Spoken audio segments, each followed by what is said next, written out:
オッケーオッケー。はっファイヤーファイヤー。その呼吸を乱す邪念立つべし。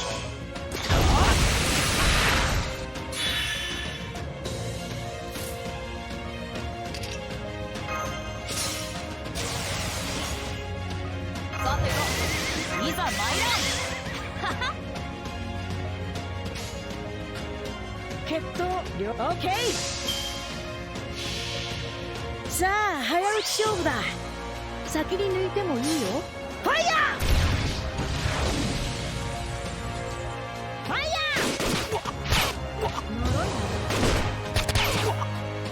ー。いざ真正面。炎よ炎よ。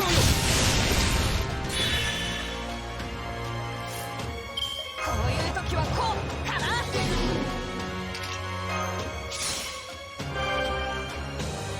キャッチして。こういうのは得意でね。キャッチして。そう。こういうのは得意でね。そう。決闘オッケー了解。さあ早打ち勝負だ。先に抜いてもいいよ。ファイヤーファイヤー。呪いだ。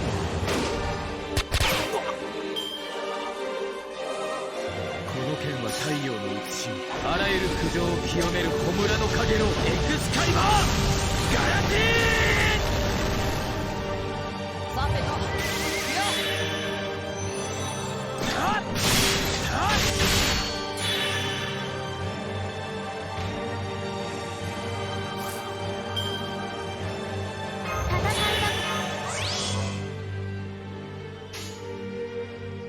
決闘いくよ。オッケー。見てみる。さあ早打ち勝負だ。先に抜いてもいいよ。ファイヤー食らえ。打ち込む。手心は加えません。いざ真正面。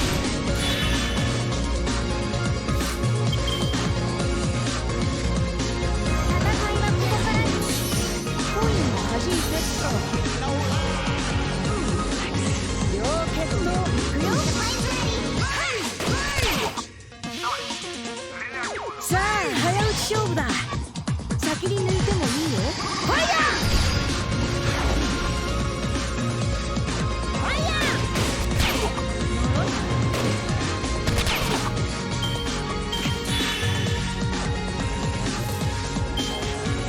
コインを弾いてっと。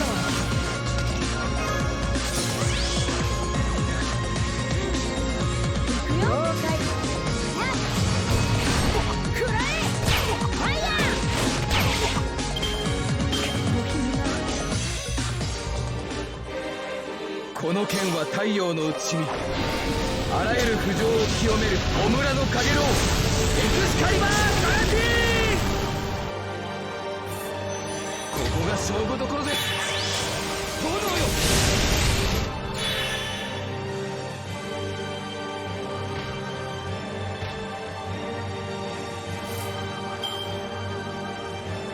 シールド発揮します。ここでこうだ。当然だろう。まったく仕方のない。行くよ。はい。オッケー。はっ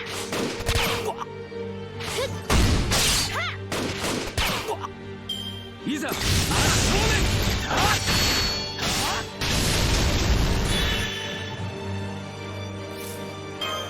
面。ここでこうだ。当然だろう。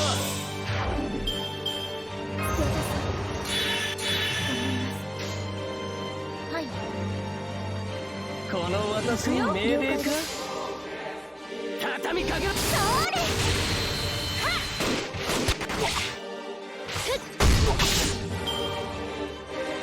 この剣は太陽の写しあらゆる苦情を清める小村の影のエクスカリバーガラティ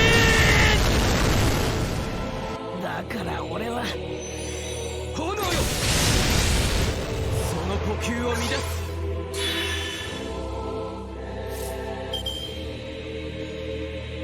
邪決闘 OK 偽装登録いきます。ホーム展開します。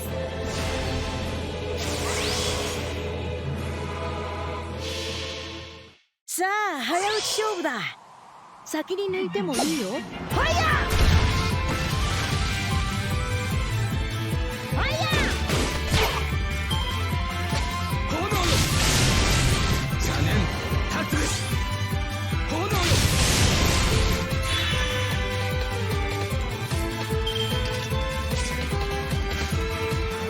行くよ。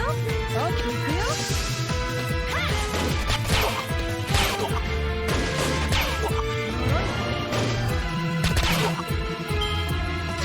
炎よ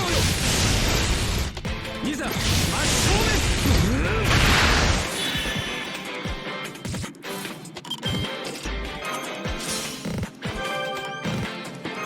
シールドエフェクト発揮します。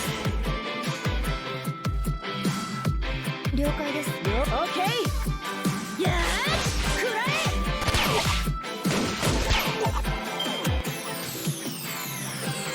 この剣は太陽の写しあらゆる苦情を清める小村の影のエクスカリバーガラティーいざ真正面せい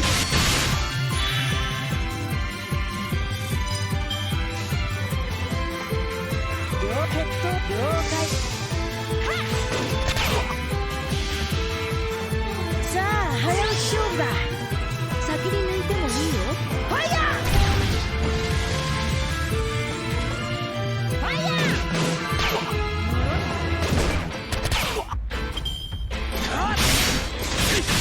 打ち崩すキャッチして。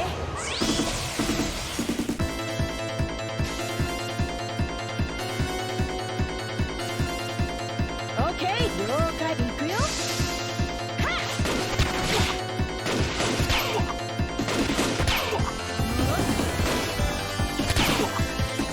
いざ真正面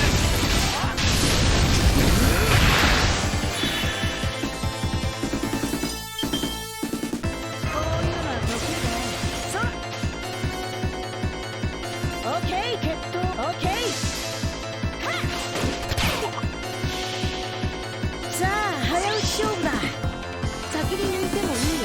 ファイヤー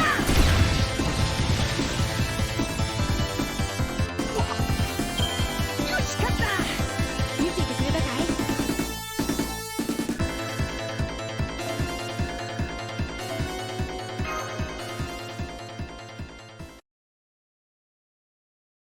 Okay, I'm glad that's over with. And yeah, I'm gonna put that on the YouTube channel like right now, so it'll take like 10 seconds. But yeah, I did that pretty much right after I ended the stream last night, so I was just like, it's just a grind to get good RNG. So I changed a few things on the team though that made it better, but I mean it's still RNG as fuck, but it's like not as bad. And I just did it like 5 times or something, and then I got it. And I was like, I didn't want to do it on stream because it was just a grind. Like you're just grinding RNG, so I was like, fuck that. Yeah, me and Cairo talked about it last night, and it's like, really, I wish we hadn't done Gwen as soon as we did, because I wasn't really happy with the way we beat it. It was pretty, just random. I would have preferred to have just waited like a week, gotten stronger stuff, and then, you know, done it better, but, you know, it is what it is, and, you know, they'll just add story replay, guys, and we can just, do it again, right? That's coming. Yeah, the things I changed was I gave Kid Gil 2030 because I realized he was never NPing, so there was no point in giving him overcharge. So I just gave him 2030, so maybe you get a few crits that can buy you a turn. And then I started trying to get mashes NP so Billy could survive a little longer. And it still took a while to get good RNG, but it was a little bit better. But yeah, we can move on now. Me and Cairo basically said what we'll probably do is get up to like Aussie and then take a break. Because like up to Aussie should be easier than Gwen, so it's not a big deal. But I don't want to beat like I don't want to beat the demon god by just playing Russian roulette, right? I want to like actually get the accounts ready and then do it that way. All right, let's see if we get anything here. Yeah, who knows? Maybe they're gonna add story replay with that final update, but I doubt it. I don't know what the final update's gonna be, to be honest. Looking at like the scope of what they're able to do right now and things that are gonna pertain, because the theme of the updates are making the 1.0 faster, really. That's basically what the theme is. So I'm not sure what else they would do for the final update.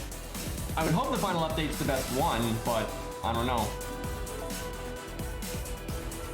No, I got Cairo to change it, because that shit was terrible.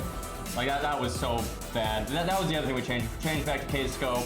Kid Gil had 2030, and then Mash was actually trying to get her NP. And that actually really helped the NP.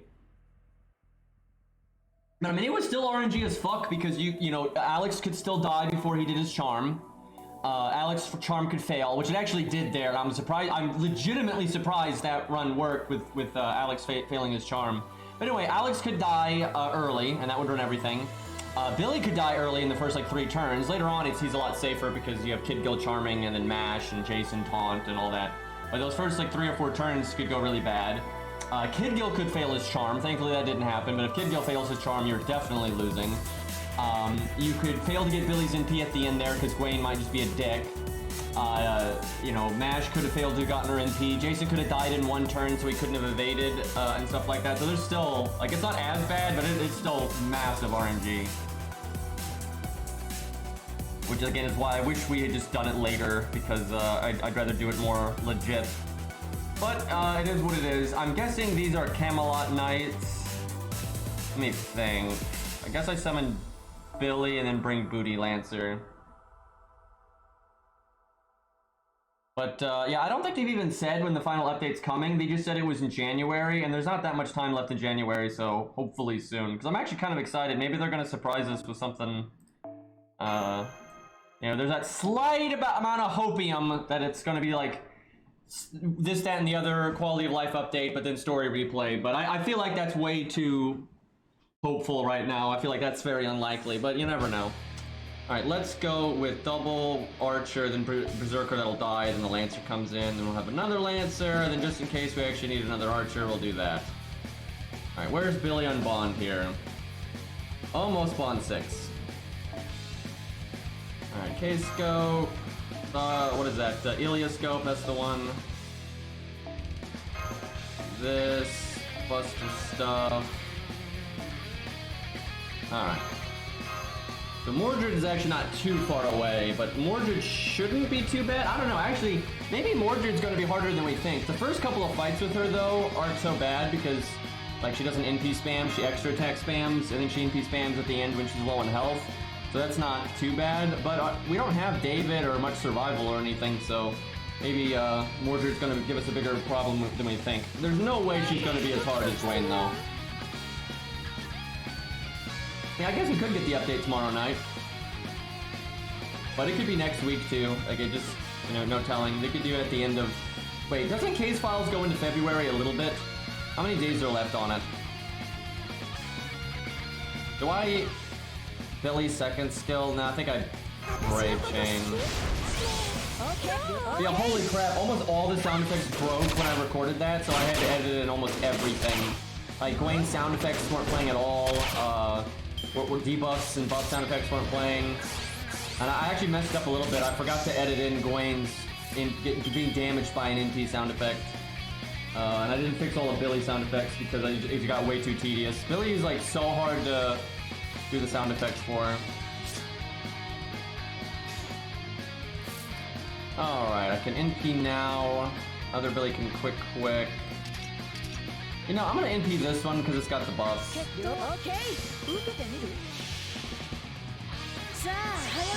Might do it as part of the Valentine's update. That would make sense actually because it costs them money to have like updates like approved by Apple and Google and all that, and then there's normally like a cost to like upload them and everything. So they like to package things. That's how consoles all are too. If you notice, like if you look back at Dark Souls many years ago when they were doing their patch cycle, they wouldn't do the minor balance changes and stuff until they had a justification to put out a major patch for like, you know, a DLC or something like that. That way, they're gonna pay the money for like the update costs and the validation costs and all that, or verification costs. and then you kind of sneak in the other, you know, quality of life updates with that, because they don't want to just put out the quality of life updates on their own, because that's just, it's not worth the money. That's very standard for companies, honestly, for PC, mobile, you name it.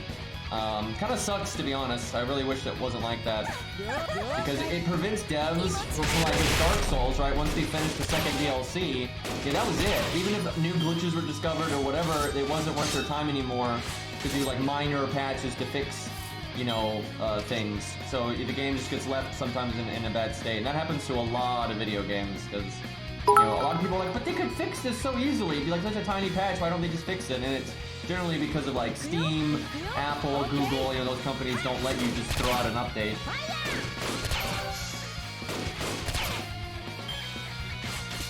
Yeah, actually console, I've heard it's really bad. Actually console, and I've heard Sony though and Microsoft has kind of slowly tried to make it better.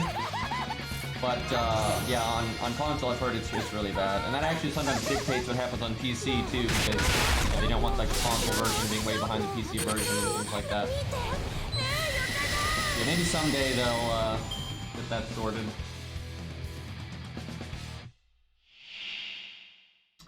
Alright, final wave. The saber is a threat to the lancers in the back, so we want that to die. I wonder if Billy at NP4 can do 75k. Let's find out. We'll give him the Buster NP. I'm wanting her to NP the Archer, not the Saber here. Gonna do 65k.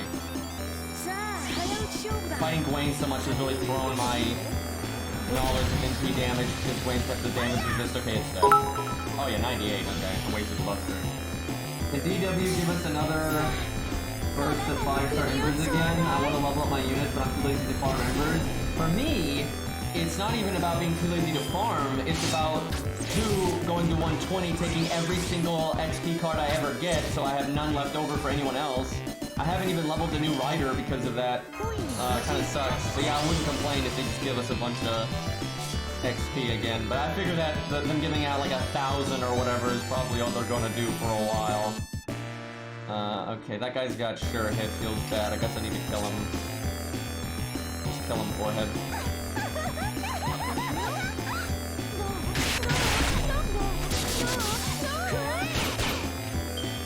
Yeah, 120 suck, man. I honestly don't know how Aerie got Edmund to 120 that fast. I obviously have enough I know she's got enough apples to do it, and a lot of people do, but I don't know how anyone puts up with like grinding that much at one time.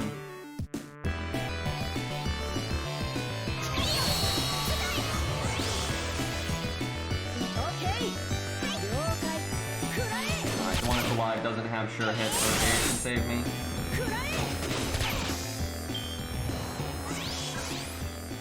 You know, 120 is such an awkward number. Do you all think that they're going to raise the cap someday? I would hope not, because I think they're really at the limit of the power difference you can really have between grailed units that you can't guarantee people have versus units' natural level cap, right? Because you have to kind of keep a balance, because you need things to be beatable with, you know, a good chunk of people's units being default level cap. Now sure, everyone by the time they beat 1.0 and by the time they're doing challenge quests and new events and everything, they're going to have some grailed units for sure, but you never know of what class. So you need to make sure whatever, like if they have a class that they don't have a grailed unit in, you need to make sure whatever stat line they have is good enough to do the thing. So, but yeah, I agree 150 is a way more like elegant, you know, final level, if you will, but ultimately from like a balance standpoint, I think it's too much, and I think it's probably more important to have balance than, you know, not have everyone's OCD trigger. The only thing I could think of is if you made it 150, you'd have to start giving out grails so regularly that you could assume everyone's normal servants are at least at 80. But that's kind of boring, right? That really takes away from what's special about it. I feel like grails are like a linear progression thing. It's like, oh yeah, you just, you know, once you're done getting the regular ascensions, you just keep ascending with these grail things you get all the time, because they're like as regular as normal mats. So it's like getting the mats to ascend to stage 4. Now it's like getting the grails to ascend to stage 5, right? I don't know. Maybe some people would like that, but I don't know. I kind of prefer the way we have it.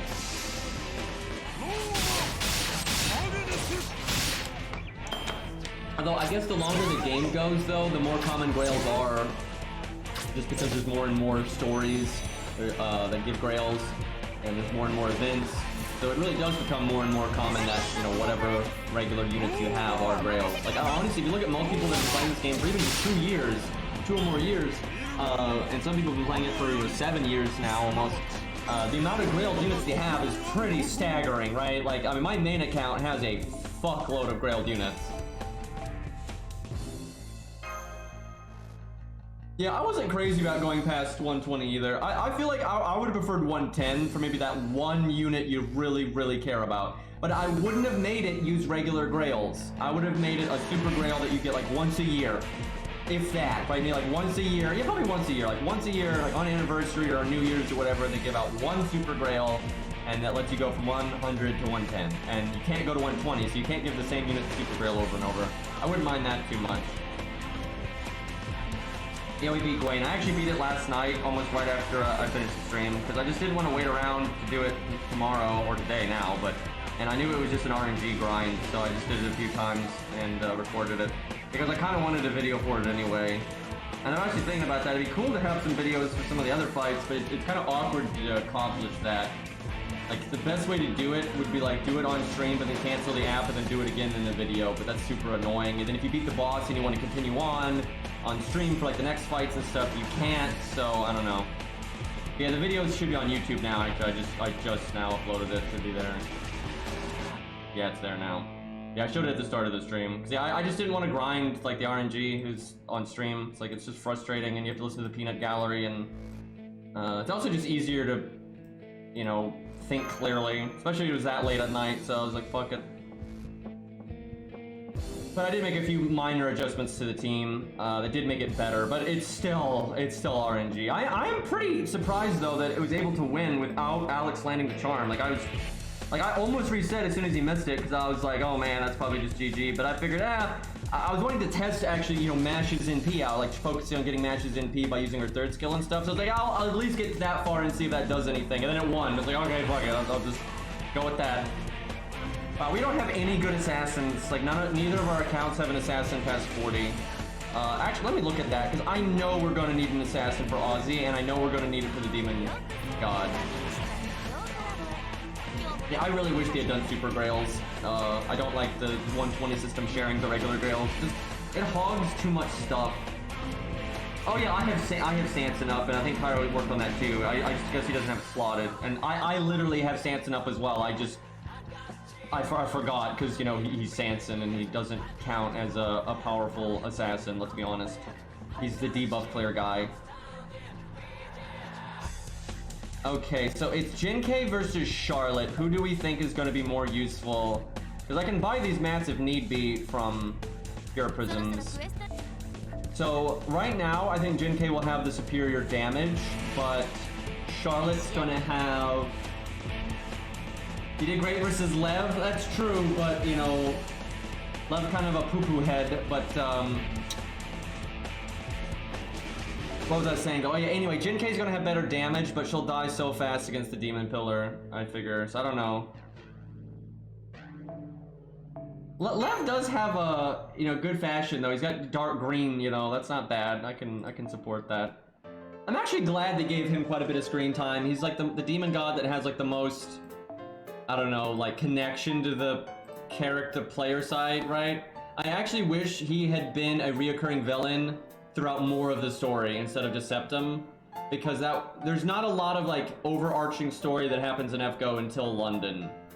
And I think they could have had him be, like, the big thing up until London, maybe, and then have him come back on Solomon, obviously. Like, I think he really should have played a bigger role in the game. That's actually one thing I think the adaptation did a good job with, was giving him a bigger role.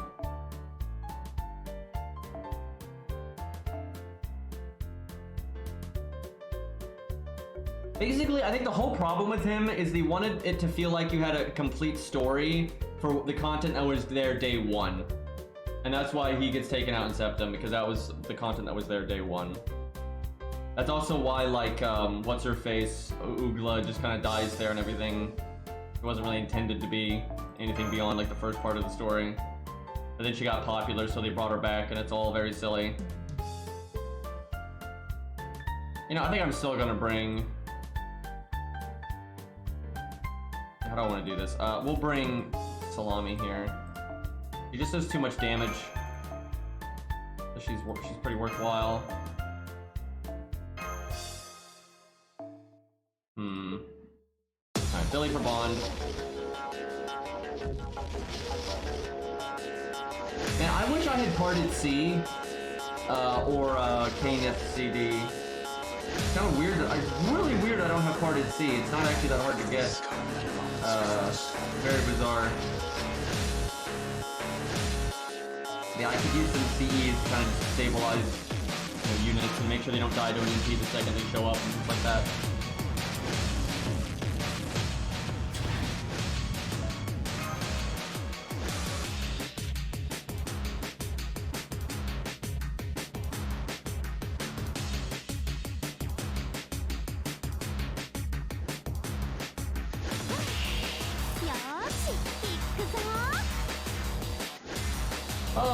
Okay, 11K. Not a big deal.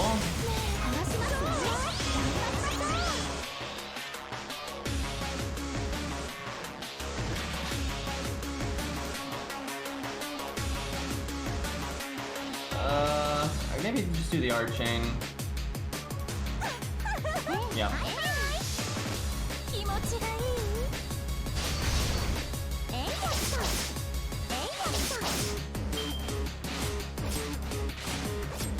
98%.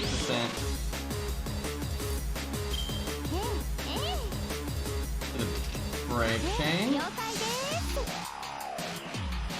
Got that fancy hat though. Only if you did more damage.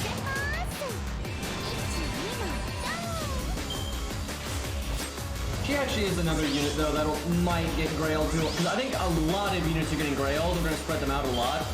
But only a few units I think would go past 80 or 90. And Billy's a must. But maybe Charlotte, just because she's got a good toolkit. Her stats aren't trash though, but her toolkit is actually pretty good for what's allowed.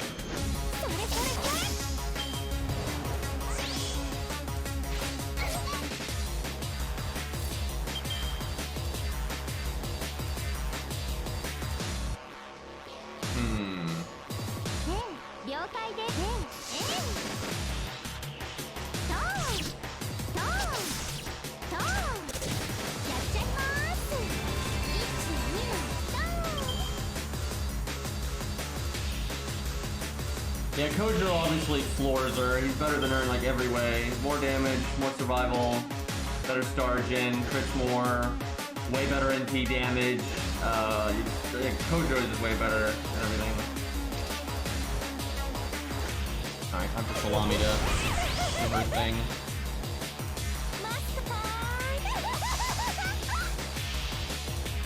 If Kojiro was allowed on this account, we would definitely be using him a lot, and we would definitely grail him, no question. Now, not necessarily super high though. He definitely make it to 80 or 90. But, you know, it's hard to, it really is hard to say who's going to go past 80 or 90 on this account. Billy is the only one that I'm like definitely on. Salami seems like a good pick though, just because she's a berserker, so she's applicable to a lot of stuff, and she does have a decent kit. And I do think we're going to do double Salami for a lot of stuff. Do I want to NP a 16k one, or do I want to just save full? I think we'll just save full.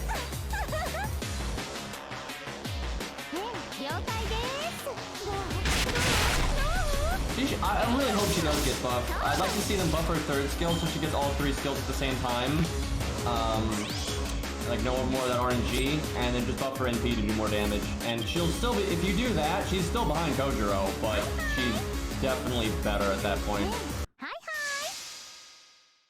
1-star DPS though really are suffering. It's just the worst stat line possible.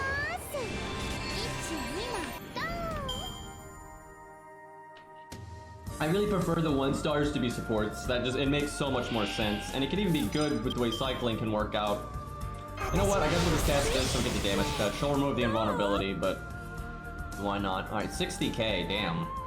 Kinda glad I saved both my NPs.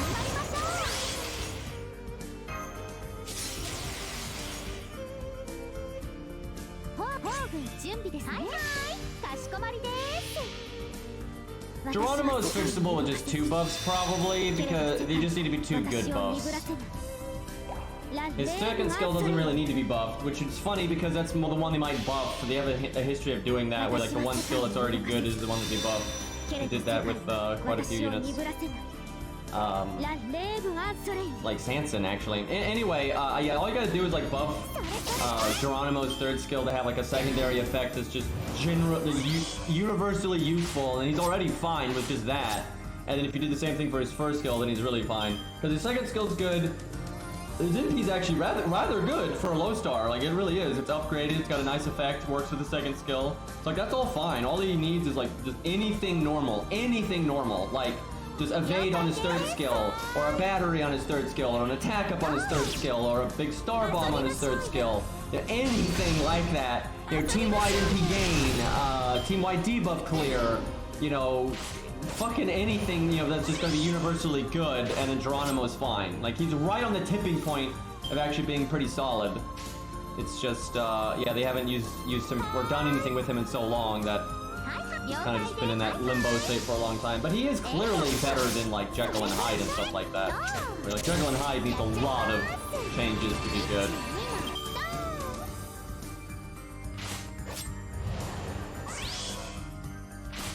Yeah, the lore in his 3rd skill has literally nothing to do with what it does in gameplay. It's basically like the wolf and stuff can just like hang out. It's not just an EMP. The wolf can like, you know, roam around and fight with him and track stuff and all that if you read the story of it. I don't know why the fuck that translates to Quick Up, but yeah, it's basically a wolf spirit that he can summon, and it does a variety of stuff. And yeah, I don't know why that's Quick Up. It's a little silly. Like, hell, it'd make more sense if it was defense up or attack up, really, or... How about we actually get to summon a mob? Wouldn't that be cool? Get a 4th unit on the field, have them fuck up your deck. No problem there. Okay, 46k, go for that one. We'll go for the crits. This is quite the grindy stage. Yeah,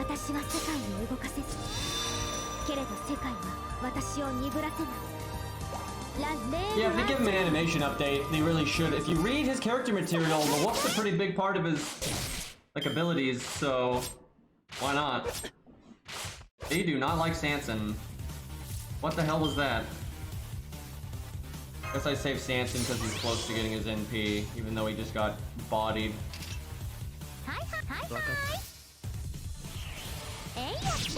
Not sure what I was expecting out of the damage there.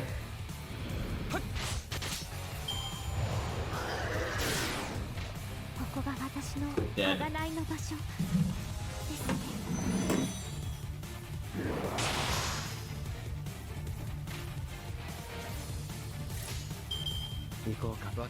To be fair, the mob is higher level than most of the assassins we were using.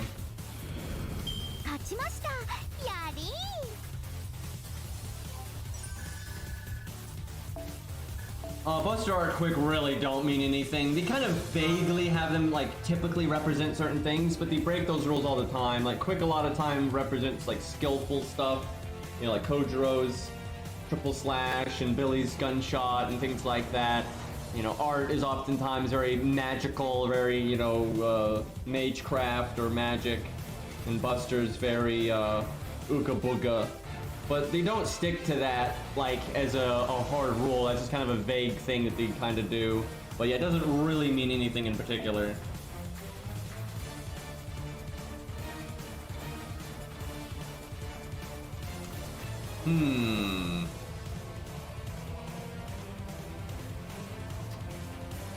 I guess we... Let me think. Jason is just so underwhelming, man, when it comes to killing Lancers. Could do double salami and like Jason, or even mash then Jason. Yeah, I kind of like that. Yeah, Jason, and then double archer after that. Hopefully the sabers aren't mixed in at the start, but if they are, salami can just focus on them.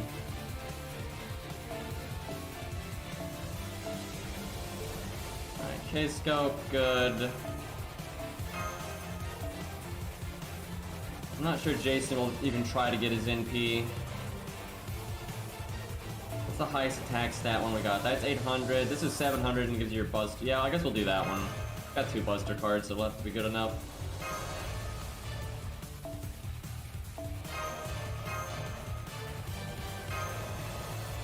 I don't know why people act like it's so hard to get K-scope, especially on an account that only rolls story. Like, you do the math, right? When you roll story, you can't get all the fucking... this is what happens. Most people never roll story ever. They only roll rate-ups. And rate-ups come with rated-up craft essences, which means your odds of getting 20, 30, Camelot CD, K-scope, Cope scope, you know, all of that stuff just go down so much. I mean, they go down so much. But when you roll story, you have to get one of the default set ones. And like, literally no matter what one you pull, someone's gonna say, wow, how do you have that one? Because there really aren't any default 5-star CEs that are bad. And look up the rate at which you actually summon 5-star CEs. They're really common. You get them quite often. It's just the reason people find it hard to get K-scope or whatever is because not only are there multiple 5-star CEs, but again, they're rolling the rate ups. And so the odds of you getting a non-rate up 5-star CE are actually quite low, and then when you do finally get one, it's probably, you know, there's because there is a number of them. It's not that many, but there's, you know, there's a chunk that you're probably going to get one of those. But when you're just rolling story, it's like, what are you going to get that's bad? You're either going to get 20, 30, you know, formal craft, K-scope, Cope scope, you know, demonic, 20, 30, you know, all of these are super good, and someone's going to say, wow, how do you have, you know, Caneth CD, or how do you have Cope scope or K scope or 2030? It's because you have to get one of them. Like, 5-star CEs aren't rare at all. I'm telling you, I think most players actually have more limited 5-star CEs than non-limited, because most people don't roll story. They only roll when there's a rate up, and most rate ups, not all, but most rate ups come with a rated up CE, and it's normally like a limited time one that's never going to be in the game again, and you get that instead of getting K-scope or 2030 or Origin Bullet or the Anti-Berserker one or all that kind of stuff. It's like when if you notice, most of my new accounts have like a chunk of the really good 5-star CEs. That's because all of them roll story, and there's literally no other CE you're gonna get. I can't think of one 5-star CE that's bad that's in story. They're all really good. Some of them are a bit more niche, like the Overcharge one, right? Like that one's obviously broken as fucking Castoria, but a lot of people don't have Castoria. So there's a few ones that aren't like that great. And I think Imaginary Around isn't like as good as Formal Craft or what's Limit Over Zero, like all those 25% card type ones. I really do think Imaginary Around is the worst one, just because it doesn't really work out on a lot of the units that you're typically going to have. Where like, I think Formal Craft is the best one. 25 to 30% art up is just so good, because you're obviously doing way more NP damage if you're an art NP, and you're doing more normal card damage, and you're getting a bunch of NP gain, right? Like, it's a very noticeable amount of NP gain. So Formal Craft is definitely the best one out of that lot. The Code Mine Abs one is actually pretty good when you limit break it, but it's a little when you don't. It's still okay, but that one probably is not. It's definitely not as good as K-scope, 2030, all that kind of stuff. But yeah, here's the thing. You can't roll story and expect to get like a specific good 5-star CE. You're not going to necessarily specifically get K-scope or 2030 or Origin Bullet or Caneth, you know, any of that. But you're probably going to get something, right? If you roll enough story, like if you save up 500 SQ and you roll for Asclepius after you beat Lost Belt 4, you're probably going to get some good 5-star CEs. Because, I mean, what the hell are you going to pull that's not a good 5-star CE? There aren't really any bad ones. And for real, 5-star CE's rate, the rate at which you summon them, is not low. Like, it's not low at all. It's just, again, with rate ups, you almost always get the rate up. So it feels like getting K-scope is so rare. But if you've noticed, I think almost, if not all, I think all of my accounts has either K-scope or Cope scope. Like, since the Steno account doesn't have K-scope, but it's got 2 Cope scopes.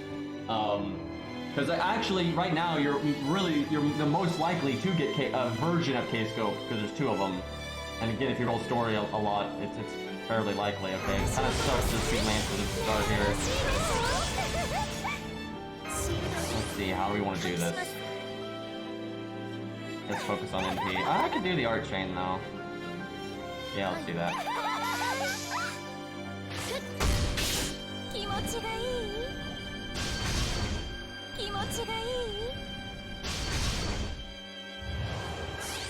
Yeah, there are a few rated up CEs that are amazing and they're actually better than the default pool, like Yang CE, Poster Girl. There's a few other ones too. There's like Chocolate one that's really good.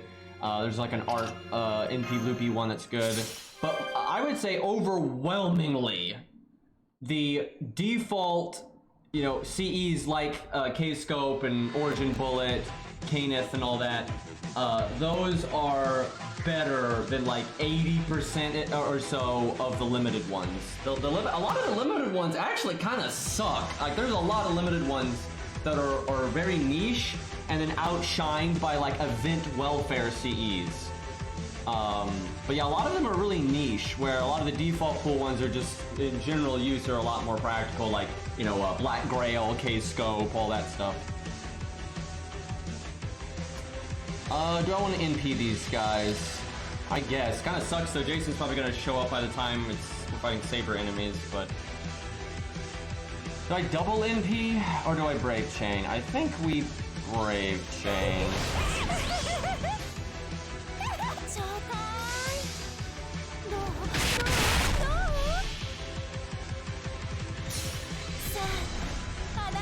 Even 4 Hot Men is not as good as most of the welfare CEs.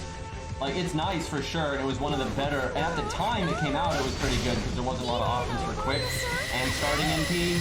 But for example, K-Scope is still better than it a lot of the time, just because that much starting NP is so good.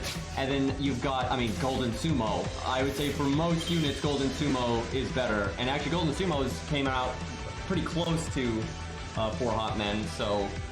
I like how everyone calls it that now, by the way.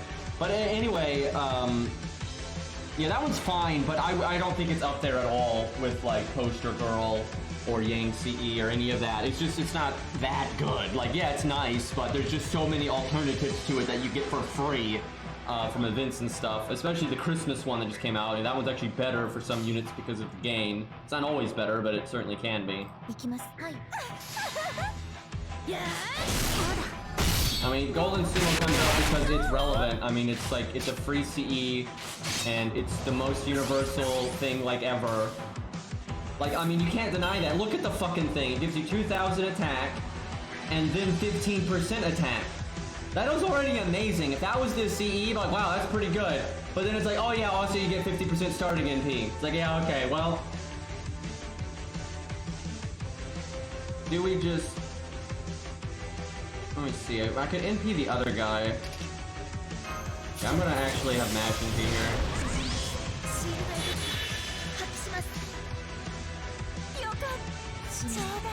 Quick overcharge, let's go.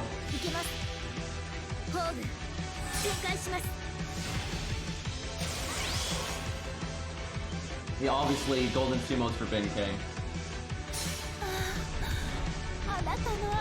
They really do need to bring Golden Sumo back, though. I think they will. I really think they will. I think we're gonna get an event at some point, like the Liz one, and it brings a lot of the old stuff back, and you'll be able to get it that way. The only way that won't happen is if they main interlude the event, because main interludes don't normally give craft essences for literally no reason, by the way. This guy dies to the dot, I think, but he'll get his NP off, and I don't want that. Can I kill them both? Probably not. I guess I'll evade one of them just because. We'll go with this one because he's got more NP.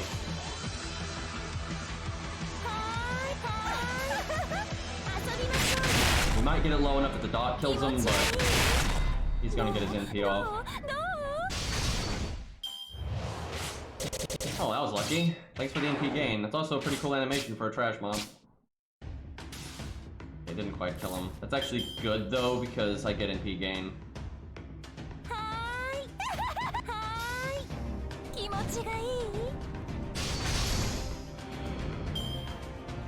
Human Guadia is in the game. He's literally the final boss of 1.0.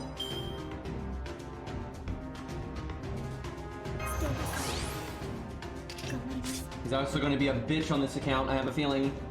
Because we're not going to have a good DPS there. You have to do neutral damage. There's no way we're getting there with that much bond, because everyone else had a lot of bond when they got there because you were doing all the events on the way up. You know, it took years to get there, but we're going to get there a lot sooner.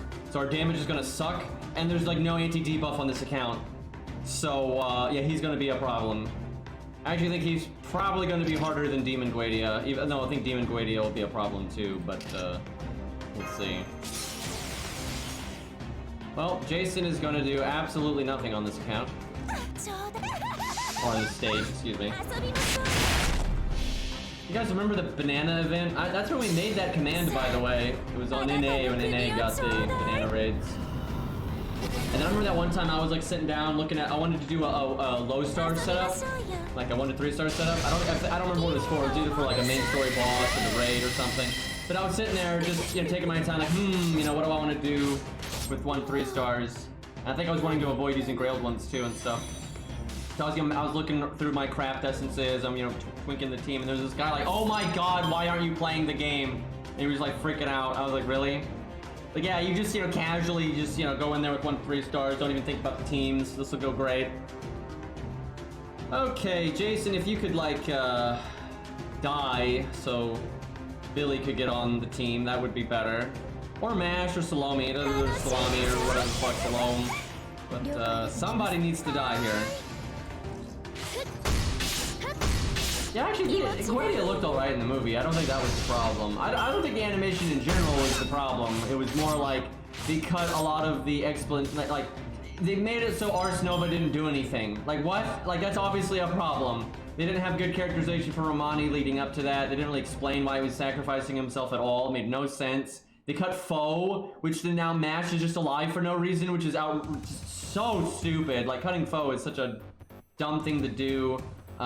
They didn't like they just didn't explain like Goidia's motivations very well. They really should have like put more screen time into the servants fighting the demon gods. They didn't show all the demon gods dying when Ars Nova happened and stuff. Like they just so many like big like important things to a lot of like the characters like Romani and Foe and Mash and Guadia just aren't in the movie. And it's basically because it's 2 things. Them trying to like, you know, screen time and like not having enough run time, and then wanting the main character to just be the most important thing. That is why Ars Nova did nothing. It's because they wanted it to feel like everything was still at stake, and you know Guadia's still at large, so that the main character's got to take him down, right? That's what they wanted, because myself insert or whatever the fuck. Like that, it's obvious. I noticed immediately as the movie was playing. I was like, okay, they're clearly downplaying Romani, so so everything's, you know, still at stake, so it looks like the main character's, you know, big dramatic thing. But overall, I think that really hurt, like what made Solomon good. So yeah, I mean, it was neat, you know, some of the animation was cool. It was nice seeing Sanson murder a bitch.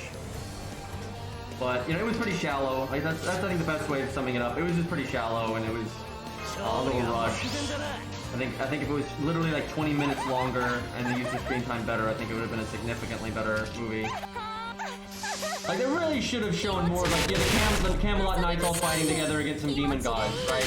And don't just make it generic like, oh man, we're just murdering the demon gods, and you show a different group and oh, they're just murdering the demon gods. You know, have some actual fight scenes where like the different servants, it matters what abilities they have, and like some of the groups are doing better than some of the other groups because they don't, you know, like Karna should be whooping ass, where like the Orleans people should probably be struggling a good bit, right? Like that makes a way better, you know, experience in my opinion. It really shows what the servants, you know, can do and whatnot.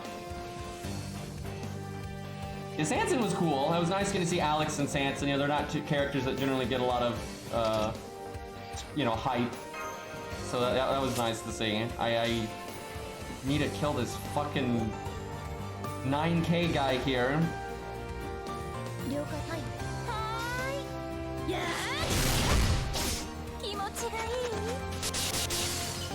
Wait, what? I swear I clicked this guy. Well, Dot's got that, right? It's crazy how long it's taking for us to get back to our archers.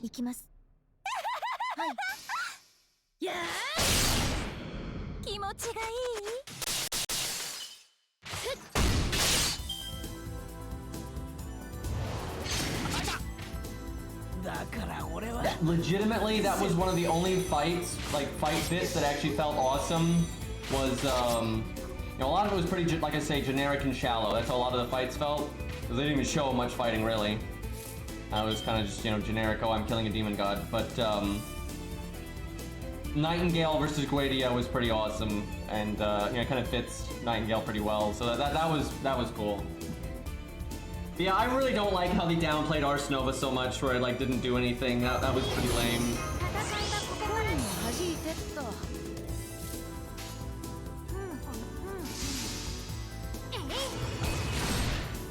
But like for real, that is like so clearly they did that because they wanted to feel like, you know, the stakes were still high when the main character is fighting Guadia. That is like absolutely why they did that. But I don't think that was a good idea, to be honest. Oh yeah, you didn't get a whole lot of Guadia NP either, actually. It's pretty much just dead Mash. And then Mash comes back to life for no reason because they cut the foe scene for some reason. Well, really, a lot of bad decisions with that movie, but it could have been worse. It really could have been worse, because I do think it's better than the Camelot movies. So, yeah, there were still some cool bits, right, where it wasn't like a complete catastrophe. But, like, for real, I think because it's almost good, it's almost worse, though, because it's like, you could see the potential of how, like, good it could have been, but they didn't quite, like, flush it out enough. Like, for real, I really stand by this. The movie needed to be 20 minutes longer. They needed to take like 10 minutes from the beginning and use that screen time better, so you have now 30 minutes to work with, and devote like you know, 2 or 3 minutes of that to the foe scene. And if maybe not even that, it doesn't take that long to do the foe scene. So just take a little bit of time for the foe scene. Actually have Ars Nova do what it's supposed to do, show the demon gods dying and all that stuff, right? And then use the extra screen time that's left. That's probably gonna like give you like 15 minutes now to work with. Use that 15 minutes to, you know, really have the fighting with the demon gods with the different servants, right? And like, don't have it just be generic and shallow. You know, have the different servants doing different stuff, and some doing well, some not doing so well, and you know, ups and downs here, right? I think that would pretty much fix the movie, and it'd make it really, really good. But yeah, it could have been better. It really wasn't in the ending credits. People keep saying that, but that's not really what they did. They just showed foe for like a second, and you don't even know what that means if you haven't already played the game. You know, it doesn't make a good fucking story. By the way, I'd like to remind everyone that Romulus's NP is actually just as powerful as Excalibur. So that's a thing. A lot of people don't realize that, but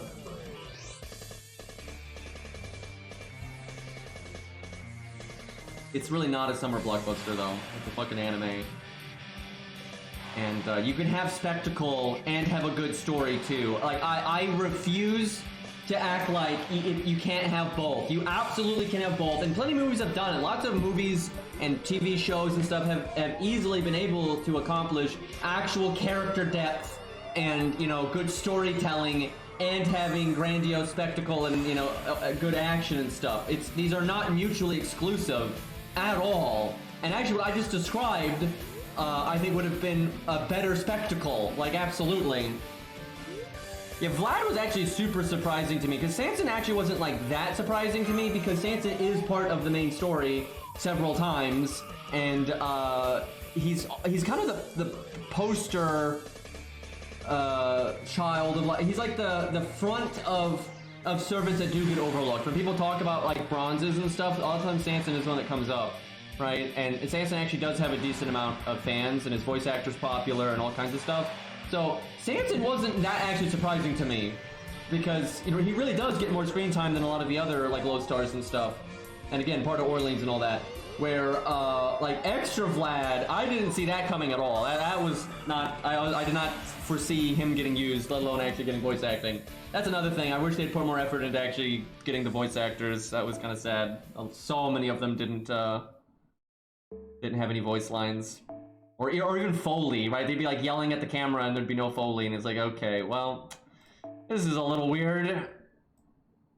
Actually, maybe no, we'll stick with the Lancer there.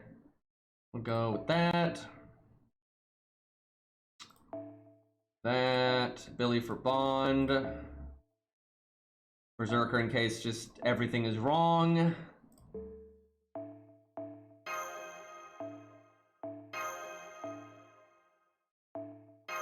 One day we'll get good 50% starting in PCEs that have like side damage abilities. That day is not today though.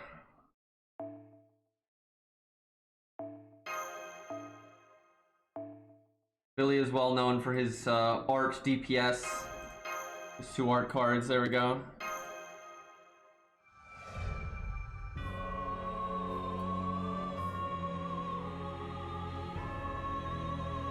I mean, some of the servants did get their voice acting, like Nero and stuff. Obviously, with the weird thing is though, Bedivere didn't have any voice acting, but he had his voice actor, and that was weird. But I know, so I suspect most of the voice lines for the servants that weren't part of the main cast, they didn't do like the typical process to get like the voice acting done. A lot of it was probably like done like online and through you know, they didn't have like a voice director there with them and stuff like that. So I think some of the servants, they just didn't bother, and they didn't want to pay the money for that. But I suspect a lot of the regular servants, they just had the voice actors like send it in online and that kind of thing, and they didn't have voice directing and all that, because it just, you know, they didn't want to put in that kind of money, I suspect, to the smaller roles.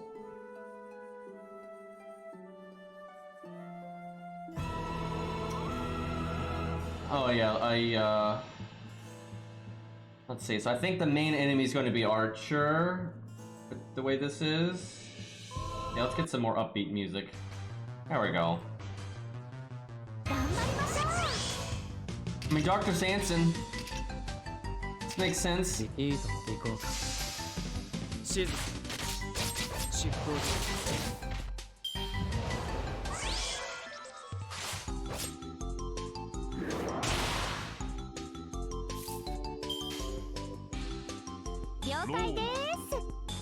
I'll do it this way.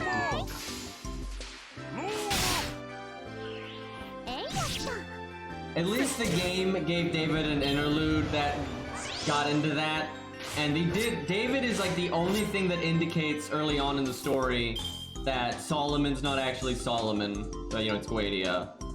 They very vaguely hint at that with David, because you know, obviously David, it makes sense for him to know, but yeah, that's it. It's that little bit with David and Oceanus and David's interlude. That is it. Which is kind of a shame. I really wish even the game used David in Solomon, like, for the Oceanus bits and stuff. Like, he clearly should have done. He should have played more of a role than, like, all the other servants from the other, like, generic singularities. Like, because he's fucking David. Like, hello? Like, when things are applicable, and you should use them. Like, not everything has to be, like, generic and all the same as each other. And that's, like, a problem that, like, you see a lot with things like the Solomon movie or in the game. You know, kind of all the servants kind of do the same, and they don't really feel like there's different power levels and they're unique and all that kind of stuff. It's kind of like they're all just, you know, two sides of the same coin kind of crap, so.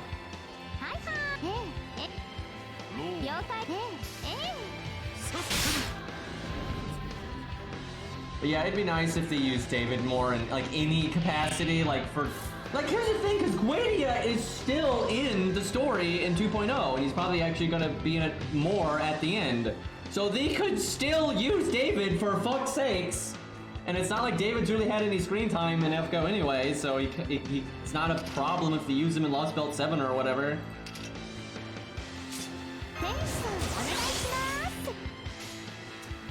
I don't want to NP just a 13k one, so I guess I'll hold Sanson's NP for now.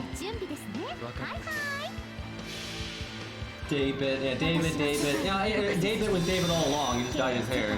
Got a skateboard, and you know, that's that.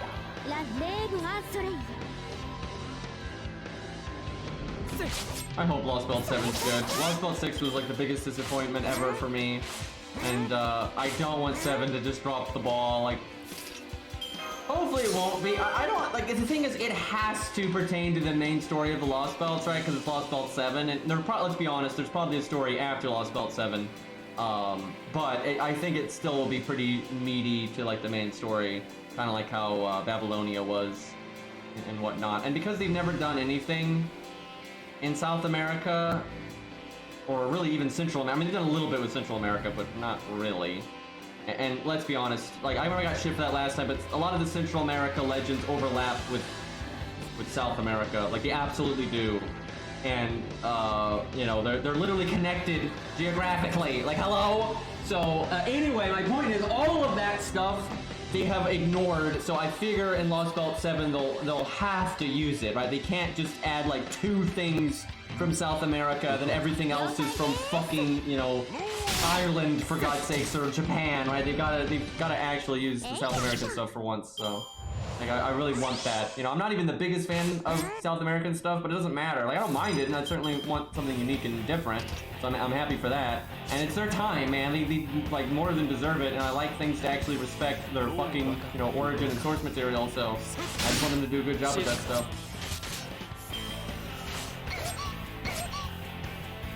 Yeah, I'm kind of worried they're gonna just use it as an excuse for OCs, but yeah, you know, we'll see. I don't know why they don't just make more OCs. No one minds when they do characters like Kiara, or Chloe, or BB, and I mean Emiya even.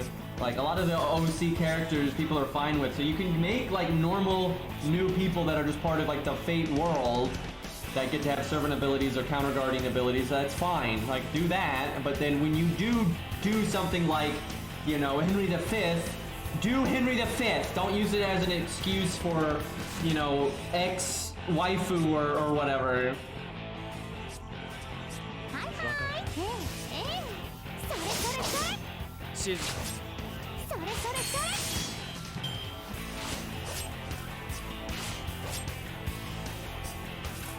We are getting beat up by these dragons. I'm trying really hard not to use Sanson's NP.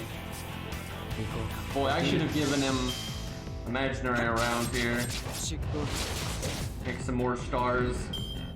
27 and 10 of those. 10 of those are from the quick chain. Sanson just made, on his own, he made 17 stars from doing quick extra. He made 17 stars from his own hit count. That is the saddest, like, that is so bad. Like, that is so bad. There are so many, like, Lancers and shit that will do better. I mean, like, Enkidu does way better than that. Like, way better than that. 2 hit quick, by the way. Well, we really need a Lancer to do something here. I really wish he had landed his attack up. Okay, don't kill Sanson so he can NP next turn, please. Romulus didn't land the attack up or the defense up.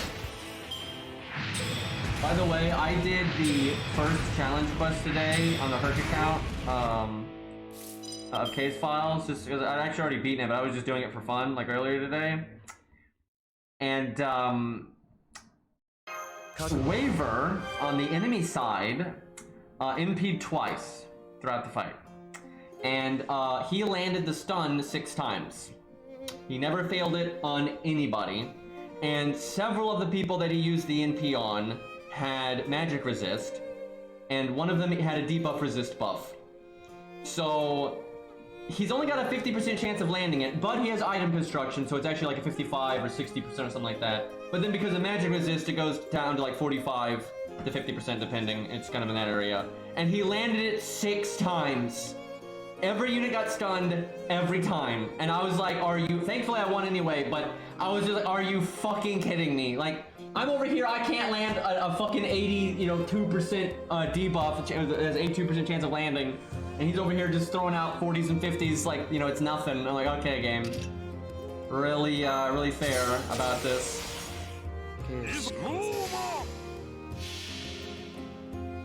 Waver had enough of our... he was definitely the bigger threat than Alex on that one. Alex did, though, Buster crit Nash, and Nash had a lot of defense buffs. She had her first skill up, she had her MP up, she had double damage cut, double defense up, she had Han's defense buff. I think it was Han. Yeah, I think it was Han. Anyway, she got one shot, like, from full health. I was like, really? It's like, what the hell is that? I had like command codes and stuff to remove his attack buffs, but I just hadn't gotten them on that turn, so it was a meaty one.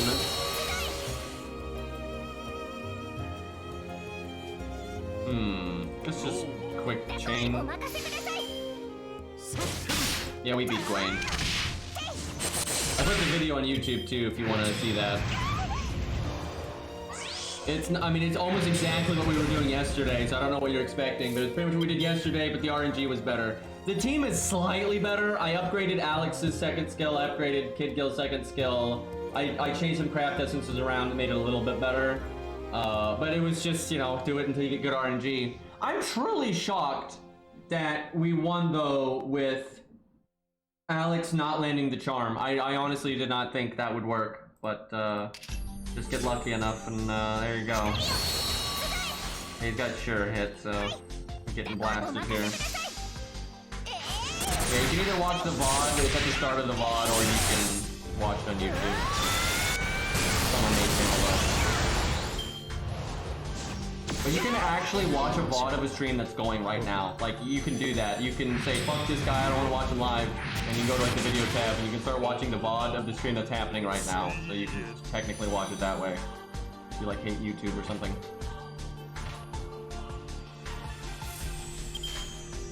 You know what, chat? I'm not gonna do the booty shot. No booty for you, chat. You get a buster card.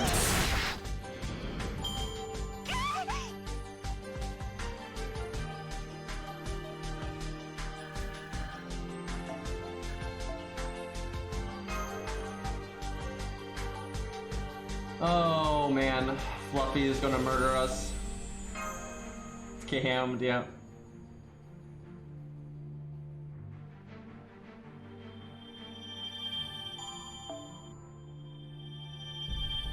Oh, we need those actually. That's good. More cubes.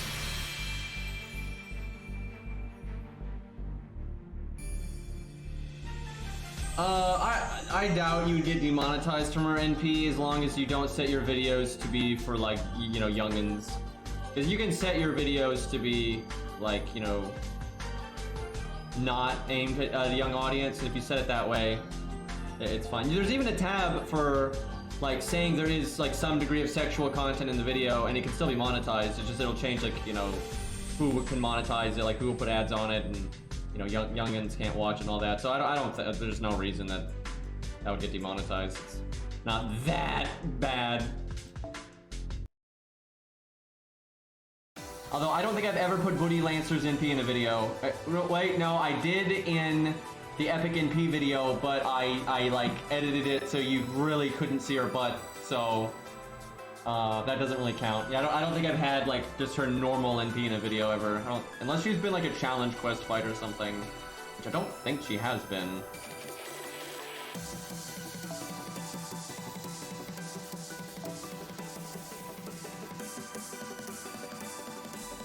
Get mash here. Assassins are such a problem on this account. We'll do Anastasia in case of catastrophe. Billy's good at Berserker fighting.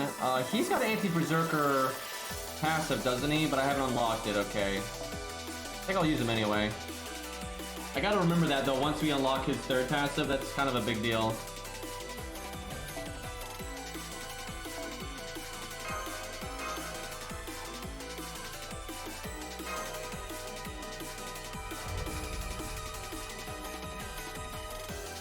Oh, Koro slash Chloe, whatever. What were they? Just, God. Ridiculous, dude.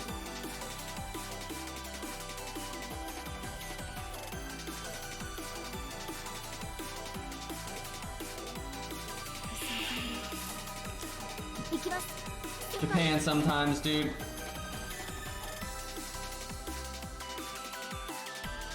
Gonna save their second skills because these guys don't have too good of stats, and I could use my heal and get it on cooldown. Surely I will never regret this decision.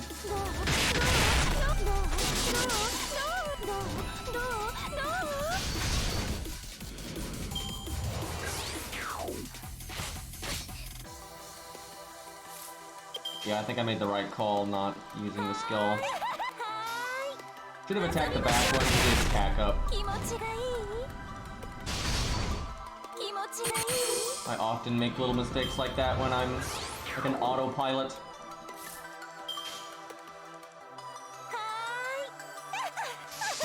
Well, it worked out, he just cast a bomb. Look at this guy making it easier for us to kill him. Might be a grown woman, but she sounds like a goddamn mouse. Like, whose idea, like, and like, Nero, Like, Nero's voice bothers me so much because it is so blatantly an adult trying to sound like a child, and it just... I hate it, dude. It's very fake. Very fake and like very put on, and I'm not a fan. But Nero's popular, so it is what it is. I'm gonna do the attack up because I want to see if I can kill 2 of them here.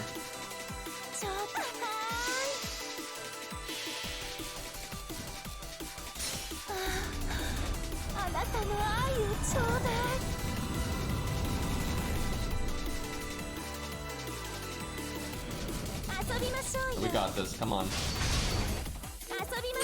Come on, I don't know if we're actually gonna kill... Okay, there we go. 3 of a kind bonus, I guess. Does make your extra attack pretty meaty.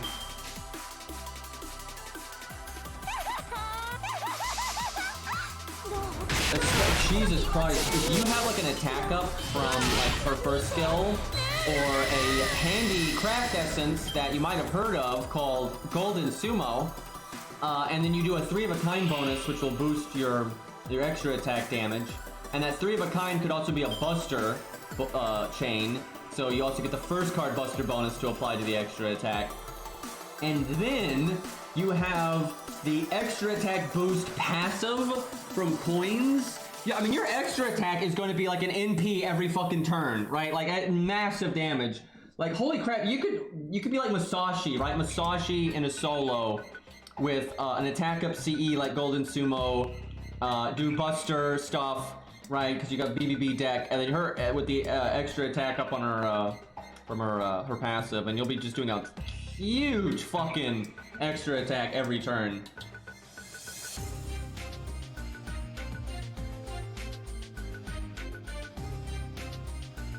If you love Golden Sumo so much, why don't you marry it? Don't you have it though, GP? Don't you play an A? Or am I crazy? Also, I was not expecting this to be a boss fight. Thankfully, this shouldn't be too bad.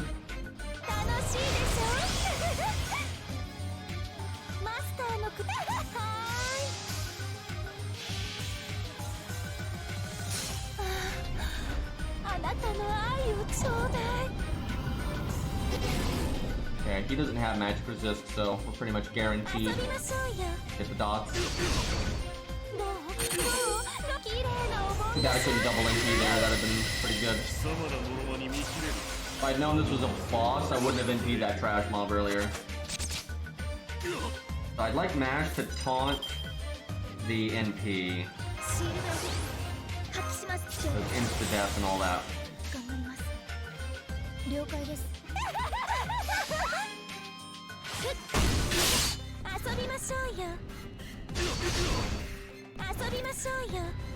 There's a stream of me and Cairo talking about what's going to be allowed and not, but it's not really that hard to figure out, to be honest. I think the list is pretty self-explanatory to kind of look at the power range of things that's available.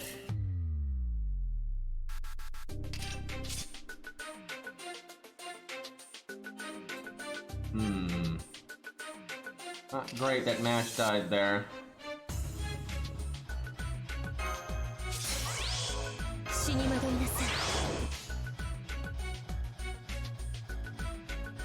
The nightmare would be the boss insta-deaths Anastasia.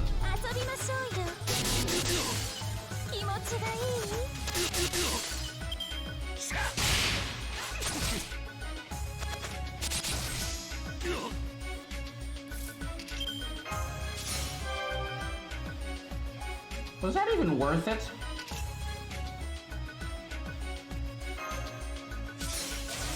Like the heal there? I don't know about that. Alright, big damage here. Let's not lose this. Honestly, if he NPs Anastasia, we might lose this. We really don't have a back row that will do anything against an assassin, and I just wasn't expecting to be fighting a boss. So we may well lose this.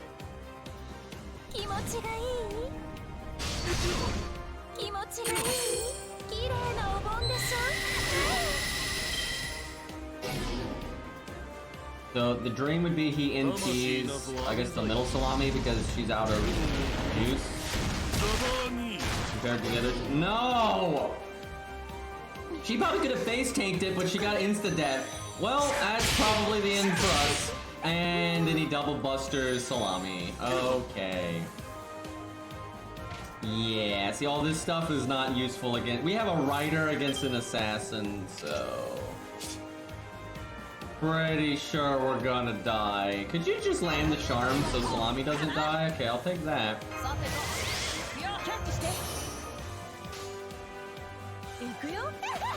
We might still have this. We get another Salami NP off, and that's even more dots. And I can overcharge it with Billy. Now, we're not out of this yet.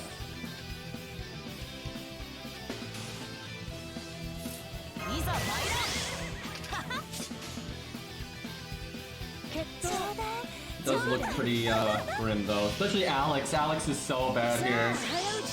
Salami's dots between the two of them has actually done quite a bit of damage, and we didn't even stack them efficiently because we wasted the second Salami's NP, and we didn't really land the command code either.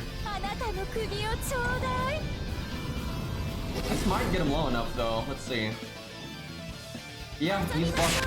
Oh yeah, he's dead right now. He had to kill all three of us this turn, which there's no way he's doing that. Underestimated her damage there. Look at that. 11k.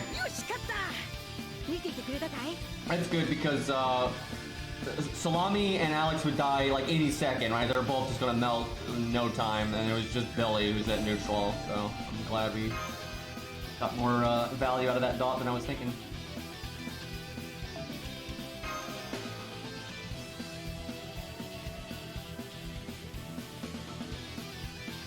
Salami's really good value because this account doesn't have access to any kind of like burst damage of note. It's really hard for this account to do big damage at once, especially right now because our level cap is pretty low. But Salami is really good damage if the fight goes on long enough for her to get all 5 turns of the dot. Like, it's big damage. Even compared to 5 stars, it's really big damage. Just a lot of times with 5 stars, you'll either lose or win before that time is up. But if you're consistently having the fight go on long enough that the dots tick fully, it's actually pretty crazy how much damage she'll do. And she's only level 55 right now. And hell, Kairos is in P4, so it'll get better and better. This looks like it's basically the same thing. I don't know if the assassin's the boss again. In case it is, I'm gonna bring another caster. I don't want a repeat of what we just had there. Billy is still crap here, but I need that bond. And maybe the Berserker's the boss, so...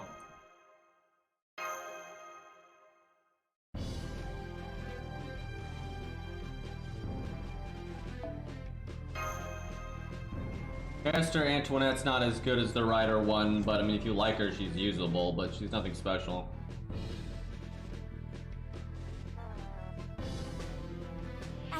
Maybe she'll get buffed someday. They did buff Summer Martha.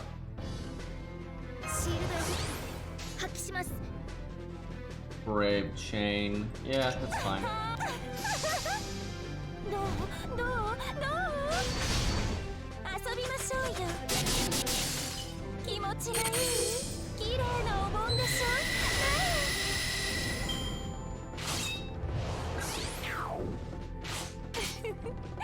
Do I heal that? Could just third skill. No, I don't want a third skill because I'm gonna need my second skill at some point.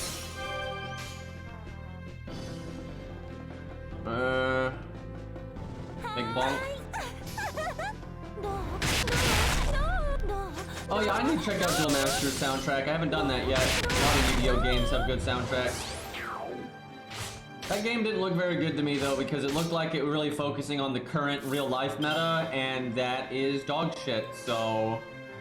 I can't say I have a lot of interest in that.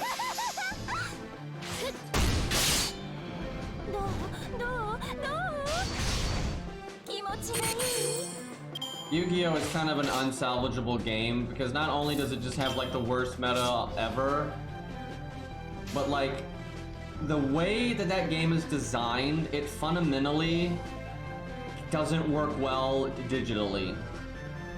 Because it's a pretty wonky game to begin with. It wasn't exactly well thought out. It's not future-proof. A lot of the mechanics are tacked on after the fact. It was never intended to be like this giant fucking thing that it is. Anyway, so the issue is, like, if you play it on any kind of digital thing, unless it's like the changed version, what was that one game they made? Like Duel Links or whatever, where they like changed the rules to be, you know, a bit better on digital or whatever. The game has to constantly ask you, do you want to do something? Do you want to do something? Do you want to do something? Do you want to chain this? Your enemy's in your standby phase. Do you want to activate a card that can only be activated in the standby phase? Your enemy played a Drew. Do you want to activate a trap card? Your enemy is in their main phase 1. Do you want to play a trap card? Your enemy played a card. Do you want to play a trap card? Like, it's terrible, right? Like, the game is just so fundamentally not designed to work in a digital platform that can, like, you know, forcibly, enforce the rules, right? You know, it's supposed to be played in person where you can just like, oh, I'm flipping this, so I'm not flipping this, or oh, hey, wait, go back. I was going to activate this thing when you did that thing, right? It just doesn't work digitally, and the game itself I just don't think is that good. Well, ultimately, like the actual meta of what Yu-Gi-Oh has become, I don't think is good at all. I think it's pretty bad, and it's a game that has a lot of growing pains, right? It was never designed to be future-proof, and it really shows. Okay, we are about to get melted, but thankfully we can throw out a good bit of damage here. Is there any way I can do 86k? I don't want to double NP one of these things. It's just such a waste, because I think we'll get it. It's better to spread it out. Let me think about this. I think I mash NP and then do the attacked up salamis. And then next turn... Now let me do it to the 100k one. And then next turn we'll hit the, like, the 86k one. There are good things about Yu-Gi-Oh! You know, the art's good, like on a lot of the cards, a lot of unique different designs from a lot of different artists and stuff, and that's cool. Some of the concepts are interesting. But in practicality, that game is a complete mess.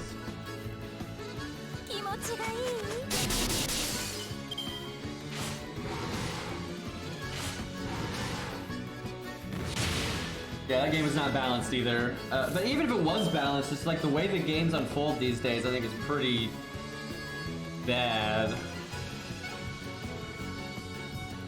Okay, we're gonna do this. I guess I don't care that much if middle salami dies now.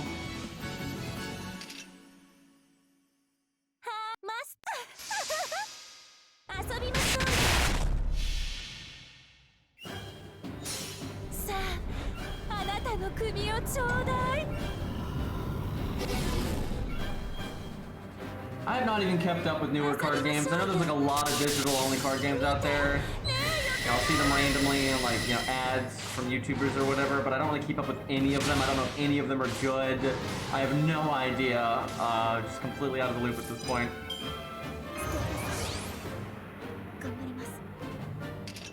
I can do my evade and invulnerability and stuff. Doesn't seem particularly necessary though. Oh, why not?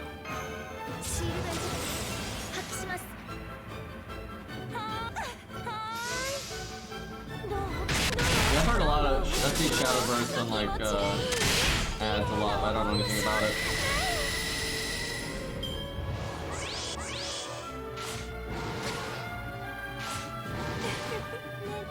Well, they did not hit the invulnerability one, so that sucked.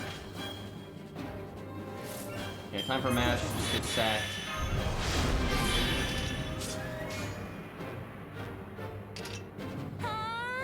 I could kill the 18k one, but I think I'd whip a good bit of damage, so I'll just focus on this one for now.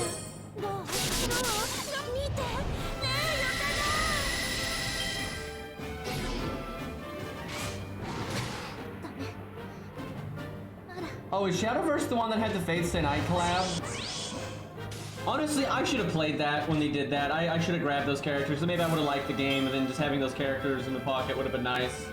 But, yeah, I didn't even know back then. I knew they collabed with a card game, I just didn't know which one it was.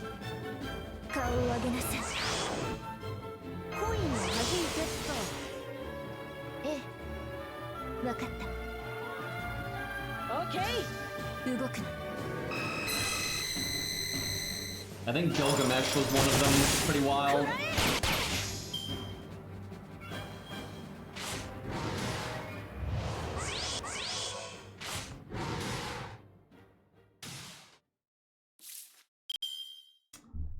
Let's see. Oh, Herc was one? Oh, that's funny. I didn't know that. Yeah, I'd seen like a clip of Gil, but I didn't know Herc was one. We'll probably kill them all here. Okay. At least the dot will kill. I don't know if Billy's extra will kill the 12k, but the dot will definitely kill it. さあ、早打ち勝負だ。先に抜いてもいいよ。僕の方が早いから。ファイヤ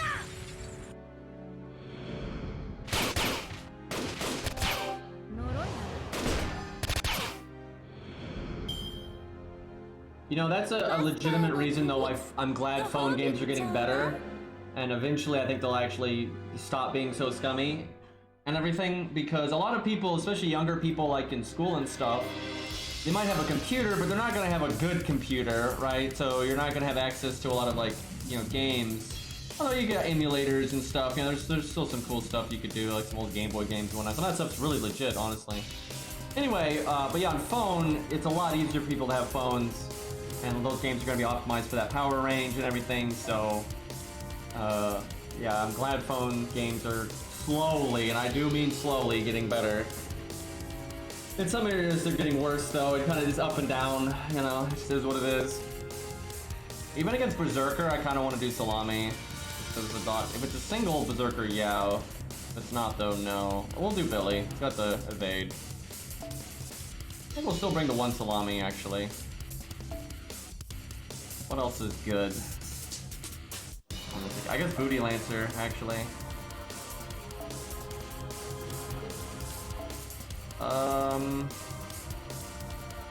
Kid Gill's okay. Charisma's nice. Who's got the better stats? Him or Alex? 7-7, 8-7. Okay, definitely Alex.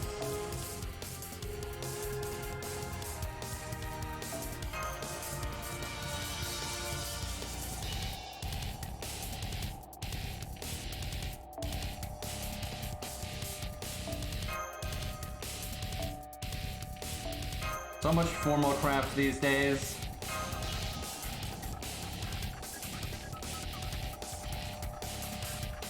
I think a lot of younger people know how to use computers. Actually, I think younger people today know more about computers than like young people from my generation. You know, nerdy stuff like that is just way more accessible and it's way more accepted, right? And like now you can honestly start to really master a computer and you don't even need to have like, because like when I was a kid, if you really wanted to understand computers, you either needed to spend all your time with them or you needed to have like a friend or a mentor, someone that could really tell you and explain a lot of the stuff to you. Right? We didn't have the YouTube, we didn't have like the internet was so basic when I was a kid. Nowadays, you can literally learn everything there is about building a computer, the software, the hardware, how the electronics work, how to fix it, all the nitty-gritty stuff just from YouTube. Literally just from YouTube, you can learn literally anything you want to know about how computers work. That's so much more accessible than it's ever been. Now, sure, there's still plenty of people that don't give a fuck about computers and they still don't learn about them and whatnot, like sure, but I think there's more people today that know how they work than ever. I don't want to just taunt on Mac.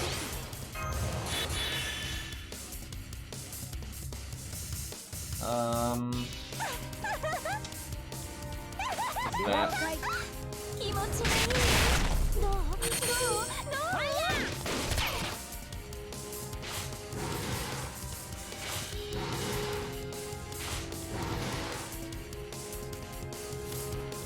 Say that's really wild. What the hell? Do I just evade now because Billy's thing's at rank 10? Actually, maybe I invulnerability somebody and just NP right now. That sounds pretty good.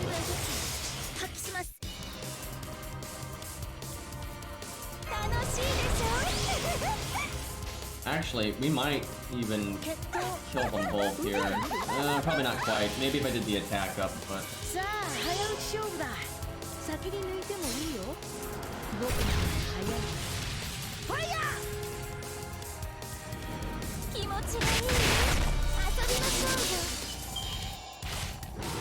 That's actually though a problem with society in general, and I remember there was this guy a long time ago called Carl Sagan that talked about this, how society is becoming more and more science and technology based, but the populace is not getting any more scientifically literate. And that's actually really scary, and it's no joke, and you can see this, because here's the thing. Big companies, governments, all that stuff, they have money, and they know how important technology is, and understanding science, so they hire people so they have the best understanding of it possible, right? And, so when you have all the governments, companies, influential organizations and stuff, when those people understand science and technology really well and most of society doesn't, it's ripe for abuse, manipulation, and you know, it's a problem, right? The more technologically based a society becomes, the more technologically literate you need to be as an individual. You know, otherwise you're gonna be a sucker, right? And you don't want that, and you're gonna be manipulated really easily, and you're gonna fall behind, right? It's not good, and it's a real problem because it's not something that we've really addressed, and I think it's actually, you know, it's noticeable. I think it's really noticeable when you look at a lot of these, you know, marketing campaigns by politicians or by corporations and whatnot. You know, they obviously know how to manipulate people and whatnot. And a lot of people don't know how to even see that stuff, and they're really susceptible to it. Because, I mean, it's not even just about, like, those kinds of issues. It's, like, just work and that kind of stuff. Things become more and more technological, and we get more and more people that don't know how any of this technology works. I mean, almost every job and company now at least has something to do with computers in some way. And so many people still don't understand computers, right? And it gets so much worse than that. You know, there's just so many levels of technology out there, and most people don't even know the basic bitch stuff. It's kind of scary, to be honest.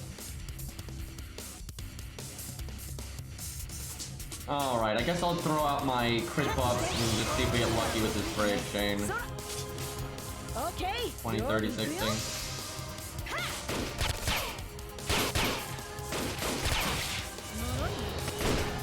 Yeah, for real, Lost. I think a lot of people don't know who Carl Sagan is. Like, he used to be a pretty popular, like, figure in, like, the science field and everything, but that was a long time ago now. That really was a long time ago now. The younger people, I don't think will have any idea.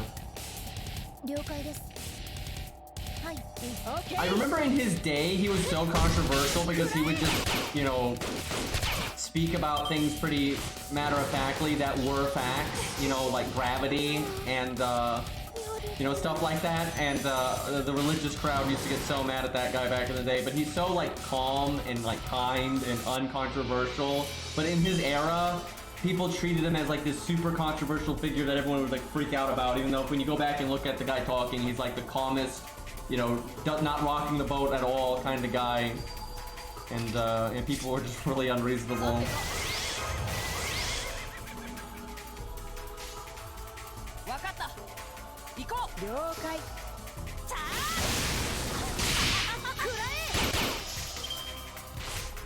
Yeah, we hit an old Lost. Dude, Lost, you probably had this experience. You'll watch, like, a video on YouTube that you remember watching, you know, like, when you were younger, and it's, like, posted, like, 11 years ago. And you're like, oh, fuck. It's like, I've seen that several times where it's, like, something from, you know, like, oh, yeah, that's a cool video. And then you're like, oh, my God, that's so old.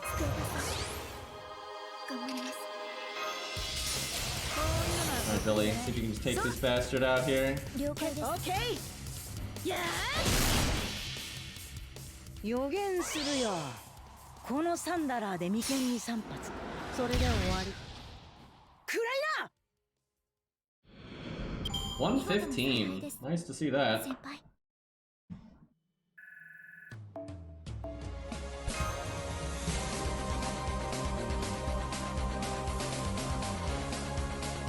And I don't think it's, like, necessary for people to spend hours and hours and hours and hours and hours, you know, learning, like, the really you know, people don't need to learn code. They really don't. So it's good if you have an understanding of what code is and how it functions, but the average person does not need to learn code. They really don't. But, you know, understanding, like, just how fucking basic bitch technology works is not even that hard to understand. It really isn't. Most of it's pretty simple, and it can be learned in a fairly short amount of time if you just pay attention. And yeah, it needs, I think people need to have a better understanding of these kinds of things. What's this, Lost? Oh, a video from Carl Sagan that was posted many, many years ago. About right.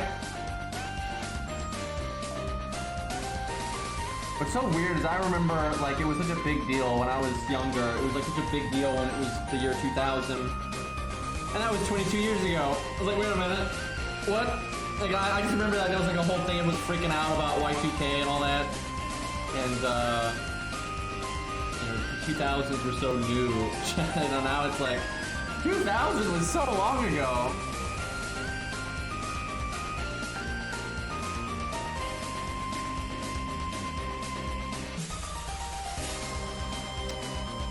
Man, this is like every class under the sun, so I guess Booty Lancer is really good here, though. She's effective against a lot. We'll clean up with Anastasia in case of emergency. Romulus is good here. Alright, this looks decent. I'm kind of... Maybe we do double caster in the back, though. Yeah, we'll do it like that.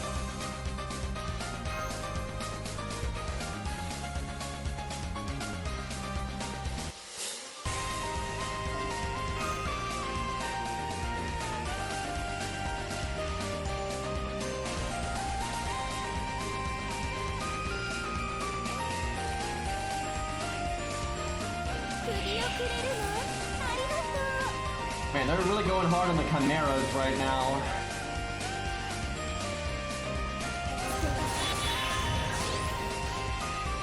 The art chain. I should get Nasher in P2. We're actually about to walk into Mordred, I think.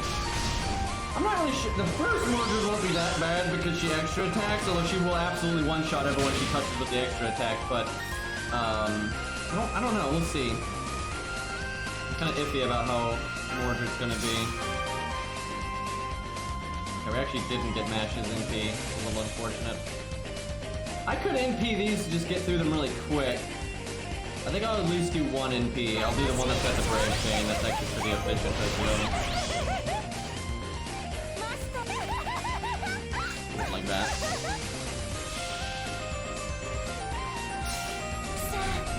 Mordred's normally easier than Gwen, but not necessarily depending on what kind of units you have. That's the thing. So, normally, Mordred's not a big deal if you can beat Gwen, because you normally, if you beat Gwen, it means you're obviously going to have units like David or something. And then David is incredibly effective against Mordred, but we don't have that. And we beat Gwen with RNG, so... Mordred could still be a problem. I'm not sure. We'll just have to find out. Billy is certainly going to be good there, though, because Billy has self-survival. But it really just comes down to how fast you can kill her. Because Mordred is a damage race. Like, Gwen you can actually get into a prolonged fight with. It's rough. The faster you go, the better. But you can get into a long fight with him. You really can't get into a long fight with Mordred. Because honestly, if... now, this isn't as true with the first fight with Mordred, but the final fight with Mordred... If you're incapable of killing her quickly, she is more dangerous than Gwen. Because she is her total damage output is just so much higher, and she's doing that every turn. Now, if the fight ends in a couple of turns, her upfront value, and because she's not that tanky, you can just finish her off, and it's not a big deal as long as you got the damage. But if you don't have the damage, and you have to get into a prolonged fight with Mordred, she's absolutely worse than Gwen. Because there's a big difference between NPing like every second turn or every third turn, versus NPing literally every single turn, and every single time you do it, you know, you can potentially just kill 3 people, right? Gwen doesn't do that. Like, he absolutely doesn't. So she can be really nasty, but we'll see. I'm honest, she'll kill us really fast, but she does have a lot less health than Gwen. So I feel like we should be able to get the damage out in time and be alright. Especially because of Billy.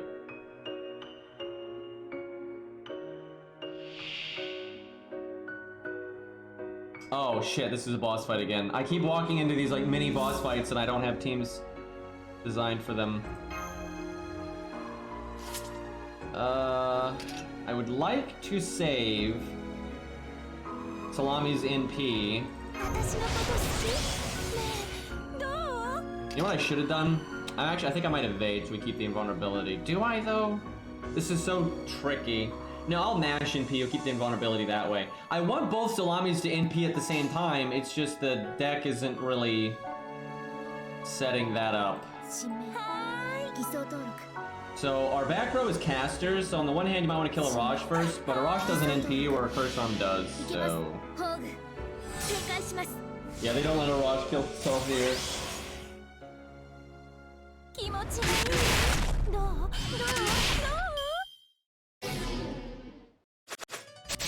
Ow.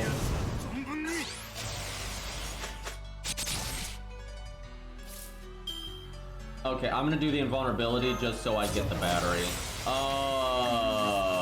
Right. She's not at max rank. So, that doesn't... How has she gone so many turns without getting a single card? Oh, she got one Buster card.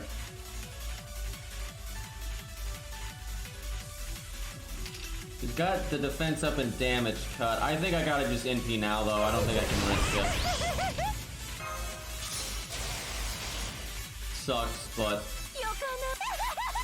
is what it is. I wish that cursed command code was on an art card, but I don't have an art command code key, so I can't put it on it. Yeah, I don't know why they didn't give Arash's extra attack here. I just don't think they thought about it.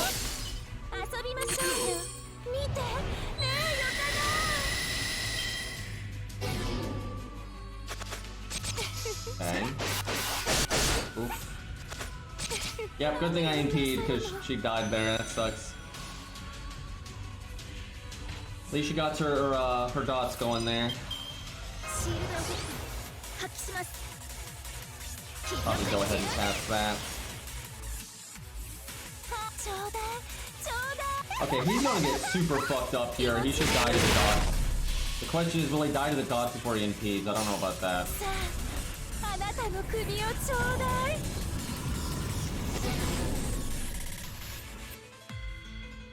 Actually, a lot of fights in Camelot are not DPS checks. Like, a lot of the typical ways to beat Tristan are not DPS checks. For God's sake, the most famous way to beat Tristan is with Leonidas, and that is in no way a DPS check.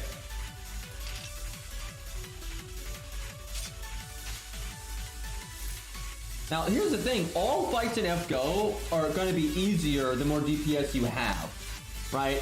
Now, how relevant that is to the fight just varies, right? Because some fights you basically have to have a DPS check because there's no matter how like stally the team, there's no way you're living that long, right? And then some aren't like that at all, and you're completely capable of going slow and stuff. So it depends. It's all over the place. Camelot, though, is a bit more damage racy than some of the other bosses, though, for sure.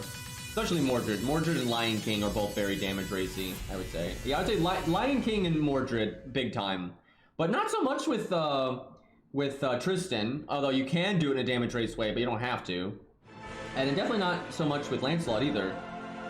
Gwen's a bit of a... Gwen is one of those fights that you can take it slow. You absolutely can. And honestly, our clears were pretty slow. They took a while. They really weren't that damage racy. It was absolutely long-term value, like 100%. That was very much long-term value setups. But you can definitely be rewarded for being damage racy, like for sure. He's kind of in the middle, right? He can kind of go both ways. And same for Tristan. You know, Tristan, you don't have to take it fast, but you certainly can. All right. There's no way to do an extra attack here to get past the thing. That sucks. Do I evade Booty Lancer? She's definitely the most important unit, and if procs to death, you have Guts as a backup.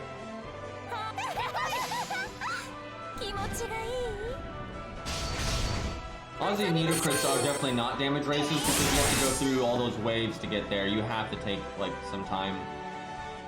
The Demon Pillar, though, I'm pretty sure is a demon race, or a damage race. I think it's heals one load.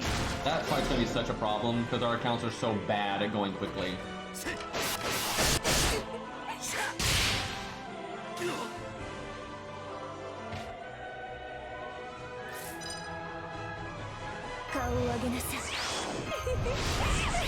Let's see if she can just do it like that. Maybe so. I think. I don't know. Rock might be neutral good. I'm not sure. Yeah, he's not lawful good. That makes sense, actually.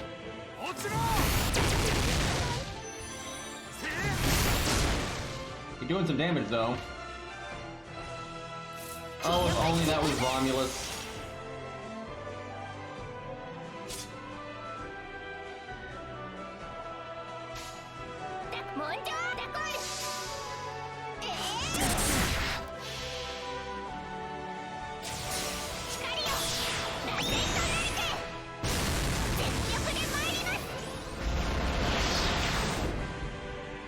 I'm actually okay with getting crit down here. Would like not to get Buster crit, thanks.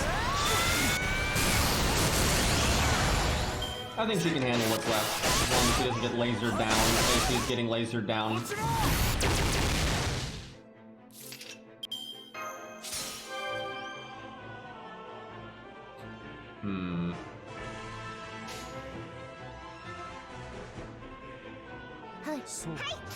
Geronimo getting his NP would actually be nice, just for the heal. For the Booty Lancer. Can you not do that? By the way, he's failed to crit like 3 times with our crit down. 4 times. My god, he would have just slaughtered us if we didn't have that crit down.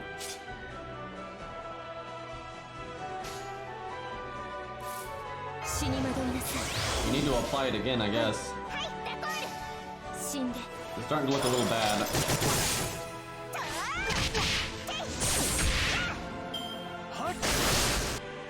It's actually good. Anastasia died. She's taking our cards.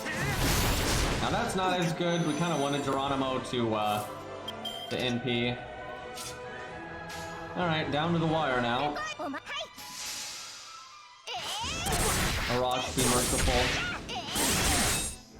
We don't have straight down anymore. We win next turn now.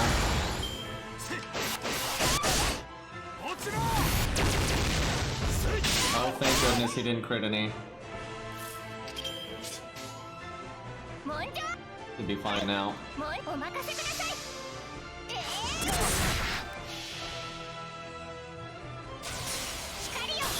They make up new rules constantly, then forgets about them.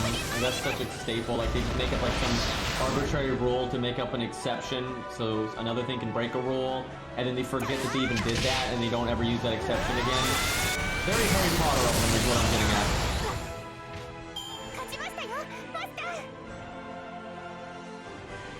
They've gotten extra bad about that in the last few years.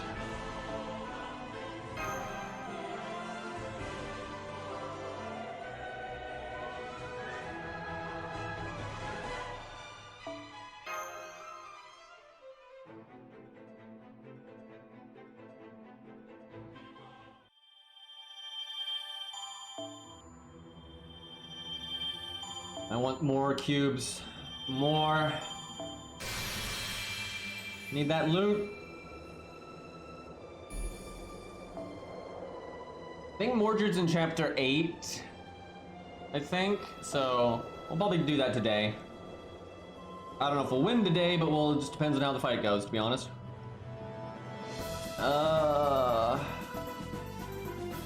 Double Billy.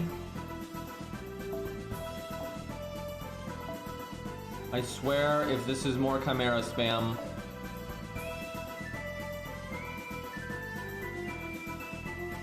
What is good here?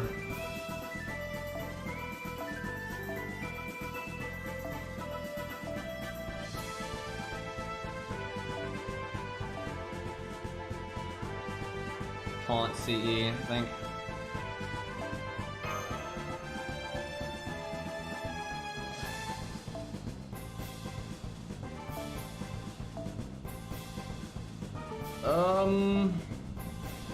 Man, we just don't have a lot of good CEs for a unit like him right now.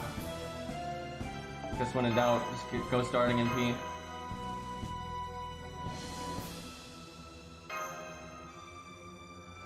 Agravain being in Lost Belt 6 would have been very logical and thematic, and would have had some really interesting interactions there, and would have also just been cool, and as such, they didn't do it. I remember this guy when, I think it was when Lost Belt 5 was coming out, and it wasn't out yet, but it was coming out. This guy was like, I think it was on, Reddit or something. This guy was like, okay, it's all Greek-based, and it'd be very sensible if they used the stereos here, and that would mean you might want to give them an animation update, and as such, because this is all very logical, I am now convinced that they're not going to do it. And he was correct, they did not do that. So yep, this is a very reasonable time to use a character they haven't used in a long time, and it's a good opportunity for an animation update for a bronze unit that not only would it be thematic, but deserves it because he's an old unit that needs it. And of course, as such, they won't do it. Alright. One wave. I should have brought AoE. Holy crap.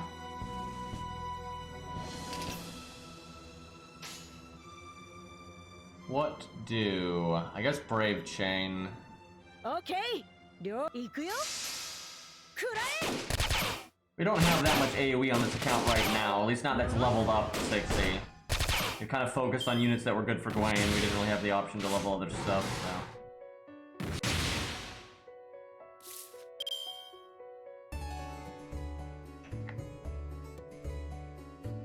Vulnerability to NP, but that one can't Brave Chain. I guess we just... I think we evade, actually.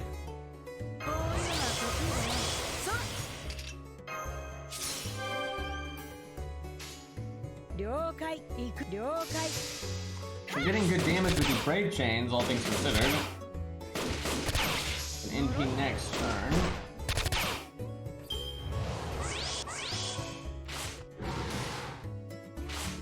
Hoping they'd hit the back Billy there for NP gain. Okay, the back Billy can Brave Chain if he NPs, so I'm gonna give him the invulnerability. That means though, front Billy needs to not die this turn.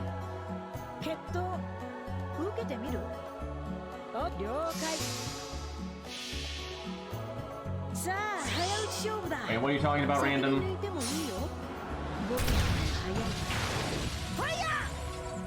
Yeah, it would have been way better if Oberim was just Oberim and gone evil instead of these. I'm actually Vortigern, right? Like that was just stupid. It was pointless.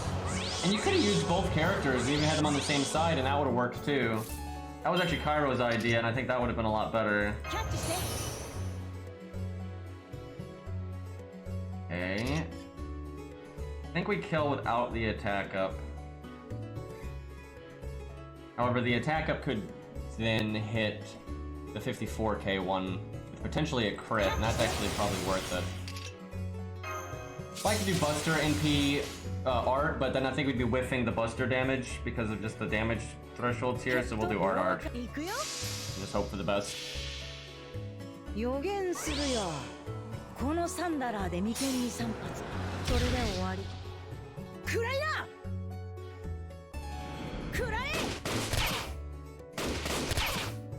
We did not crit with the 30 or the 80, and I think we might have killed it actually if we did, or been incredibly close to killing it.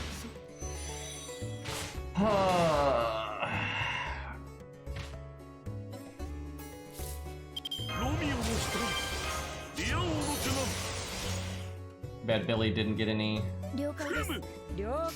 NP gain there. People are gonna die, but I think we'll have enough value to clean up. I don't know, that last Chimera is still 63k. Definitely use Billy's NP. Damn. I guess I evade Billy, actually. Yeah, that's worth.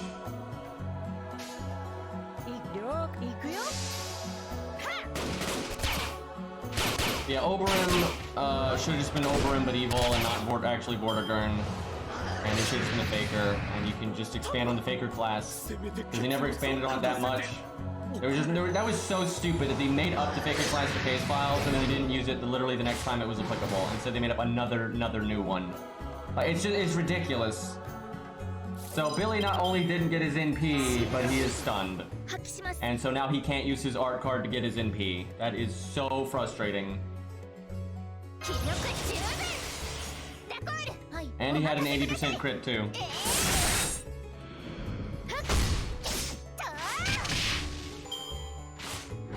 And now he is dead. Well, there goes our easy kill on this final Chimera. These are our last 3 units. Hopefully Booty Lancer's got enough oomph to clean this up. Not a good deck shuffle. There's his buffs there.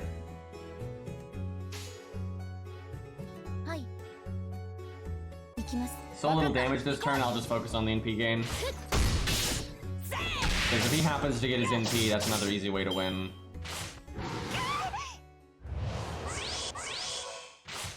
Maybe I should have waited 1 turn to remove his buffs, but he might have blown us the fuck up right there if I hadn't. Alright, this is good. That taunt really saves us. We should be totally fine now. That's crazy though how Booty Lancer you can't get any cards with the way the deck is, but Alex got it.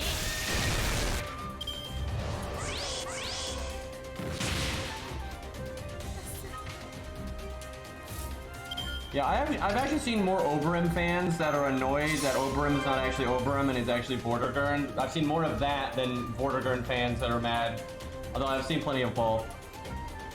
It's funny because Oberon overall is incredibly popular, or Vortigern I should say is incredibly popular, because people like their conflicted edgy boys.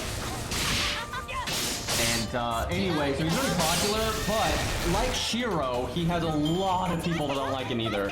Like Shiro is incredibly popular, like holy crap, like Shiro has a lot of fans, but Shiro also has a huge number of people that don't like him, and Oberon is kind of in the same boat. I would say though the amount of people that like him definitely outweigh the people that don't. My whole thing is almost everyone that likes Vortigern would have liked him regardless of if it was Vortigern or not. Almost none of the people that like Vortigern, Oberon, Vortigern, or whatever the fuck you want to call him. Moth Boy. Anyway, almost everyone that likes him doesn't know anything about Vortigern and doesn't care, and if it was just evil Oberon, no one would care. They would have liked him exactly the same. It was such a waste of an already established character.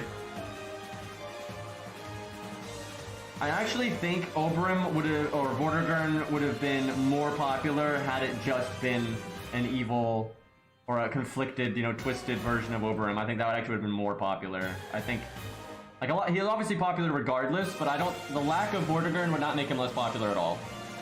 And the twist that some people don't like ruined it for some people, and so if you just removed that, it's not even a twist, man. It's so fucking stupid. I don't like them trying to make a twist just for the sake of it being a twist and not doing anything that actually makes sense or respects the characters, or it doesn't even mean anything. It doesn't change like his objective or any of that. Like, not good. Anyway, but yeah, I think he would have been more popular without it.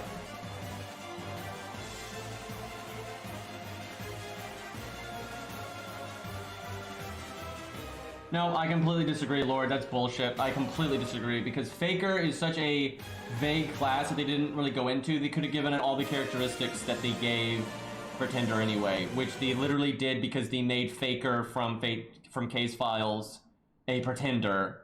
So clearly that's not the reason. I can almost guarantee you the reason they did Pretender is because they like making brand new things because they think it's fun, and also it gets people hype and it makes them more money. I think that's 1,000,000% the reason, because Natsu likes making up new wacky stuff, and he said this in interviews. He likes that. Like you know, a lot of creators like the creation process. They'd rather make something new than use something old, right? And that's fine to an extent, but there are times where it's just completely logical and reasonable to have something old. And also, I feel like there's no reason to make something new if you're just going to replace it and to make something else that's new, right? Because Faker was new. That's the thing. Faker was them doing that, them wanting to just pull something out of their ass and make up something new just for the sake of making something new. And then the next time that it was applicable, they just immediately threw it out the window and made something else that was new that was almost the exact same thing. Right? Because again, Faker was not like a really hardcore established class about like the down and dirty of exactly how it worked and everything. So they could have given it the surrounding lore that they gave Pretender anyway. And again, the proof is in the pudding because they literally made Faker from Case Files a Pretender. So clearly there's enough overlap there that it just doesn't fucking matter. Right? Like they just did it because they wanted to do something you know, new and and it worked. Remember when people found out that it was a new class? Everyone was losing their minds. Like, oh my god, it's a new class. It was like, oh yeah, guys, it's just Faker from Case Files. That generates significantly less hype, right? You're not going to be trending on Twitter and getting all the clicks and stuff on the internet if you just use something that's already known versus, you know, something completely brand new. Like, for God's sakes, Faker didn't even have class art, so they could have even used the Pretender class art for Faker. There is literally no difference between Faker and Pretender other than the differences that they have made up post-Pretender, right? So it's just the name. You could make Pretender literally everything is the same art, the same stuff they said about it, post introducing it, and they just have made it be named Faker, and it would make absolutely no difference. No, Faker would not have been as hype. Absolutely not. Like, there's things that are old are never as hype as things that are brand new. It never generates as much hype. I don't even need to like expand on that. That is just such a known fucking thing. Brand new things are always going to generate more hype than old things. and especially in that kind of situation. There's some exceptions when it's like, you know, Goku or something, like, oh man, Goku's in the next Marvel movie, right? But when it comes to like classes and things like that, Faker would have still generated some hype, right? It wouldn't have generated negative hype, but it still would. There's no world where it generates as much as Pretender.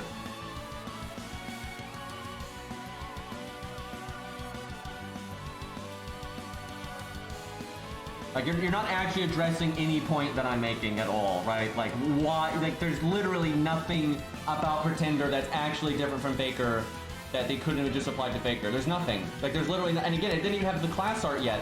So the class art could have been exactly the same as they used it.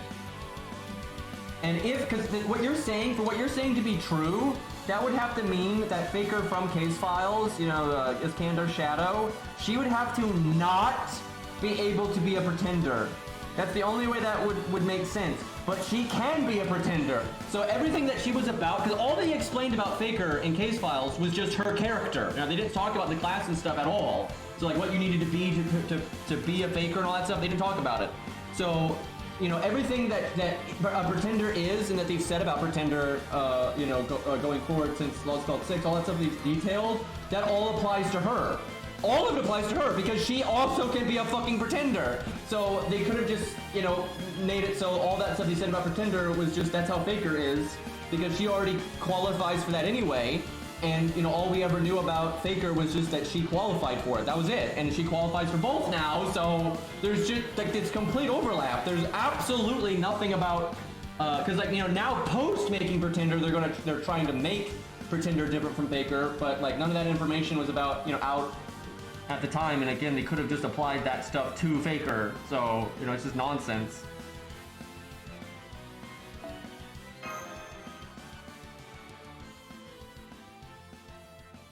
That'd be kind of funny making a, another Emil like that. That does sound like a Tight Moon move right there. Okay, now we're just fighting every class ever, so, some of these classes are probably gonna barely show up and barely do anything, because that's how it normally is, but, hey, Cairo.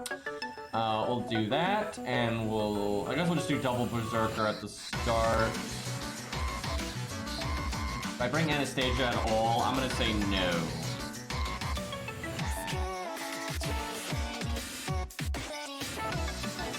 I might bring Booty Lancer, it just depends on like where the sabers are. It's just, I don't have another saber worth using, and I don't have good stuff at neutral. It's just like the best thing at neutral I've got.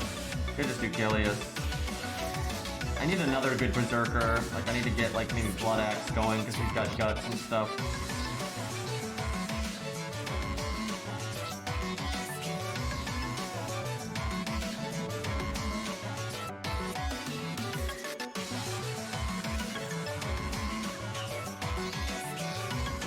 Fate doesn't Giga Brain much, honestly. They are, and Natsu's even talked about this in interviews. He is shameless, and he's pretty much talked about how, you know, he'll just make stuff up and, you know, throw out established rules for the sake of, you know, what he wants to do with the character and stuff. He was very shameless with that in an interview with the Fate Strange Fake. At the end of Fate Strange Fake, they had an interview with like him and Natsu, and yeah, he was very shameless about that. Like Natsu's always been like that. That's like just how he writes. And again, does not try to hide this. He would rather contrive, you know, a stupid plot point, or use plot armor, or you know, change something from the past, like an ability that was established to be this strong, suddenly make it weaker, or suddenly make it stronger, if it allows him to move the characters in the way that he wants for the story. That's just how he writes. He cares about, you know, getting that character moment and having that character interaction that he wants, more so than like the universe being logical and having internal consistency. He's very much like that, and actually a lot of writers are like that. He just takes it to a bigger extreme, I think, than a lot of other ones. Like, a lot of other ones try to have their cake and eat it too. Most writers, you know, are very cart before the horse, and you know, they don't care that much about logical consistency, but they try to have like a shallow paint job over the story to make it seem like it's being logically consistent, right? That's what a lot of writers will do. Where Natsu doesn't give a fuck, and he'll just be logically inconsistent and just make up some stupid bullshit to justify it. And he don't even care. Like, that's what he wants to do.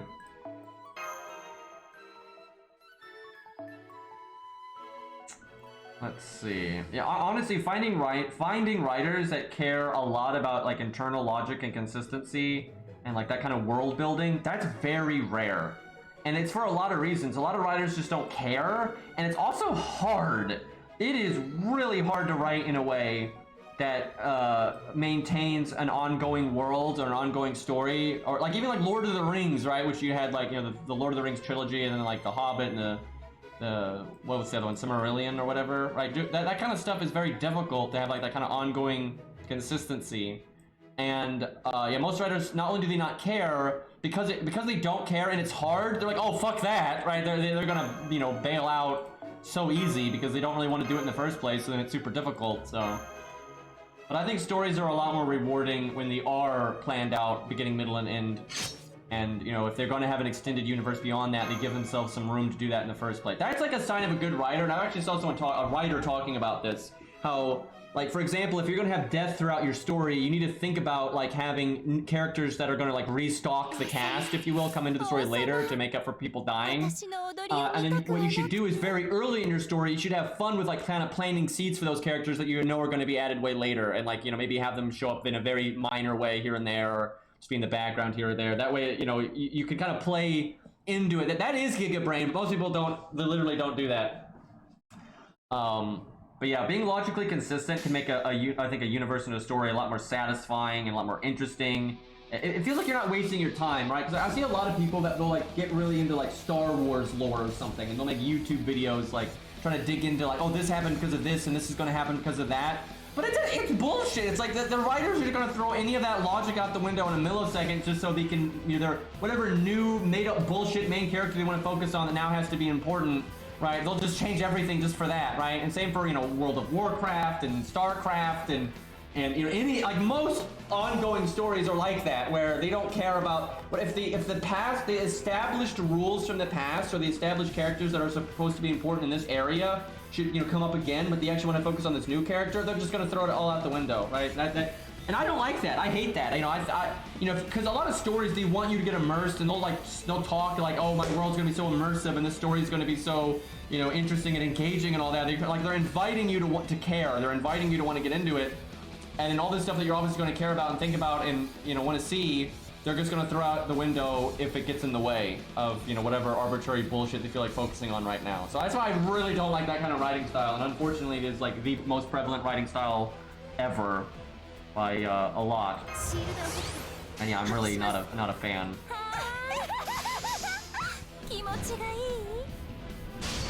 I mean, I'm not talking about Star Wars EU. Like, Star Wars EU was so fucking bad because, I mean, some of it was good, but like so much of it was bad because everyone that died didn't actually die, and everyone had a secret apprentice, and everyone had a secret brother, and it was fan fiction. Most of Star Wars EU was just bullshit fan fiction, and it was horrible. Now, some of it was good. Like, some of it, there was a few books and a few writers that did good stuff, but that's not, I'm not talking about that. I'm talking about literally what's in, like, the you know, the main movies and whatnot. And you know, people like look at this, oh, this one scene because this guy said this thing, or this guy's been shown to be this competent, you know, this and this is going to happen. But then it won't, because as soon as the writer's like, oh, we don't need that past bad guy to be relevant because he's old, we got to make this new thing all the bee's knees, right? So like and that, again, like, I don't like that because you know, what's the point of a story if everything that happens in it is going to be irrelevant in the next story, right? It's like if you establish, guys, this character has got this super powerful ability, this is such a big deal, and in this episode of the anime, it just matters so much, everyone's so scared, and the music's so dramatic, and this was so impactful, but then in the next arc, it doesn't do anything. And it can't even hurt the new bad guy. It does not. What was the point then? Like, why build up to an act like, oh, this thing's so important, and it doesn't matter the next arc. Now this thing's what's important, right? Now this is the thing you gotta care about. Oh man, look how strong this thing. Next arc, no, it doesn't matter either. It's like, who gives a shit, right? If you're gonna just keep trivializing everything, and I don't just mean with powers and abilities, I mean with like character interactions, you know, the logic of the world, you know, the stock prices, right? Whatever the fuck, right? Why even bring it up? Why even use it if it's just not gonna matter at all, right? If it's just gonna immediately be replaced by the next thing, right? That is so boring, that is so bad, that is so shallow, that is so cheap. And that's most storytelling, that's most anime, that's most ongoing book series is. It's most TV series is. It's so standard, and it's, I don't know, it's because people are fucking stupid and they'll eat it up, you know, whatever dumbass new thing is shiny or whatever. That's what they end up caring about. And then for the writers, it's just so much easier to write in that style that obviously that's what they do. You know, like, why do you think all the shonens have like the same like structure with that kind of stuff? And it's because it's like formulaic and it's easy to write. Where if you want to like keep track of like characters' actual motivations in a more complex way, and you want to have powers that are going to consistently do certain things, and you know, have quirky, you know, interactions and all this stuff, that's hard. That takes a lot of effort and time. And then you might have like some side villain from the past that actually has the perfect ability to counter your new shiny bad guy because you didn't plan this shit out at all, right? And so you just don't have it work, right? So that's, you know, that's the whole thing. You know, plot armor exists for a reason. Actually, I think a lot of people care about consistency, they just don't realize it. The few stories that are truly masterful, right, and end up being really well written and have like good ongoing stories that are consistent and like but still unfold with good character arcs and have new exciting things, but the old things matter too, and like the world feels natural and believable. That kind of stuff people love to death. It's just, it's so rare that it, you know, it hardly ever happens. But you know, every time a story does do a good job, it normally does do well, right? People like masterful things. It's just they also like schlock well enough that, and it's so much easier to make the schlock that most writers would rather just make the schlock because it's good enough, right? Like, why go for the bonus points when you can, you know, get by with well enough?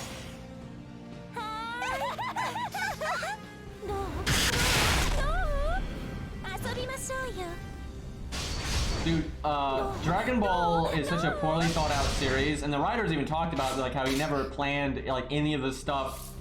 You know, the universe was not supposed to expand beyond the just Dragon Ball. Never mind Dragon Ball Z. It was never supposed to go beyond Dragon Ball.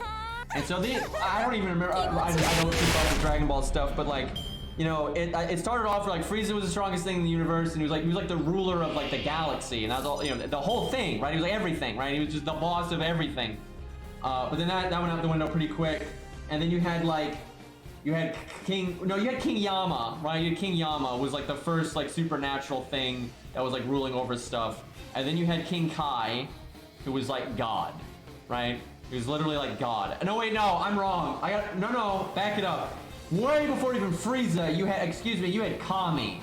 That's what it was. Kami, which is named God, by the way, was like the overseer of the whole world, right? And that was like all Dragon Ball was about, so he was basically just God of this world, right? And then that got superseded really fast with King Yama, right? And then King Kai was like the God of God, right?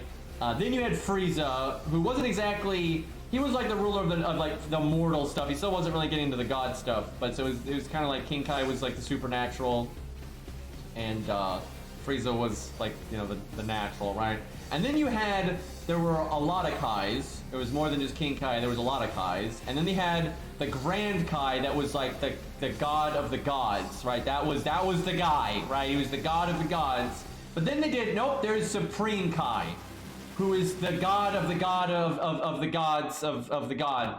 But then there's like, no, there's multiple Supreme Kais. And then I think they even did one, I don't even know. I think they did something beyond that. I don't even know what it was. There was some stupid shit beyond that. And then there was like the God of Destruction for like a movie or whatever. So that was above all the other things. Like, what the fuck was the Grand Kai even for at this point? But then there's like that God. And then there was like, then now it's like, there's like a baby that's like the God of the God of the God of the God of the God of it. You know, I don't even know. But it's like, I know the God of Destruction is not even the thing anymore. There's like another level. It's stupid. Like, it is so fucking stupid. And then King Yama's like, why am I even here, dude? Like, what the fuck is any of this? Like, just so dumb. They don't even start it on like the villain hierarchy, right? That's like the good guys, for fuck's sakes. It's so much more, it's so convoluted. And you know what's amazing in Dragon Ball is how somehow they run into like whatever corner of the universe that happens to be the power level that they're roughly at, and not one, because like if you look at like, if you zoom out from like the beginning of Dragon Ball all the way to like Super or whatever the fuck they're in now, right? So you got all these things from Frieza to Cell to, you know, Broly Bojack, and I don't know any of the new villains, but you know, just all these things all over the fucking universe, right? Somehow they always run into them in a linear fashion that correlates to their power level, right? Like, what are the odds of this, right? Because if they had ran into like Cell in Dragon Ball, they would be so fucked, right? Or if they ran into, you know, whatever the fuck, you know, here, you know, this planet instead of that planet. It just doesn't make any sense, and it so obviously doesn't make any sense. Like, I don't, it's just so fucking dumb, dude. Alright, what are we doing? What's in our back row? Is Billy in the back row? If Billy's in the back row, we need to kill the Lancer. I honestly don't, I think he is. I think he is, so we're gonna really stir down this guy. I think I'm even gonna do the attack up, actually. Just so much kill it. Yeah, henchmen attacking one at a time. It's like, why don't you all just go at the same time from different angles? Why don't you try that?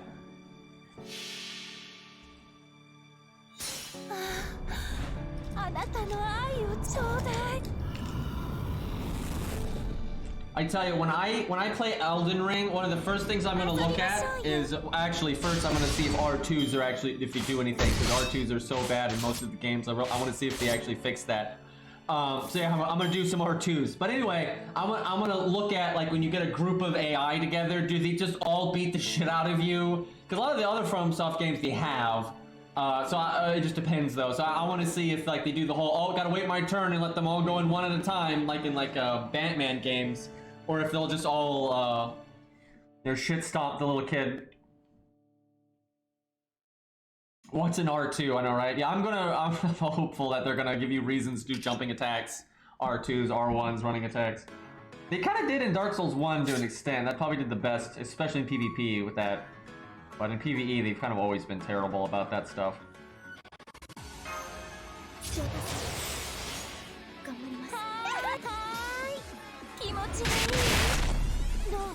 Yeah, they said Cybermen were as strong as Raditz, but they weren't, really. Like, when you looked at their actual performance, they weren't. Raditz, like, easily blew up an entire mountain without even exerting effort. A Cyberman never did anything like that, even close.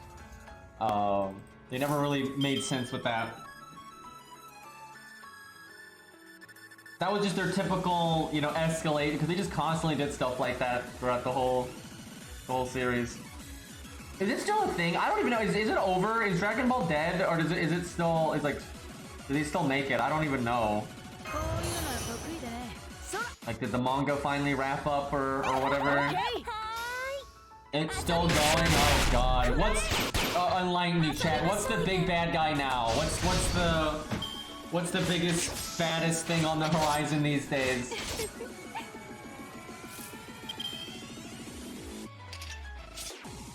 Alright, Billy time. I think I actually NP the one that will die, so I can just focus on the final one. The other guy's got the defense up anyway. Satan. A guy that wished to be the strongest to the Dragon Balls. It's so boring, good god. That won't even make sense, because you fucking know they're gonna have this guy wish to be the strongest, right? And then he's gonna be the strongest out of anything they've ever shown, but then sometime they'll find some ancient planet with some ancient bullshit or whatever, and this thing's stronger than that, but then why didn't the Dragon Balls make him stronger than that thing, right?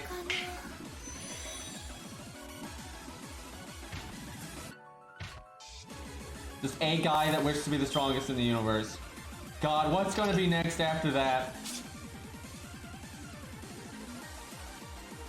Okay, I like how we're all sabers in the back when we're against the saber. That didn't really work out the way that I had intended. I'm actually gonna save Billy's evade. I actually want the other two to die because they're not useful.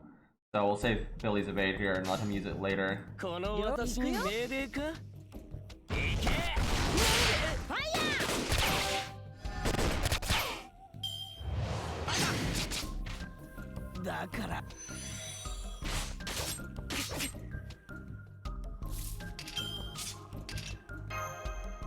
Go ahead and heal. 行くよ If only Gilius's NP gain buff was team-wide, that would really be useful for this account. We need something like that. Wow, that actually looked really cool, that crit right there, but Gilius is fucking dead. OK 両行くよ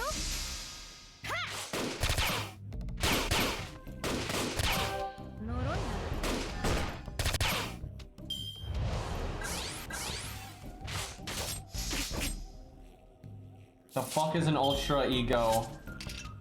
Is that an alter ego from FGO, but even it's ultra now? That's like all I can think of.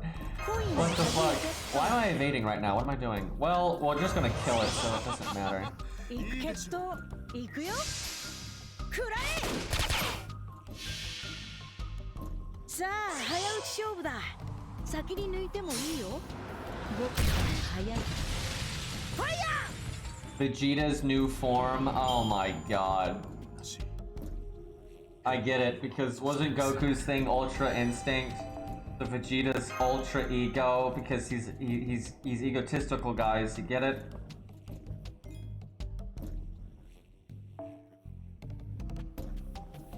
Removes his eyebrows? So it's Sonic. So at that point he's just Sonic, is what you're saying. Because I don't think Sonic has eyebrows, so, and they're blue now, right? So Vegeta turns into Sonic, this makes sense.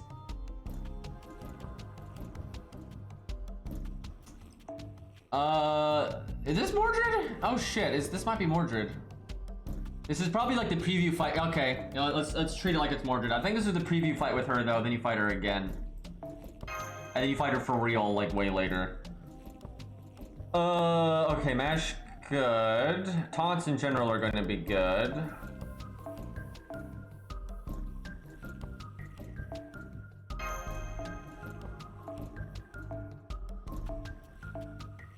I don't really have a good unit at the end here, but...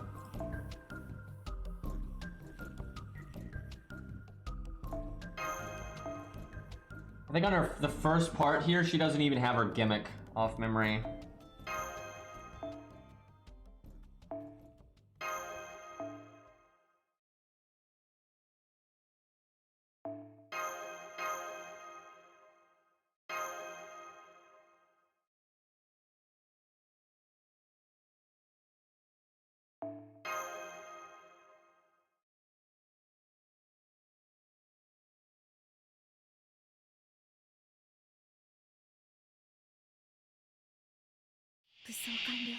Okay, I think it's these guys and then Mordred. Oh, if only we had a Rosh. That would be so nice here. This is actually kind of bad though. These have enough health that we're gonna have to actually use some of our resources on them. 98%. God damn it, game. Now we got defense buffs going. Okay, okay. Maybe I should hit the middle one. This is gonna make my NP a little awkward. I guess I just NP the middle one.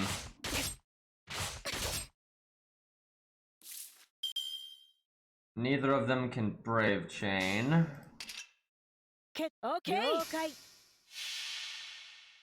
さあ早打ち勝負だ先に抜いてもいいよ僕の方が早いからファイヤー Didn't quite kill, thanks to the defense buff. Okay, that's good. Do I NP, or do I want to save it for Mordred at this point? I don't want them to NP me, that's the thing. And I don't want Mash to die or use her taunt. I think I need to NP. 行くよさあ早打ち勝負だ先に抜いてもいいよ僕の方が早いからファイヤー Bang. Yeah, I can kill him next turn. Hopefully I get NP gain from Middle Billy. That's not the way I wanted to get NP game. Got it though. Alright, Billy, you need to kill. He's got a defense buff. We don't have a Buster card. The Mash does nothing, but I think he's got it. There we go. Alright, Mordred, what you got?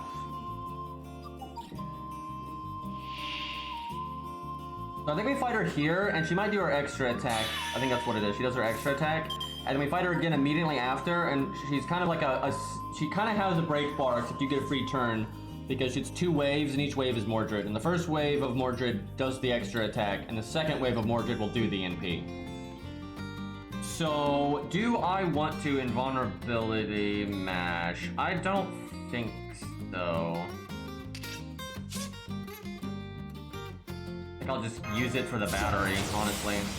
Let Mash die. I can't Brave Chain, so I don't do the attack up.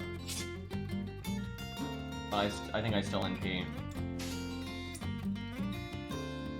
Nope, I don't. I do the Brave Chain on the other Billy. Okay, Use it while you got it. Because Billy's not, the other Billy's not gonna whiff NP gain, he's not gonna get attacked, and he has no cards. So there's no reason to NP that turn. Don't lose anything by waiting. Oh, Ash is super dead. Okay, I do whiff that battery, but that's not that big of a deal.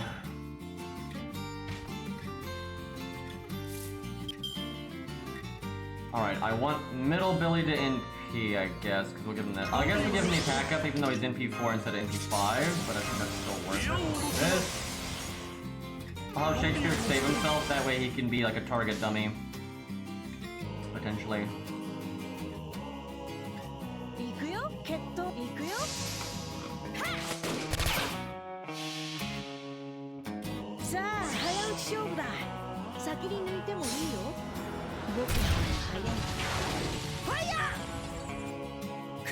Nine. Wish something had crit there. We had attack up and bust her up in this fight too. We're totally fine on this fight though. The next one will be a little bit harder, but the one that's much harder is way later, where she starts NPing from the get-go. Although I don't know, the second fight with her, so there's 3 fights with her, and the second one could potentially be harder just because she's got like the pseudo break bar, where the third time you fight her, she just has one slightly bigger health bar, but because it's not split up, it's not necessarily harder. Okay, support Billy time. Do I evade or do I want to wait? And because maybe back Billy might be able to face tank a hit, and he also could hit Shakespeare. I think I evade middle Billy, and that's it. Little risky here. Okay. さあ早打ち勝負だ。先に抜いてもいいよ。僕の方が早いから。 Okay guys, we can dial it back on the Dragon Ball talk now. Like, get a little off topic here.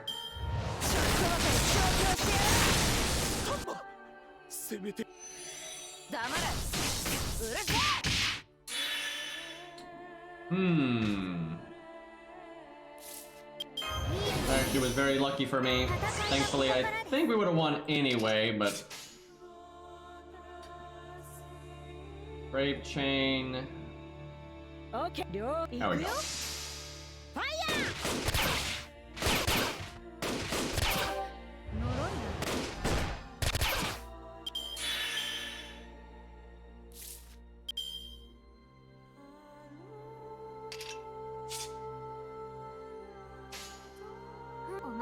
Alright, now we got the real fight. I'm actually looking forward to this fight coming up.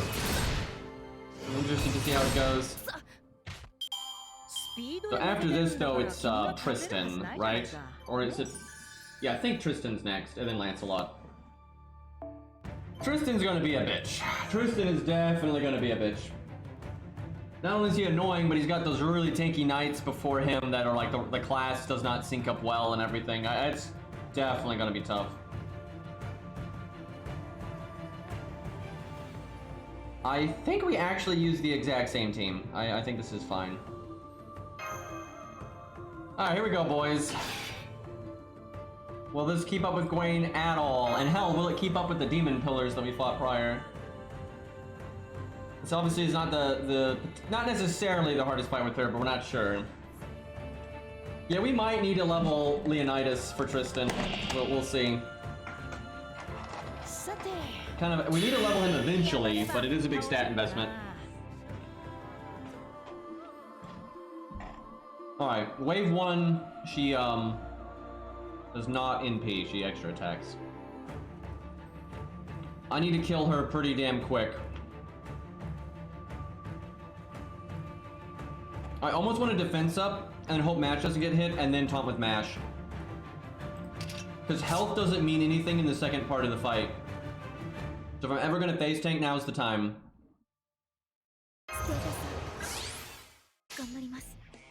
This is just really bad if she hits Smash.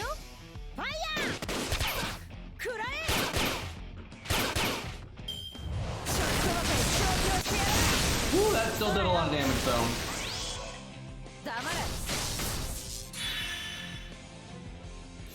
Man, our first skill's like level 9 too on Mash, so that's kind of scary.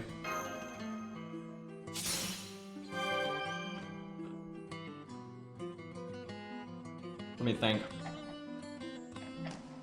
I could actually kill her this turn, but then I would have like nothing left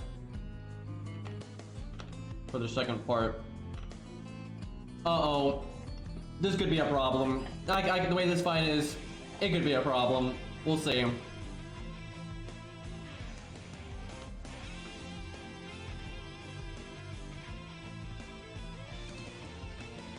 I could just get lucky.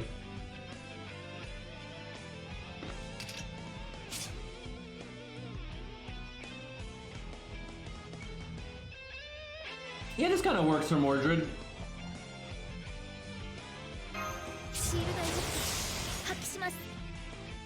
Alright, just NP either Mash or back Billy.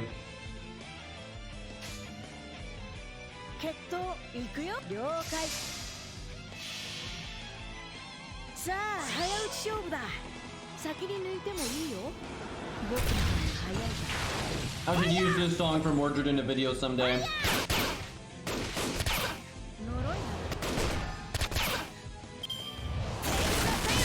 Good. Oh, so good. That was perfect. That was so, and I got a lot of NP as well. That is so lucky.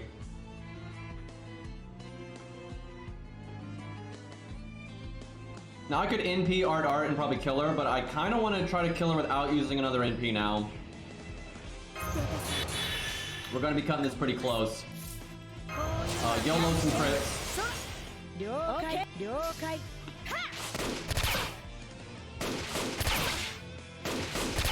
Good. What's not good is I just realized Shakespeare is gonna waste his taunt. Most likely, anyway. Well, actually, no. I don't think I can kill here.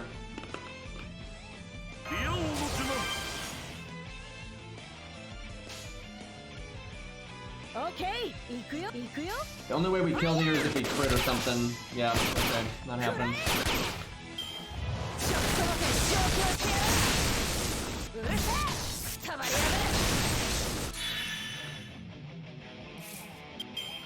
Okay, that'll do it.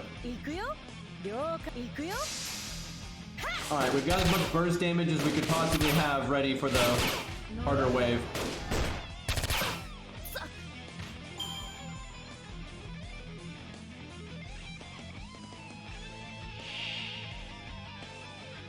Yeah, this does fit Mordred versus Morgan a lot better than Mordred versus Artoria, I would say.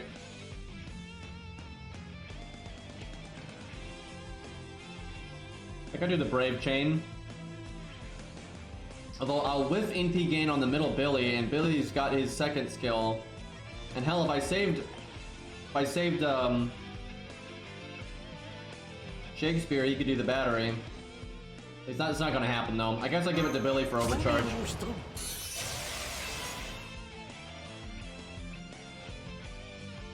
So I could do Buster up, Buster NP Art, do an extra attack and all that, and use the Buster up.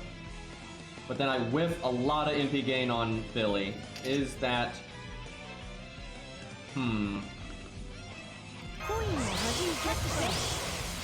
I might as well cast the Buster up because Shakespeare's gonna die. Boss has 300k. I think I gotta go for the long-term value. But it is long-term value if Billy NP's an extra time.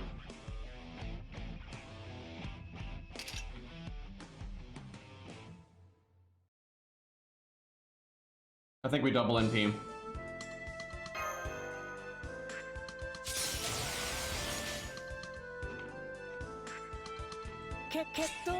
Now, the art card of the support Billy will do more damage because he has the attack up, but we're going to do the other art card because that Billy's got the battery skill.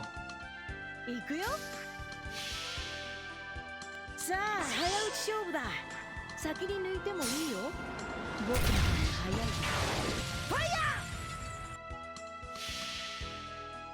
ー。予言するよ。このサンダラーで眉間に3発。それで終わり。てめえ、くらいな。ファイヤー。The thing is, これこそは。Love about Morgan having not met Mordred would not really matter to Mordred because Morgan is still Morgan and she hates that kind of personality and everything. So it'd be like that meme, the Thanos, you know, you took everything from me and like, lady, I don't even know you. Like that's basically what that would be. Okay, I definitely made the right play there. We just instantly got our MP again. Alright, land the charm, land the charm, land the charm, land the charm. Fuck. Well, we evade back, Billy. This is not good. Oh, this is not good. This is where the little one needs to have like parted C or whatever.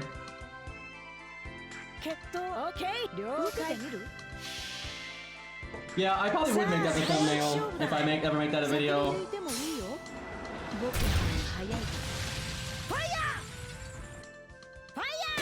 Oh, thank God, that did more damage than I was. Oh, yes!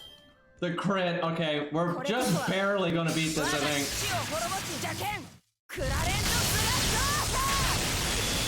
We brought a good team, though. Like, this is absolutely a competent team that we got here. I don't think we could do much better than this.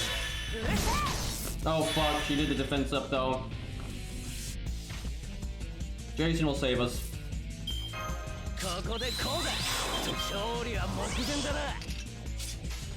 Maybe we get lucky with these crits. We might still win right here. No, definitely not.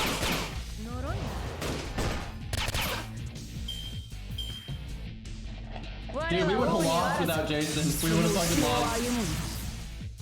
Billy could base tank and MP just barely, but she would have normal attacked after, and it would always attack Billy because the other two are dead. So yeah, if it wasn't for Jason, we would have lost.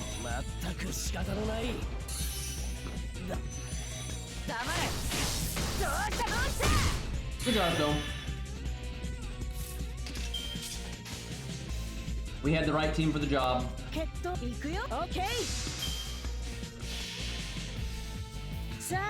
I mean, she did fuck up the team some. She killed 5 out of 6.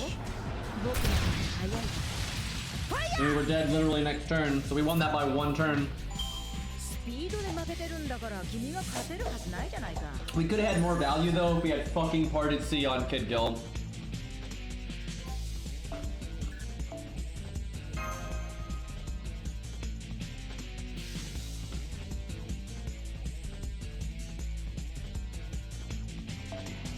That gives me confidence that the next time we fight her, we'll be able to win.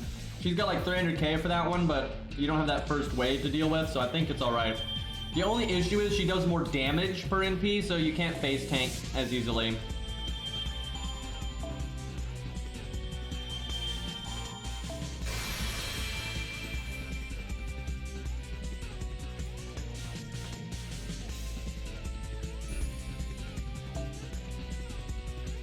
What do we get? Skill gems? We've almost got a 10 roll. That's a really funny detail right there with her being a hologram because she's in Camelot. They can do that, but they can't make an actual good UI.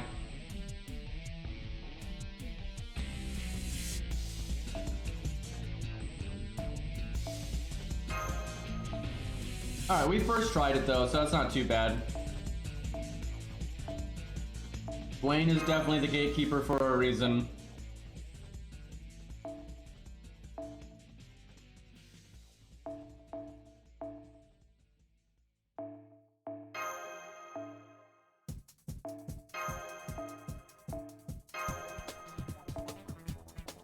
Doing formal craft again because she has 2 art cards. This is so silly. You know what? Fuck it. Mash you, smash you.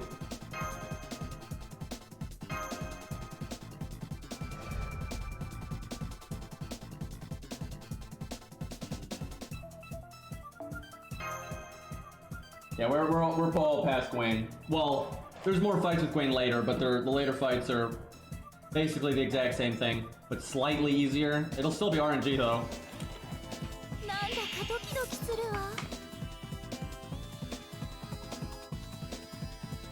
I actually did it last night, I just didn't show it until today.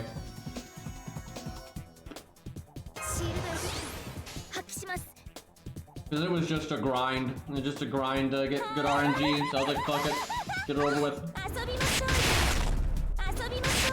Oh yeah, not only is Gwen easier by a little bit, but Mash is upgraded, that really will help. Unless we just get like double buster crit on the wrong unit right away and some shit like that, but...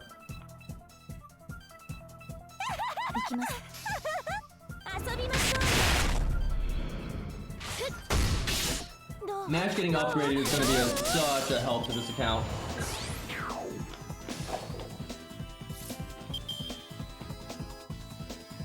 I've got our first skill at 9, I just need a lore.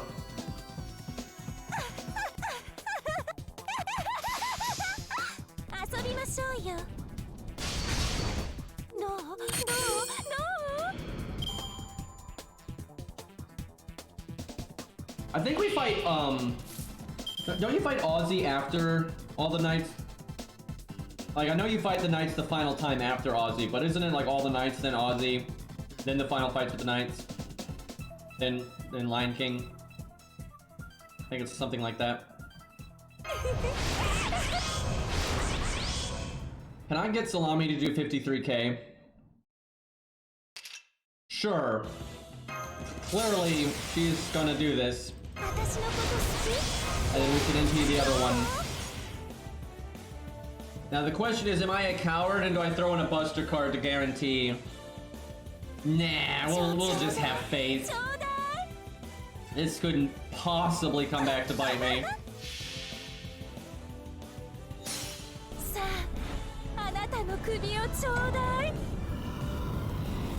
Yeah, there we go, no problem.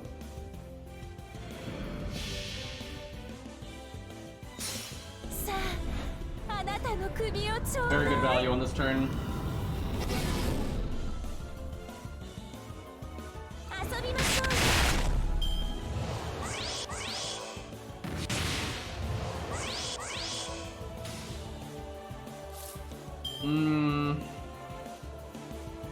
Do this, and then I'll taunt next turn.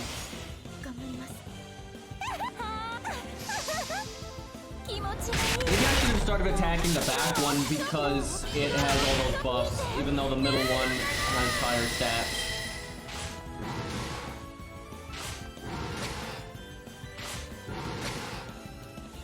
You never attack the one with invincibility, but what are you gonna do? More dots.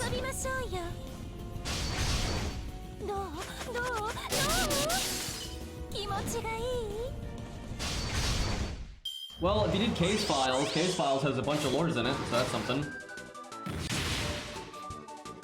Appropriate music for Mash getting blasted. This mob will technically die to the dots. Do chimeras have 3 actions per turn? I think they do. So I guess I start attacking the back one. I think that's correct.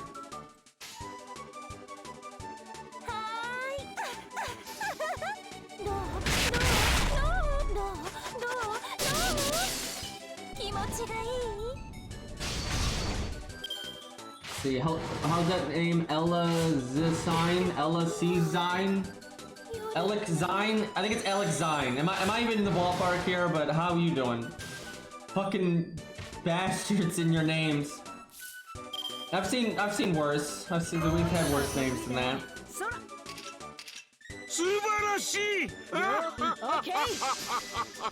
And the bystander effect? I think I got that. Thank you for the Twitch Prime. I can't help but notice that you have 3 words in your name and none of the letters are capitalized. I blame Icy for this personally.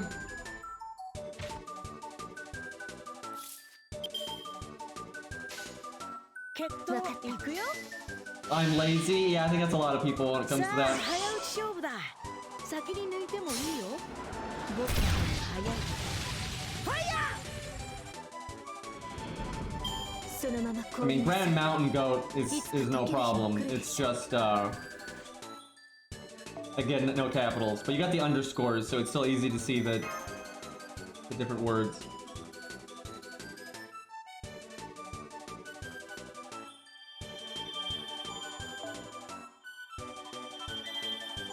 Oh, I know. I know that guy does not have any capital letters. He does that on purpose. That guy. So let's go over the lore of IC23. The story. So this guy used to have the name capital I, capital C, 23, right? Just that was it. IC23. And he's been part of the stream for a long time, which I'm sure he regrets, but you know, it is what it is. You can't get that time back. You can't get it back, Icy. You're never getting it. Anyway, and so it's been like an ongoing thing that I'm, one, horrible at reading names, because they're not words, and yeah, it's a problem. I'm very bad at that. And then I'm especially bad at it when people don't capitalize letters or don't, you know, indicate spaces or whatever, so I'll just fuse them all together and it's super fucked up, right? Happens all the time. This has been an ongoing thing. So Icy, as just like a quick gag, because you can change your name on Twitch every so often, just changed his name to, you know, everything I don't like. You know, a lot of long convoluted name, no spaces, no underscores, no capital letters, you know, just gibberish, right? And he was just going to do it temporarily. And he does this and he shows up like, oh, hi, Mr. Hanako Green. How are you today, right? And then later he tried to switch back to IC23 because that's what his name always is. And someone had taken it. Someone out there, not even part of this community, just someone out there, but this whole time, you know, they were probably like a COD player or something. And every day they were checking to see if IC23 was available, and it was never available, never available, never available. And then they find that short window where it was available, they snagged it. And then so when IC tried to switch back, he couldn't. So now he just keeps switching his name to more and more convoluted bullshit that I can't read, or even I'm not even going to try at this point. Yeah, that's IC. Kind of screwed himself on that one, to be honest. Yeah, name got yoinked. Oh yeah, and then he started, and he actually, I gotta give him credit, he almost got me. He normally doesn't do this trying to get me. He normally does this trying to get other people. So on my YouTube, he'll leave comments that are like muddying the waters between almost being logical, but not, right? He'll say like some kind of hate comment, like criticizing the video, that almost sounds like it's reasonable, but it's not. But if like you're stupid, you might actually take it seriously, right? And so normally I know it's him because I recognize his YouTube name, but I'm pretty sure he changed his YouTube name. Now it's still the typical Gerbily Goop that we see here, but it was just something different. So my brain didn't register that it was him. And if he changed his icon to like, I think Izo with like a, you know, big like Mexican like hat and mustache or something. I don't even know, like incognito, but. So I obviously should have been a giveaway, but I just kind of glossed over it when I saw the comment pop up. So I just did not realize it was him at first. And again, normally he leaves these comments trying to bait other commenters, right? And make them take it seriously, you know, not me, because he normally knows I will know it's bullshit, also I know it's him, right? But because he changed his name and his icon, for a while, when the comment first popped up, I just didn't notice. I was like, okay, it's just some new guy I've never seen. I didn't even read the name. And then I'm going through this comment, I'm like, oh my god, this logic is so stupid and flawed, and it's like this like long comment about like why you like using a bunch of starting NPCs is basically the same thing as using Hester or Toria and shit, you know, that whole line of thought. And then I was typing a response. I was like reading the end of it, and I was just starting to type a response, and right as I read the end of it, I'm like, I was even thinking like, there's no way someone's this stupid. I'm like, wait, no, there really is no way someone's this stupid. And then I looked at the name again, and I'm like, this is fucking Icy. And again, I didn't know, I'd never seen the name before, but the name was just, it's his brand, right? It's like this long, convoluted, it's multiple words smashed together. And I'm like, that's fucking, I'm like, that's just Icy, I know it. Like, I was like, there's no way that's not Icy. And I'm like, never mind. Good try, champ. But he got damn close to debating me there. All right, let's see. Yeah, that's Icy's lore and the history of this channel. A real master of disguise with that icon, Scott. That was pretty funny. I did have a laugh from that. All right, we will start with Billy and Salome. That, then Jason, then Gilius, because fuck it. Maybe I use my Jason and not Cairo's. Oh my god, I love how you have to go back and it resets the entire team. This UI, man.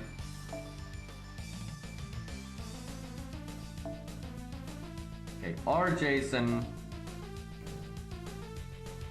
Oh, I actually have okay skill ranks on that first skill there. I didn't realize that.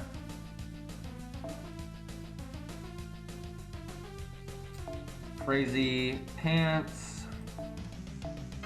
Actually, that's... Crazy Pants is really Salami, although I guess she doesn't wear pants, so... I don't know, Gilius is pretty nuts. It's just not as much in his caster form, I suppose. But he's plenty fucking crazy.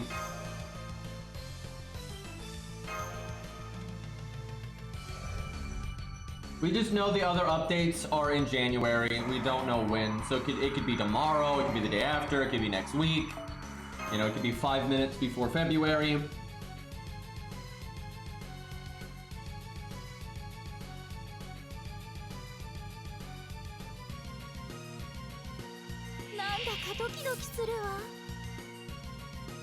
Ten, 10, 10 on the HP here. Definitely not our skill ranks.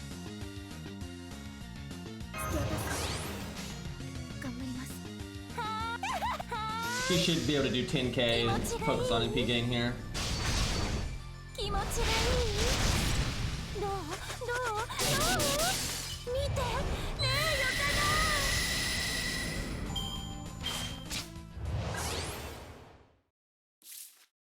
Oh yeah, when you're trying to save money, you start to notice the little expenses, right? Like when they matter more, it's like big oof.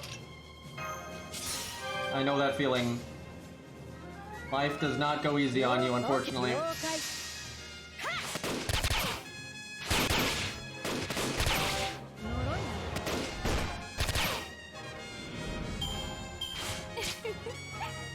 Let's see.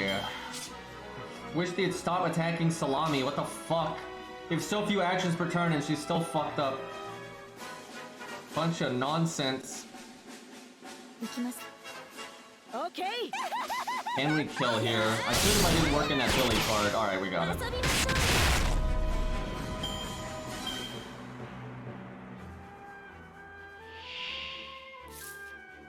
There is a lot of Lancers right now.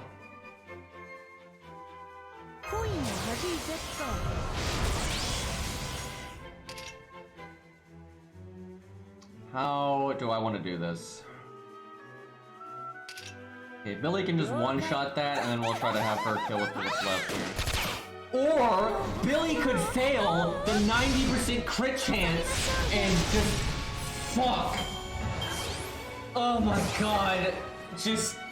ugh. This is why we don't land debuffs on Gwen, by the way. He missed an 80% earlier, too, so he's having a real day. God damn it, man. And he would have done like double damage, because critting is double damage, so that would have one shot, and then he would have done another double damage because of his first skill. But, no, we don't do any of that.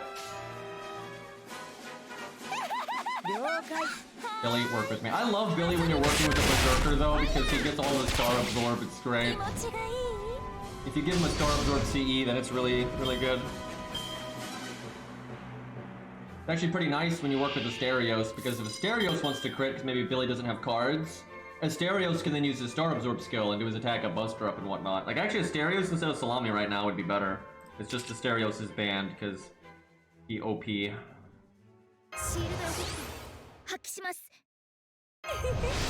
Alright, I need Billy not to die here. I could do his evade. Yeah, let's be cautious.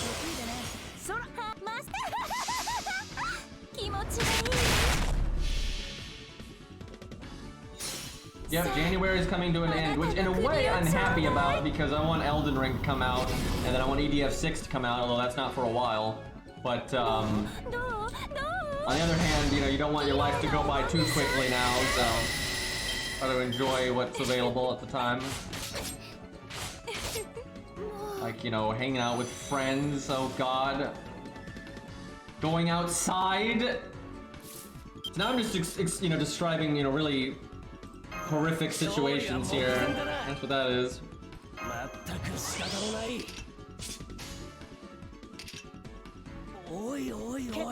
Okay.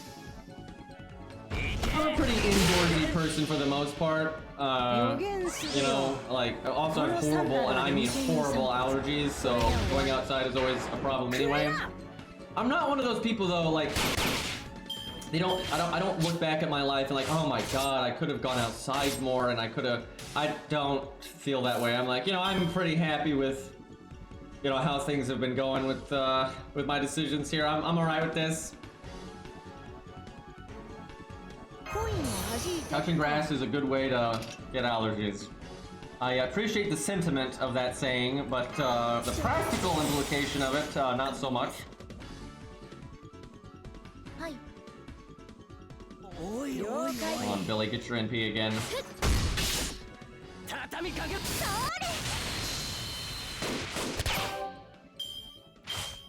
I actually enjoy hiking too, and like mountain climbing, and that I don't mind that stuff. I don't actually dislike the outside. I dislike allergies. I dislike strangers acting like twats and all that kind of stuff. And there's just a lot of stuff that I can enjoy on my own, like reading a book or playing a game or, you know, playing a board game with my friends or whatever, right? But, you know, it is nice to go outside sometimes, sure. But I don't value it, I think, as much as a lot of other people out there.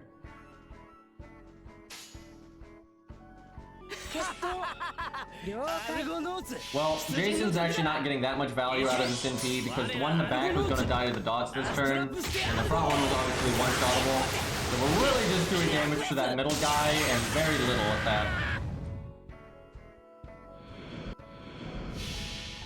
I'm allergic to so much stuff. So I've always known I had allergy problems. It's been an issue for me my entire life. But I don't know, maybe 6 months ago, year ago, I don't know, I got like properly tested by a specialist, and I'm basically allergic to everything. And not only that, I'm very allergic. Like basically everything they tested me for, I was allergic to, and so yeah, we're going through the process of, you know, trying to lighten that burden with like allergy shots and that kind of stuff, but it's been rough because I'm so allergic to so many things. My allergy shots are brutal, and it's not been the funnest experience, but I'm told within like the next 2 months or so it might start getting better, and I'm really looking forward to that. I hope it works, because it's been a source of a lot of despair for me, so I hope it works. I don't know, what I'm always worried about, I'm a kind of a paranoid guy like this, I'm always worried that whatever is really bothering me, like when I'm at home and stuff, what's really getting me, is just something, because they can't give you an allergy shot for everything, right? There are some things you just can't get an allergy shot for. So I'm worried whatever the fuck is really getting to me is something that I'm not even getting shots for right now. And so, you know, within a year or whatever, when the shots start becoming more effective, it won't even matter, and I'll just have wasted my time, and I'll need to like get surgery or something instead. That like scares me because it's just so much wasted time, and also I just want this to go away. I don't want to be stuck with this nonsense.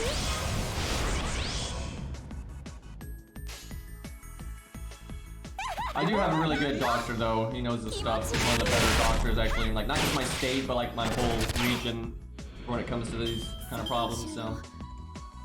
Honestly, if it wasn't so much hassle, I'd probably just get the surgery now. I'd probably just get the surgery now, but I kind of want to just see if the shots work, and then if they don't, then we'll go with surgery. But yeah, if like it was less inconvenient and I was like rich, you know, American healthcare system, you know. Anyway, if that wasn't an issue, then I would just do it now and then just get it over with. Okay, I'm guessing it's Camelot Knights that are sabers at the end. So probably double Billy in the back. Could just do one Billy though, and then do double Salami. But now we'll bring an assassin. Although we really don't have any good assassins, because Sanson's stat line is questionable. There's a chance there's a rider at the end, but I'm gonna just assume there isn't.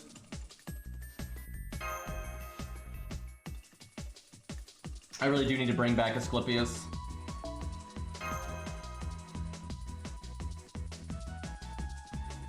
Wait, are you going into medicine and like the whole like allergy, throat, ear, nose area, or am I misreading this? Funnily enough, I know a lot of people there, like at the place I go to, quite a few of them have bad allergies, and that's why they got into that field. Which I guess makes sense. I mean, a lot of eye doctors don't have good eyesight, right? That's actually really common. I'd actually imagine most eye doctors probably don't have good eyesight, and that's what gets them interested in the field, and they start to learn more about eyes and stuff. Because I've certainly learned more about, you know, how allergies work and how your throat works and all these other things because of this. So, and it has gotten me interested actually. So I can kind of understand. I am definitely not an eye doctor. I'm now a professional streamer because that happened, so... What the fuck? You couldn't tell, could ya? Like, this piece of shit stream, somehow I'm doing this for a living. Really makes you question your life decisions sometimes, or just question Twitch in general. Bonk, bonk, bonk.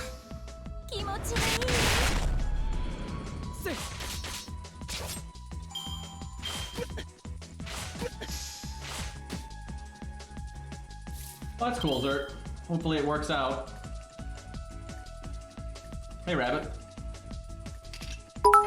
Man, Sanson is getting crushed. I like how I brought a bunch of archers to counter the sabers that I thought would be at the end, and I don't think they're going to be at the end. I think it's just these trash mobs.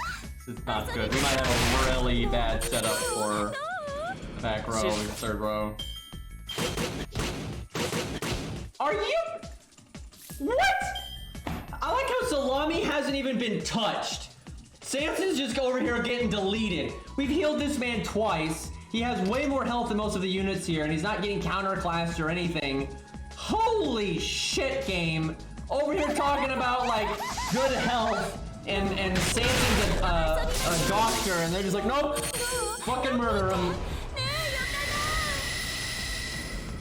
Furries really hate the French. Or do the French really hate the furries?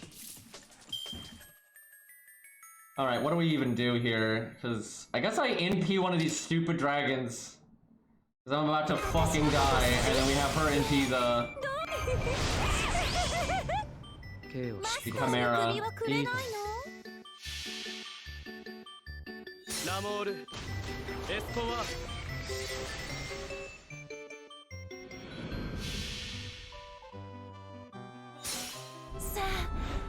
They did not really in any way encapsulate how Sanson's NP is actually a mental kill thing, but that's pretty hard to visualize anyway, so...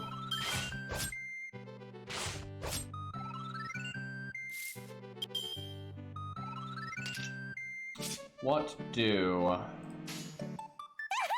That's as good as it can get.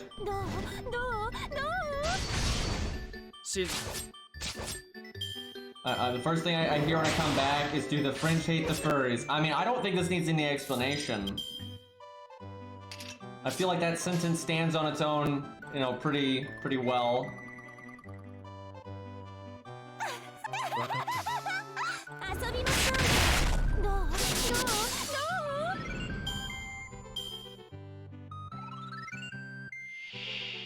That that is a Spriggan, which means our Billies aren't wasted, so that's really good, actually.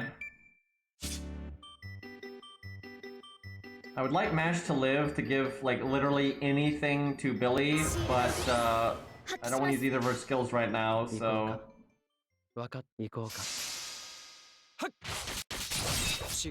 We saw bigger Spriggans in America, it's just this had some tough trash before it. Alright, just don't kill Mash, don't kill Mash.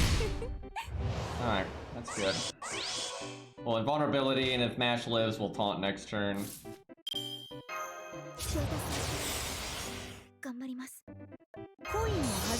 I can just NP right now. Look at all this Billy NP game.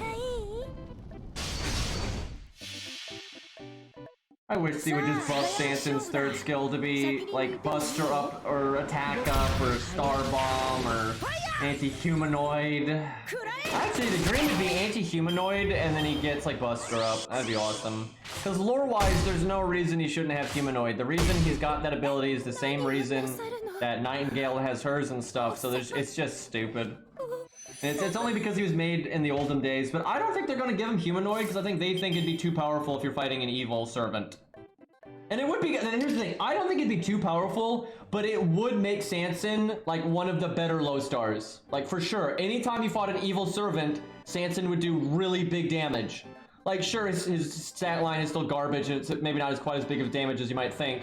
And stuff, but still, he'd be pretty good at nuking. He'd be very good at nuking extra classes that happen to be evil and stuff like that, and you get the debuff clear and all that. But what's the big deal? Like, what's the big deal if Sanson's one of the better low stars? He's not gonna be as good as Ku or David. Like, definitely not. Even if you give him Humanoid in that third skill, there's no way that he's as good as Ku or David. But he would be much closer to them. He'd be pretty close to like Ushi and 100 Face and stuff. He'd definitely be in that area. When you're fighting an evil servant. Because I gotta say, if you're just getting his anti-humanoid damage and not the evil damage, it really wouldn't be that strong. Like, it really wouldn't be. Because that's basically what he gets when he's just anti-evil, and he is absolutely not overpowered when he just has his anti-evil. Like, it's still pretty value, generally speaking. I guess I just NP again. More crit downs, let's go. Alright, Mash can taunt.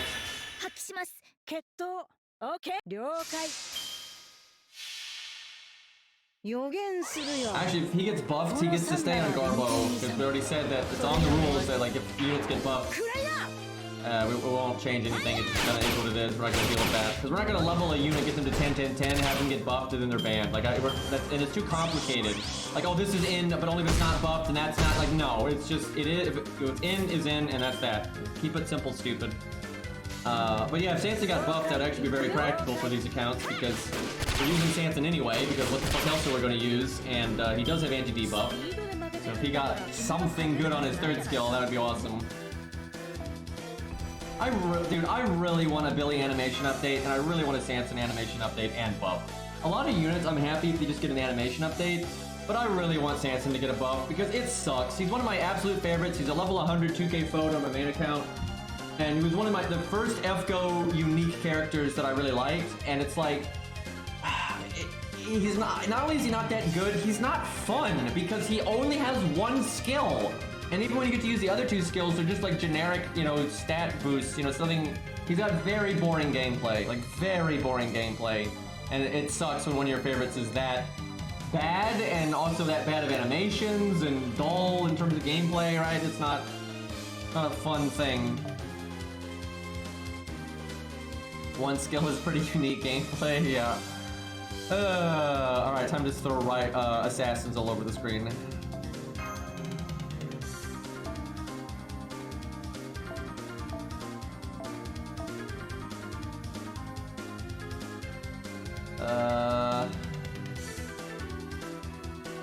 Let's see, maybe still bring Mash. And then Billy just for Bond.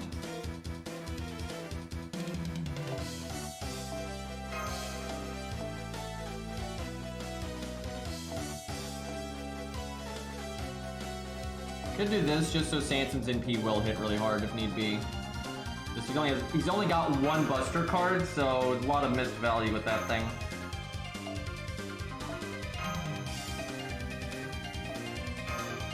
Alright, go get him. At least Kiyohime's got decent animations, and she is better than Sanson, right? She's not that useful. The issue with Kiyohime, and this is kind of unique, this is not like Sanson, this is a very different way of being bad, is that she's just so similar to other very easily obtainable AoE berserkers, and she's worse than them at almost everything.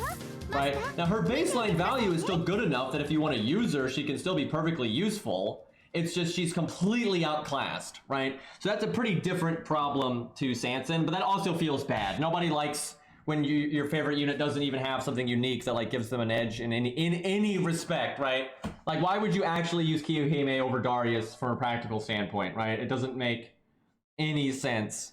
And for farming, a lot of times Spartacus ends up being better because of his battery and stuff. So it's just, there's pain everywhere there. I'm gonna be right back. I need to get water.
Alright, I'm back. Chat, is Lupu ever in the main story? Because I don't remember it if he is. And before any of you smartasses say Lost Belt 3 or Lost Belt 6, shut the fuck up. Alright? Don't, don't. Is he in Septum? We just did Septum and I didn't remember fighting Lupu at any point. Is he just in the story and I forgot?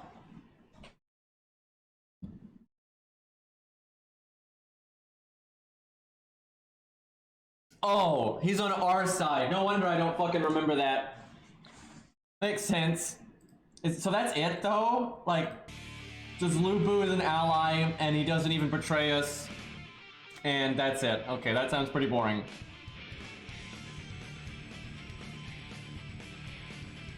Alright, kill a 16k one. Because he does more damage. Although actually the bronze one is level 47, but I'm expecting the silver one to just have higher inherent stats.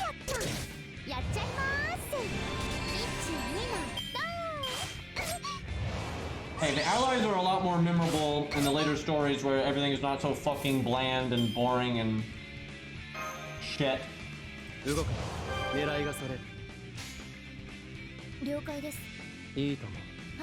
Mash with the 90k crit, and she'd do it. Nope. Just like Billy. Just like Billy. She's been hanging out, and they were hanging out in Jolter's interlude. Billy and Mash are hanging out playing cards. That's where she learned this stupid shit. That's not a gambler's trick, Mash. You don't want to not get the good luck, right? You're doing this is fucking backwards. Fucking school of how not to get a good hand, apparently. God, what are we even doing now? What's that? So many 90s and 80s failing recently. Shit, dude.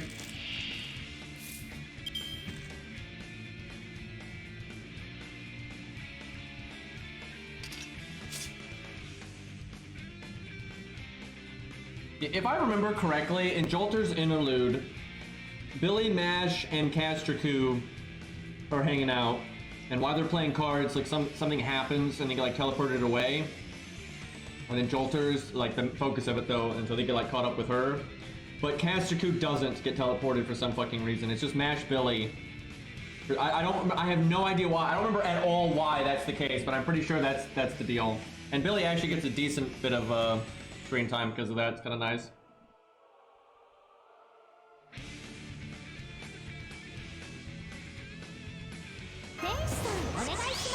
I want Sanson NP gain.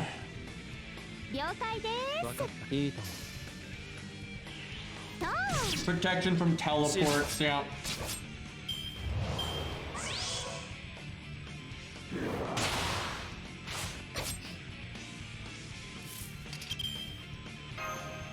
Maybe I don't heal Mash because we really aren't gonna need her later on, but she still has her skills, so.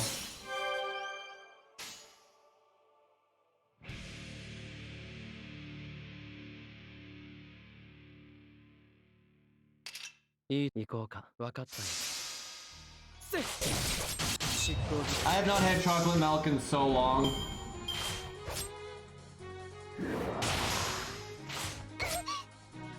I don't actually remember how chocolatey it is. And this is relevant because I don't mind chocolate in like small doses, but I've never liked chocolate when it's like really strong, right? Like I don't like a full-on chocolate brownie. You need peanut butter instead, right? Like chocolate cake, no. Like no. Like, you know, chocolate cookie, you know, like chocolate chip cookie, you know, that's okay. You know, that can be good. But yeah, I don't like concentrated chocolate. What about peanut M&M? I don't even know if I've had one of those, let alone like recently enough to have like a good recollection of what they taste like.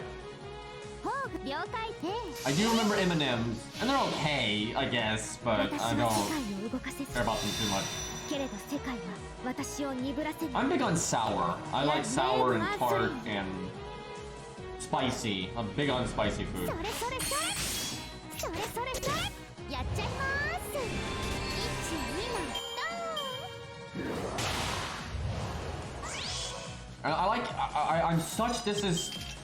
I am such a fan of like sauce, like you know, spicy sauce or like a unique kind of like type of barbecue or buffalo sauce or what. I love sauces, you know, honey mustard, all that kind of stuff.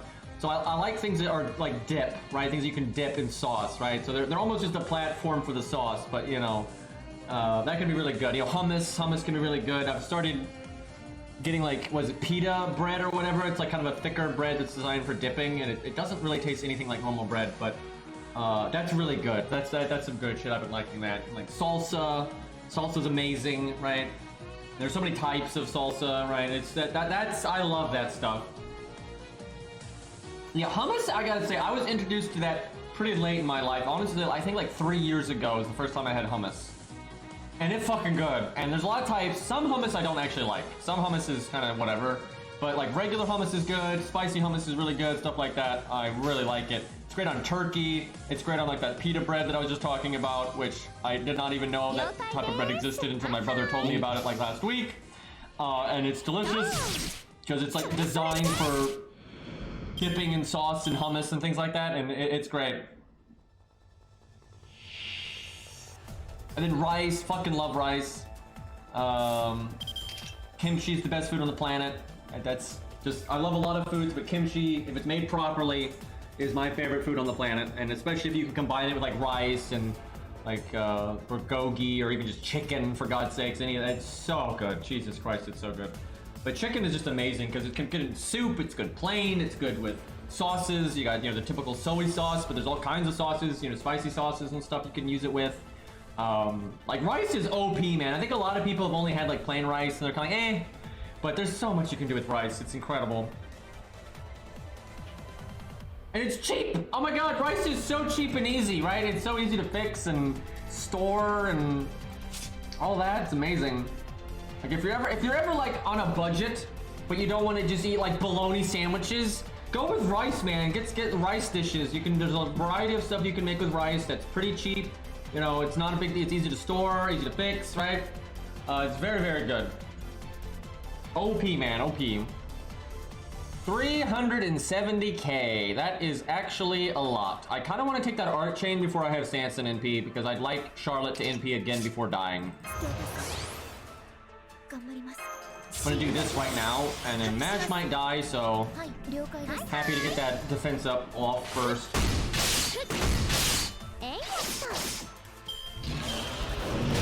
Yeah, if you're on a budget, first off, peanut butter and jelly. Everybody shits on it, but it's amazing, and it's good for you too. You get protein and amino acids and vitamins, like and fiber. Like it's really good for you. So yeah, peanut butter and jelly, especially if you get like whole wheat bread. That's good shit. That's pretty cheap. Not as cheap as rice, but it's still pretty cheap, and it's filling and it's good and it's healthy. So yeah, peanut butter and jelly, rice. There's always ramen. I guess that's a famous one. But there's some good fucking ramen out there too, though. What else is there? I guess there's bologna. That's a famous one, but I don't know. I'm not crazy about bologna, man. I've never liked it too much. Yeah, rice slaps. I agree. Rice slaps, and it won't slap your wallet. That's the thing. It's like it's great, and it won't fucking mess you up. So it's like win-win here. I think I'm gonna NP with just Charlotte so she can Brave Chain and use the attack buff for all the things. That seems very efficient. We won't get the defense down from Sanson, but we'll just deal with it. I don't know though, I could have done their NPs and then done Jin K's art card and had her NP next turn before she might potentially die.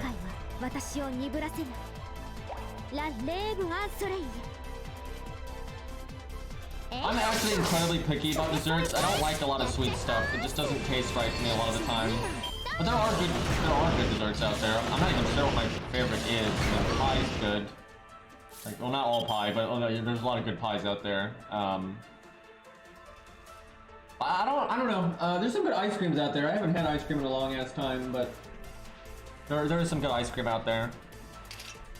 Yeah, I don't know. I'd have to like think about it. I'm not really sure. I'm always like, when I'm wanting to buy a luxury food, I'm like spice, spice, spice, spice, spice, right? That's like almost always where my brain goes.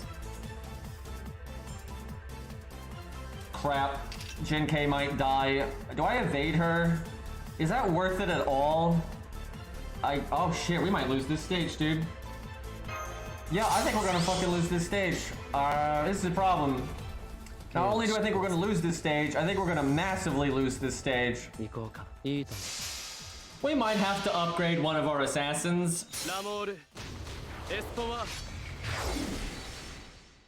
Or spread out our units better. I've actually never had curry. And I get a lot of shit for that. But I've never really had the opportunity to have it proper. I've had like so much Korean food because my father was Korean, and I've had a lot of that, but like I haven't had any curry of any type. And I want to. It looks good, and I know it can be spicy, and that's the good shit. But yeah, I don't know. There's not really any curry places around where I live that I know of. There's probably something, but I've never seen one. I don't know how to fix it. I've never really looked into how to fix it.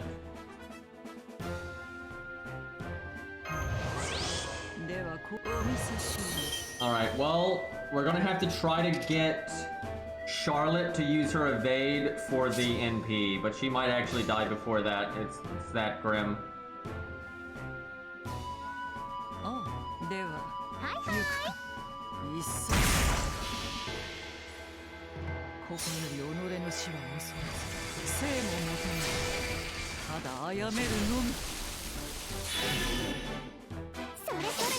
The fluffy emote would not make a lot of sense if his mouth was nose there.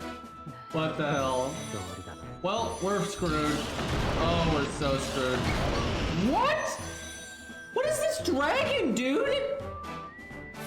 Fuck Mordred, this dragon just, I mean, the damage, my god. He might as well be NPing every turn, shit. Send help. We need like a SWAT team over here. Give me some grenade launchers and shit. Okay. I think I know we need to level an assassin anyway. I think it's time. I was gonna like farm later, but we might just need to buy the mats. I don't know between Jin K and Charlotte. Like Jin K does more damage, but she just fucking dies. But Charlotte's stats are just bleh. I mean, they don't go anywhere after this next ascension, so all she needs is 5 stakes though. Alright, we'll grab that. Although we don't actually have the XP because I haven't sat down and farmed XP yet. I need to do that.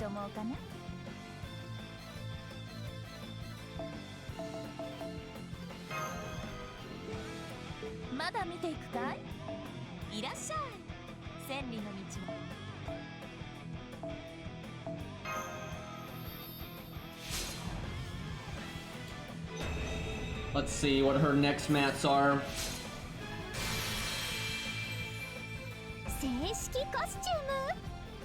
That really is a cool Ascension stage though. Good hat.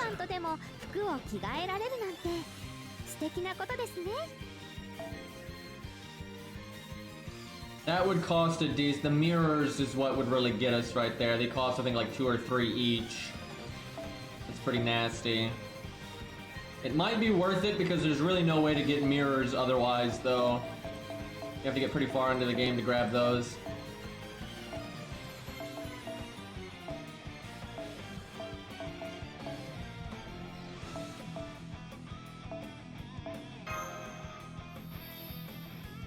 She is not getting a lot of stats right now though.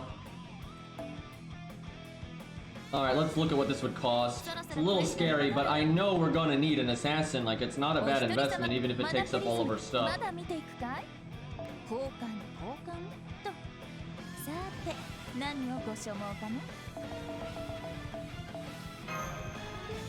What do mirrors cost?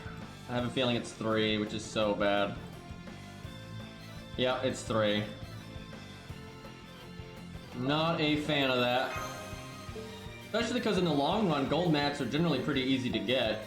So, it's not something I want to spend stuff on.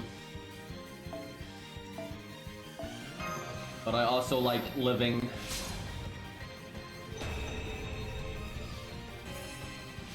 I know, I wish they'd give out the... I wish you could just farm the cubes a bit. Like, not at a super efficient rate. But like, if you want to just do generic farming and you don't really know what to focus on, being able to farm those cubes, I think would be so nice. And then just restock the cube, because you can get 100 of each thing. You could restock it like once a year, once a few months, once a month if you want to be really generous.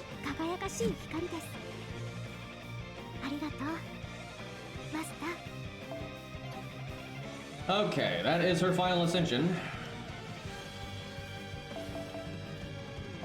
See how far she can get with XP here.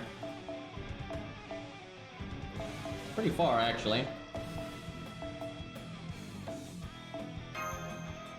Oh, her stats suck. Remember when she had good stats, chat? Remember back in, like, Oceanus, where she had this awesome stat line? But since then, she's barely gained any stats. Like, her stats are almost the same as they were back then. Which is why, in the long run, it's not the best. She'll get to at least 6,000, but yeah, I don't know. Maybe Jin K will be better because Jin K's total stats do end up being a lot better. Right now, there is no way to get white cubes outside of doing main story or Epic of Remnant. That's the only ways to get them right now. Now, they will add new main story, and that will give you more access to white cubes, but yeah, it kind of sucks. Thankfully, though, if you already beat the main story, you do get them retroactively. But you can see this, if I beat this arrow, I'll get 3 cubes. So I get 3 XP, 1 SQ. Okay, game, come on. It's cycled, but there you go, 3 cubes right there. I think, what, chains or something? Yeah, 3 chains. These story supports are probably better than most of what we're using. I could really use Cairo to upgrade that Charlotte to 50. I'll send him a message, but he normally doesn't respond at this time of day.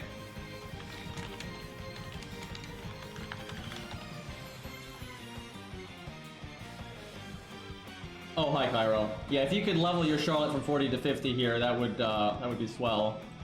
We're getting our asses kicked by a dragon.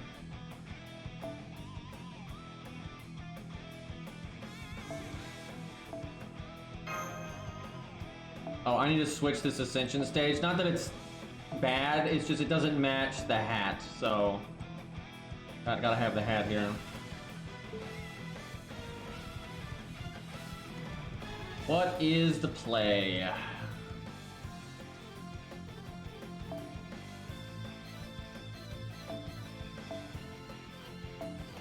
I might need to level Gen K too.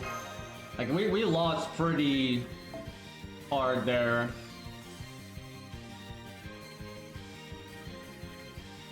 Let me see what Gen K stuff is. Because, again, I know we're going to need this stuff for the Demon Pillar and for Ozzy and all that, so it's not a waste. I think, though, we didn't really have anything that Gen K needed, which is kind of a problem. What's another assassin we could upgrade? That's pretty much it. I mean, I guess Thinno, but that's kind of hard to do right now.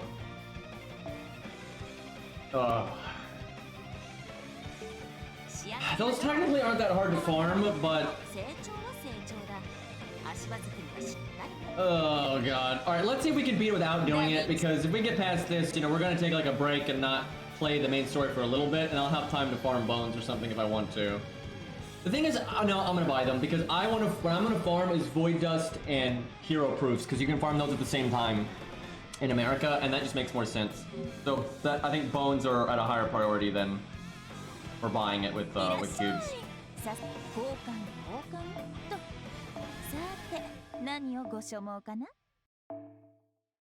I kind of forgot how many I needed. I think it was 15. Hopefully I'm right about that. Okay, yeah, there we go.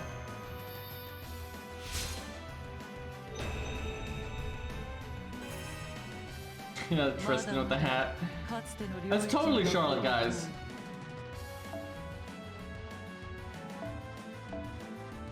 Oh. Fuck. Fuck. I didn't even think about that. Yeah, okay, well actually when we get to farming, I probably have to farm XP first, actually. Damn it. Okay, well we'll try the boss. Let's see what Cairo has for us and see if that makes a difference. Okay, he's probably doing it right now. No, it's not Ozzy, it's just it's a fucking dragon with like 400,000 health and he does stupid high damage. He one-shot Charlotte, like one turn. He didn't even crit and he just one-turned her. It's basically a Rider, this is basically Rider Mordred, right? It's basically NPing every turn because his AoE damage is that high. And then he's got more health than her actually.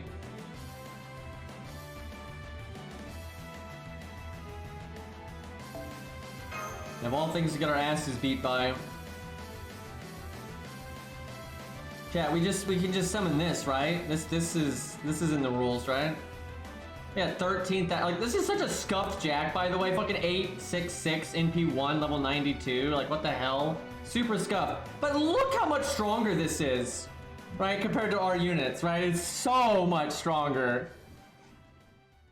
Fucking Charlotte's over here with 5,900 health, and then Jack's just shy of 14,000.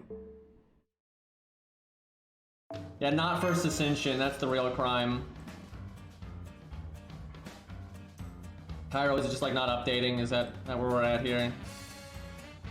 And before Cairo levels Thinno instead. Should be up, let's see. Oh god. Cairo, you haven't even done his second skill upgrade, by the way. You haven't done his NP upgrade either. Let me see, I'm pretty sure I did all of mine, because, you know, I'm a Sanson fan. Yeah, I've got all of Sanson's upgrades. Oh my god. Also, why this thing? Why do we need debuff success chance up? We don't need this. Like, go K-scope or something. He's also NP1? I'm pretty sure level 50 Charlotte would have been better, Cairo. I'm just saying. Although I guess the heal actually could be good. Like the heal is alright. Yeah, but you can level your Charlotte. Your Charlotte's at 40, but her cap is 50. So you could get her up to, like, you know, 5,000 some odd or whatever. Alright, let me see if I can upgrade my Sanson second skill. That doesn't take anything too painful, because we're gonna need it. He's anti-debuff. We're absolutely gonna need it.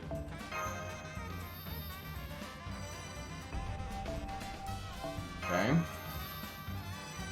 Yeah, this is from Bakano.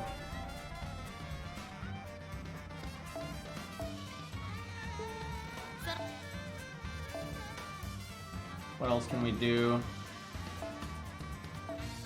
We'll just wait for now.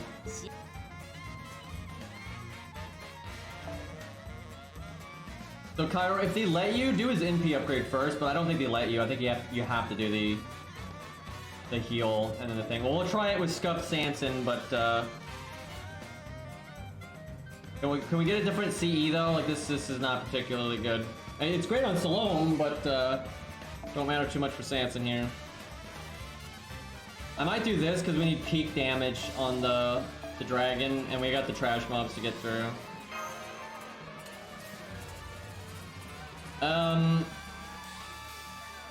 Honestly, if you have this, go with this because like the 25% damage will be better. But I don't like the Divinity CE as a stat stick. I don't know why you keep doing that. It's not good.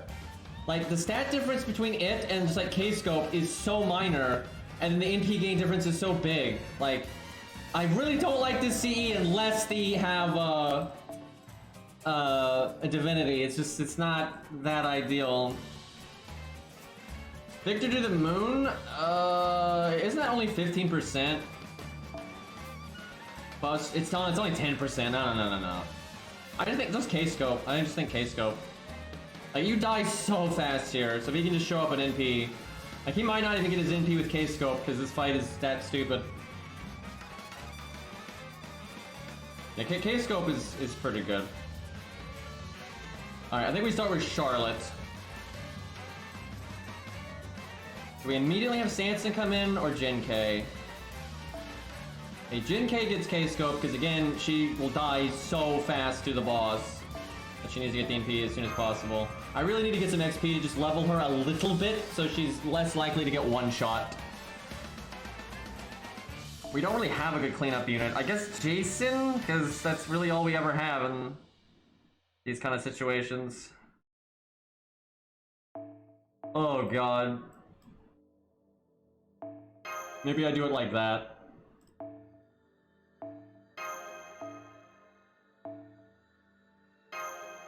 Alright, let's get the K-Scope.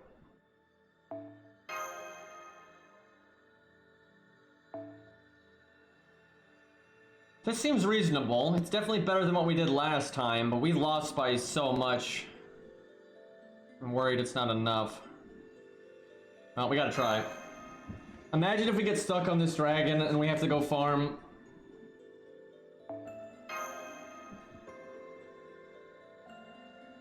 We weren't really prepared for it last time because we didn't think it was even a boss fight, so we'll see.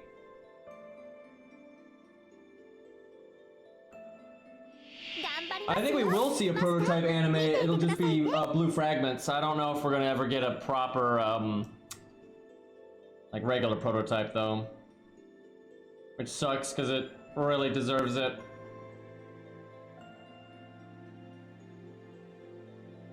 I think I cast this now just because we want it to come back. It's gonna be a long fight.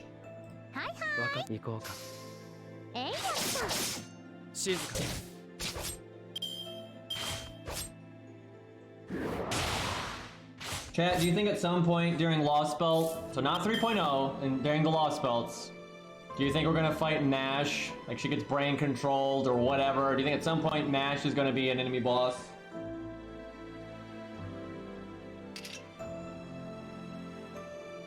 And for Yuki, Galahad, yeah, I could see something happening where she either gets brain control, Galahad stuff, something. I could definitely see at some point we fight Mash.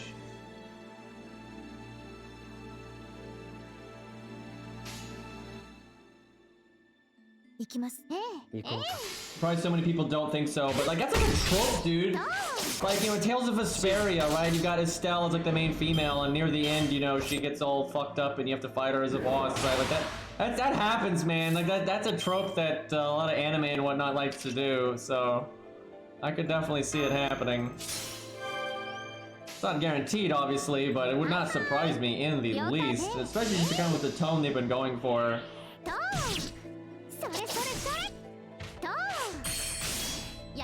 I don't think she's gonna like turn on us, right? You're not gonna murder Mash or anything, but they want you to think that, but it won't happen.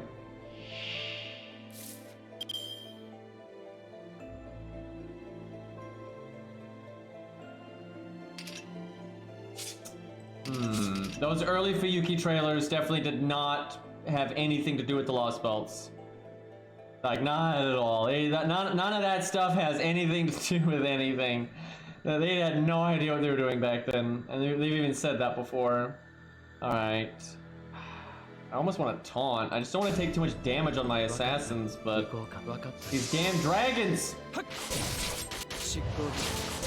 Really wish we'd gotten a crit there. I wanted the MP gain. Damn it! You guys don't even have your crit buffs. Dicks. I guess I just invulnerability Sanson so he doesn't die. I'd like to save that for the boss, but it's not happening. Someone's gonna fucking die before we get there, for sure. Hoping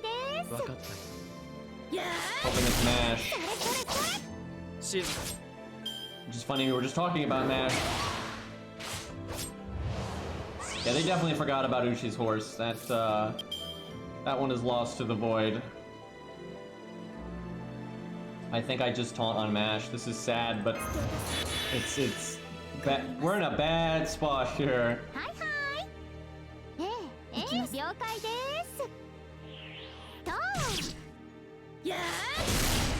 Crit. Well, see ya, kiddo. Do I bother healing? I think we heal Sanson because he has greater total health. Okay, that's pretty nice. We could crit and maybe kill this thing. I don't think that's gonna fucking happen. No, actually, if we had double crit, we would have killed it. And now we're taking all the damage ever. Sanson has really gotten the crap kicked out of him here. Look at this double Sanson quick chain, by the way. Okay, we can do double defense down for Charlotte. That's a thing.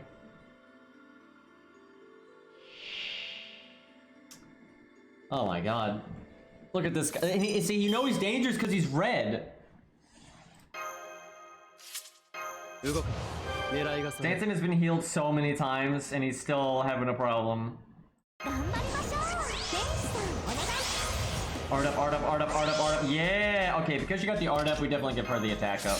She's gonna have attack up, art up, defense down. Like, how could you possibly not do 1,000,000 damage? Also, if we could just insta-kill, that would be pretty swell. Oh yeah, she has full mo crap too. Charlotte, don't let me down. We just leveled you, for God's sakes. 18,000? What do you mean 18,000? What is my okay, look at the difference. Kairos did 18,000 and mine does 54. It's because mine is like MP3 or 4 or something. His is MP1, and I've got the upgrade and he doesn't have the upgrade. Jesus Christ, and my CE has the Buster up. But like 18,000? Well, at least Charlotte fucked someone up, but Sanson's already pretty much dead in the water, so. God damn. I don't know if we got this. We'll see. Like, look how much damage this guy does!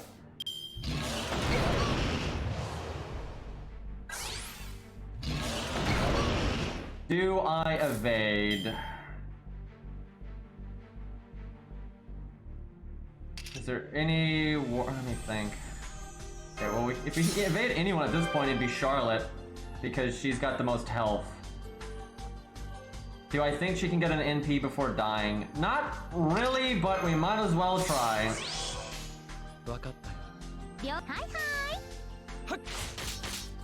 If she had gotten art cards there, that would really help. I just realized the familiar is like sticking his tongue out at the enemy there. You see like little spit things, like distracting them. I knew he was distracting them, I just didn't realize he was doing like a... I didn't realize he was lost. I didn't realize he was lost from our chat, right? I didn't realize he was that. Oh yeah, Jason can heal though, that's good. Jason's gonna fucking die though. Like he'll kill 6k at neutral so quick.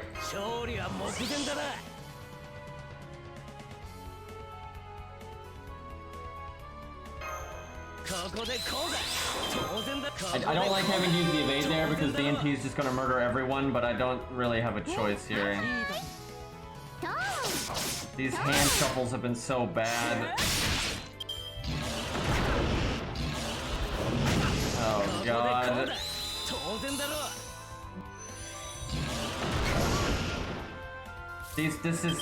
These are all the units we have left. This is it. Are you fucking kidding me right now?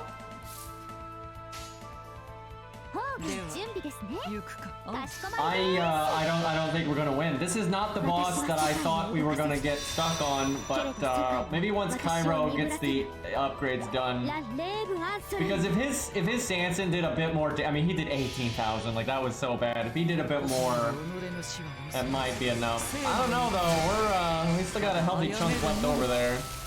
29k. Jin K killed herself. Yeah, okay. Forgot about that.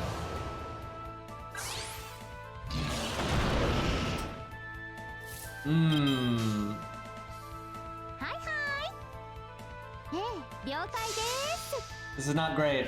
This is not great. We're definitely gonna need Cairo Sanson to be more upgraded because we're really close. So we're 16k off. I'm pretty sure we can make that happen if Cairo gets his Sanson a little bit more meaty. Jesus, dude. Alright, let's do like one stage or two of XP farming while we're waiting for Cairo to do his upgrade quests. That way we can like level Jin K a little bit and level Charlotte a little bit. Please don't be stupid classes. Okay, I can handle that. That's reasonable. Okay, he still hasn't gotten a second skill because I'm pretty sure you gotta do the second skill before you get the NP. They don't make life easy, you know. Actually, we'll keep that team because that's roughly what we're gonna use.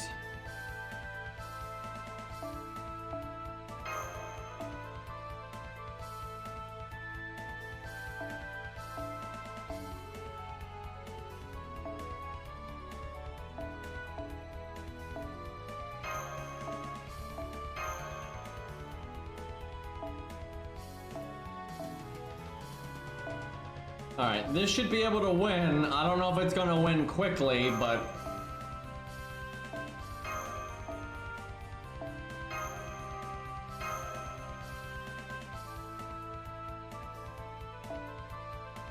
we are slowly getting our way to rank 10. I want that so bad.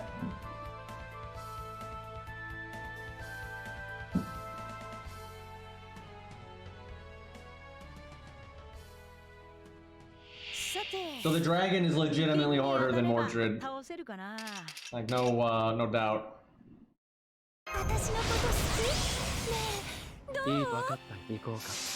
Chat, why can't Sanson and Billy have animation updates? They're some of my favorite characters. I use them all the time, and there's nothing cool about it. They're just stock animations. Like, god damn it.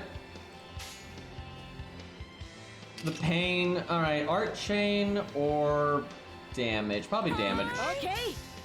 Actually, I wanted to get Billy's MP gain there, but I could have just done a brave chain. But no, that worked. Never mind.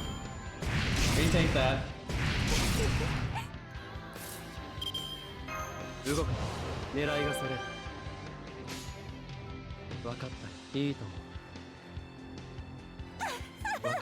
That could work out.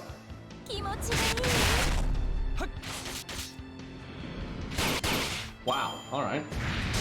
Man, if I'd given him his crit buff, he might have actually killed that thing.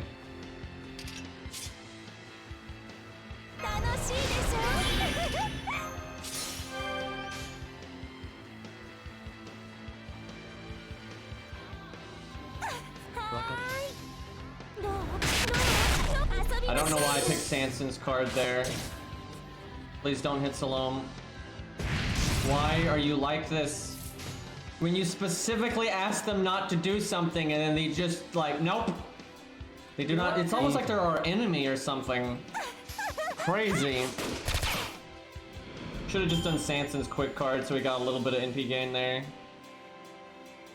Yeah, very rude hands there.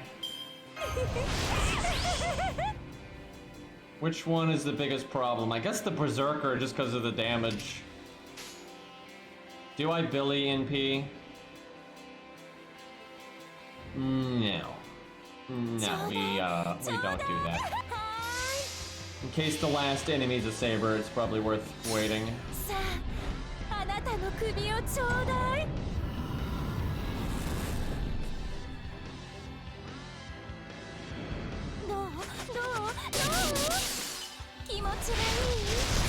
Everyone knows when you can't slay the dragon, you gotta go kill the hands.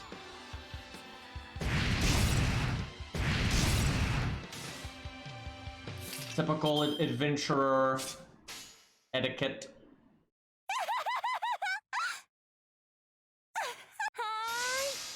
40k on that rider though, that's pretty tanky.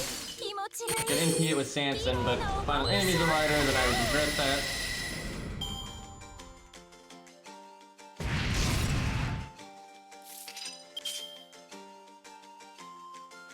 Oh my god, if I had cast this earlier, we would have actually gotten it. That's a mess.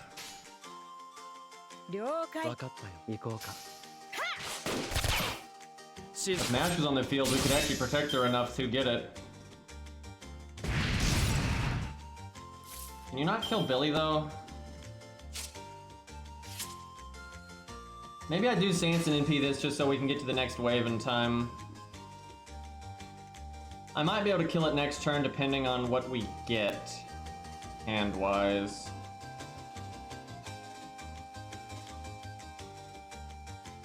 Just don't be a rider, forehead.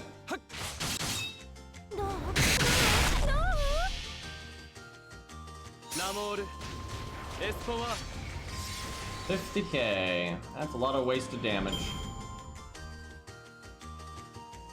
Alright, is it bad that I want to grail Sanson just because I like him on this account?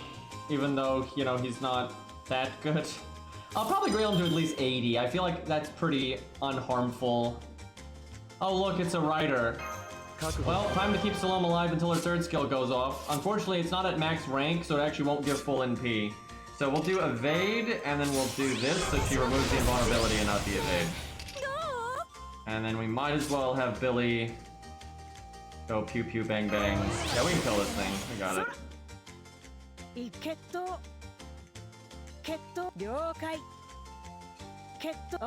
Billy might be able to get his NP again because of his second skill with Salome.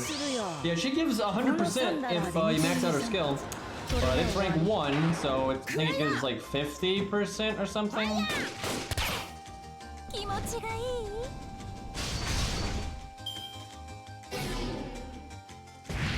We'll find out shortly. Yep, it's 50 right now.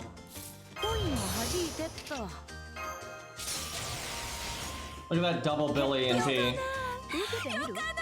Actually kind of good.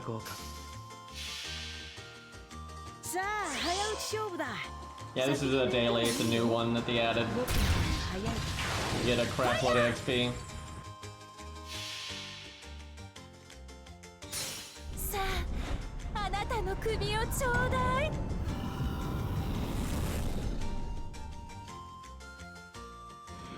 Alright, let's see if that's enough to get Charlotte to 16. Yeah, it's literally against the rules to use supports. And like, it actually matters because there's no way these accounts could even beat that stage until we'd actually gotten farther and stronger, right? Like, if we try to do this stage within the challenge's rules, you know, when we were back in like Oceanus, we would lose. There's no way we'd beat that stage. And that's the point. Like, it's the, you don't need to beat that stage at that point.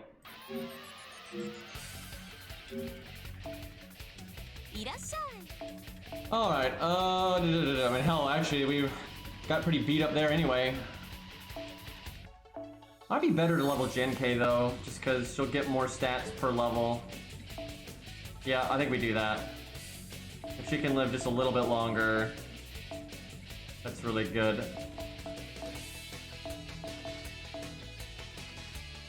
Well, she really doesn't gain a lot out of that. She gains 400, roughly. What does Charlotte get?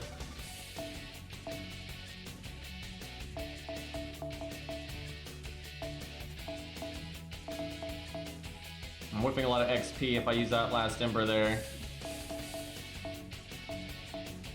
Damn, I think I have to though.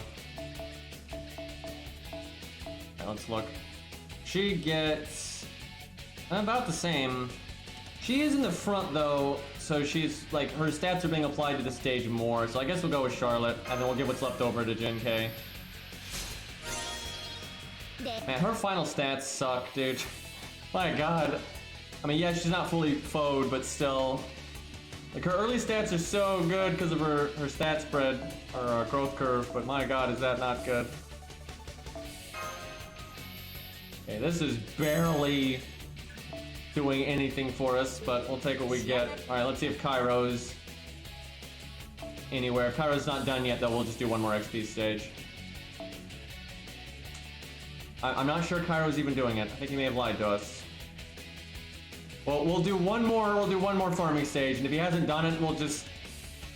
I don't know, we'll flip a table. What did I even summon from Cairo for this stage? I forgot.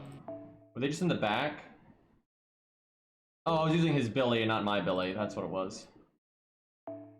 Shouldn't I use mine though? Because Billy needs Bond. I could bring Billy instead of Kid Gill. There we go.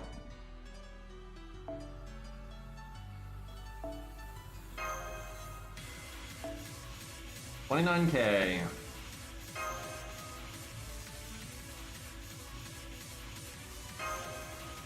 This will at least get Gen-K up an extra chunk, and that might be enough though to win. Maybe we don't need Cairo to upgrade the NP. I think we might though. Like, that's the easiest way to get a nice chunk of extra damage in here, and that's what we need. We need a little bit more oomph.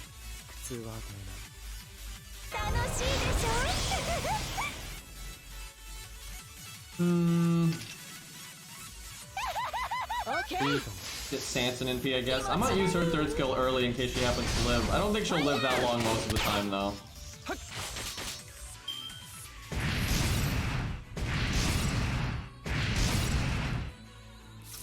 Well, that was quick. Might as well throw it out, though. Can you imagine if Sanson could remove that debuff? That would be so good. But they do not allow you to do that.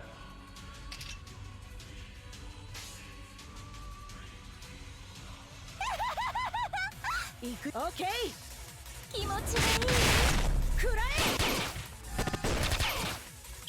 Maybe I should have just finished off that 17k one, but I wanted to not waste damage. I probably should have. They would have attacked less if I had done that.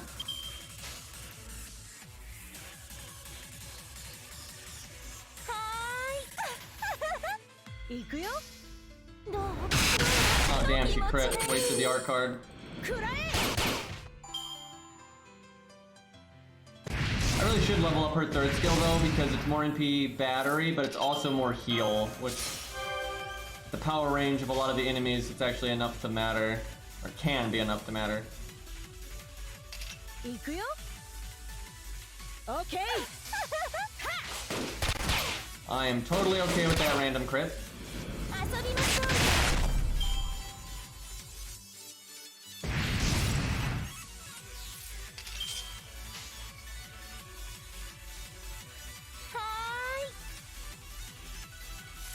Casting this now because it'll linger into the next turn when she's going to NP, and I want to absolutely make sure this thing dies.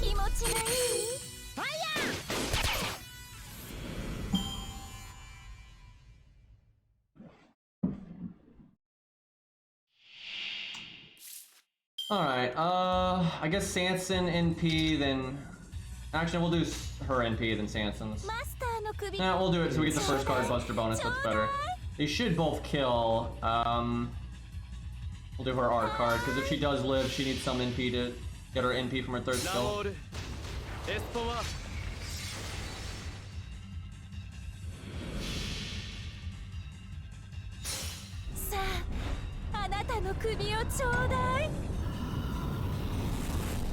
It is funny how much of an MVP she has been for this challenge. And I think she's actually going to be even better down the road once we do get her skill ranks up, get her max level. We get more taunt walls like Benkei and Leonidas. I think she's actually going to become quite the monster unit.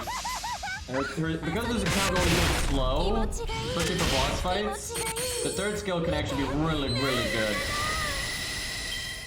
He's probably going to be a grail target, yeah. Like, I don't know how high, but there's no way we don't grail her some. Okay. Wanted to get Sanson NP gain, but we'll just kill those things. Hopefully the last enemy is a Berserker, excuse me. Or Saber 2, that's fine.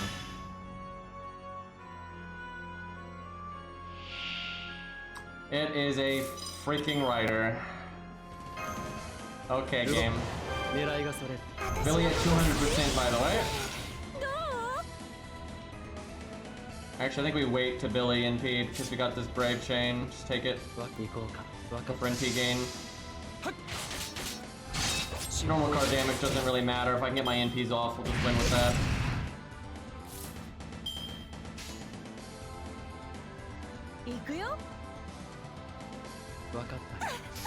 Alright, we win next turn. That thing only has one action, and it's we got invulnerability.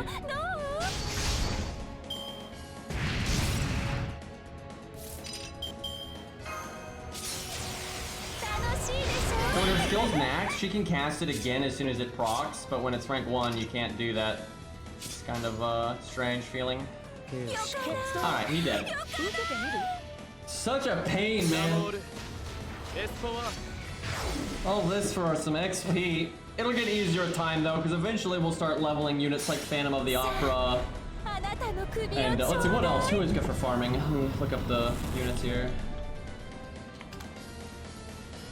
Alright, what's good for farming? Romulus is good for farming because he doesn't have it yet, but he will get the battery and he's AoE, so he'll get his passive too, so he's basically 40% starting NP for free. So with all kinds of craft essences, he can turn 1 NP. So yeah, Romulus is going to be a farming staple. Maybe Kid Gil, because he is AoE, and he can get his passive. Not as good, but your Kid Gil. I guess Anastasia, because she's going to get a 50% battery later. Oh yeah, oh Jesus, we're going to use Anastasia constantly for farming. Like, all of the time.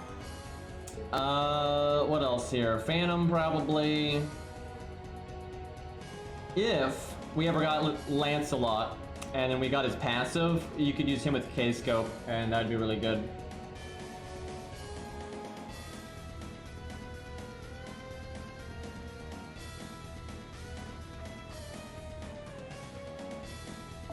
Alright. Great stuff.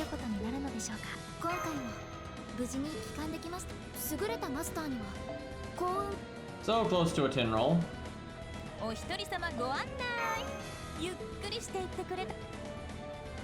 yeah, Castrogil is. I don't think he's getting leveled. At least he won't get leveled until we run out of other things to level. There's so few units though that he might get leveled eventually just cause. Alright, let's see if Cairo has done what we need of him. I feel like he hasn't.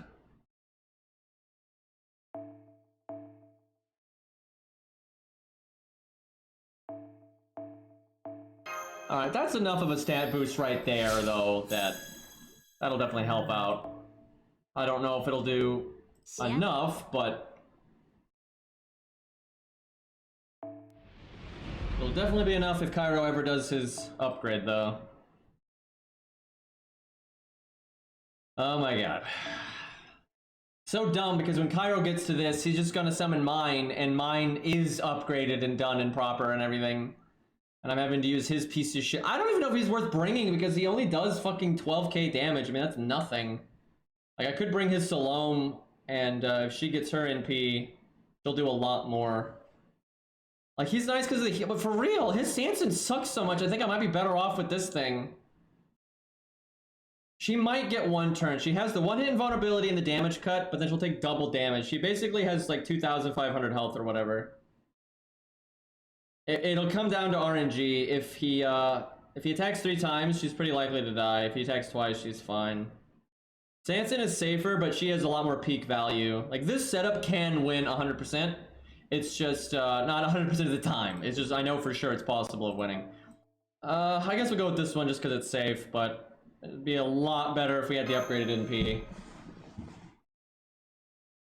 I like how mine does 54k and his did 12. Like, are you kidding me? Technically, it is possible to insta-death this guy, but the odds are very low.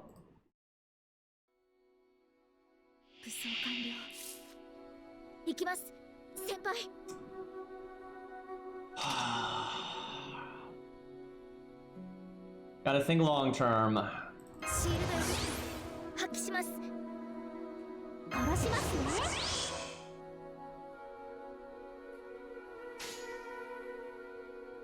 the play.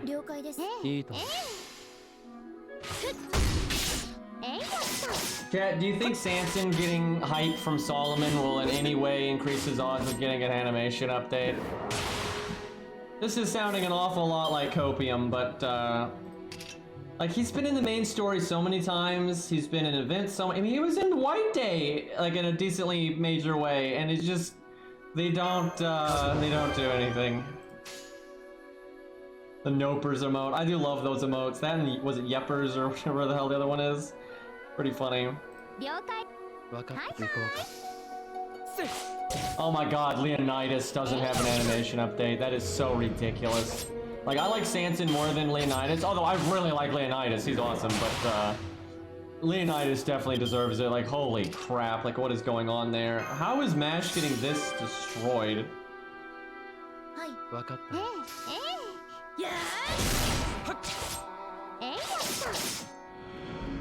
But no, that's a good point. The fact that the Leonidas hasn't gotten one, I don't think it would affect really Sanson's odds. I think Sanson basically has to be used in an event or main story again. That is, I don't think he's just gonna randomly get an animation update. Although every once in a while, they don't do it often, but every once in a while, they do animation updates without much reason. Now, almost never, but like they do that occasionally. So you have a slight chance of getting it. I'll say this: if they did animation updates for no reason, which again is very rare, but they do it occasionally. If they did do that, I actually think he has a decent shot of being one, because he is decently popular for a bronze, and then because of Solomon and everything, I could see it happening then. But no, it's true, because Leonidas hasn't gotten one years, you know, after Babylonia. Yeah, not looking so good. Because yeah, if anyone was going to get one because they were just that recently in an anime and whatnot, it would have been Leonidas by now, or obviously Ushi, but it still took her a long time. And she had to get the Little Big Tengu event.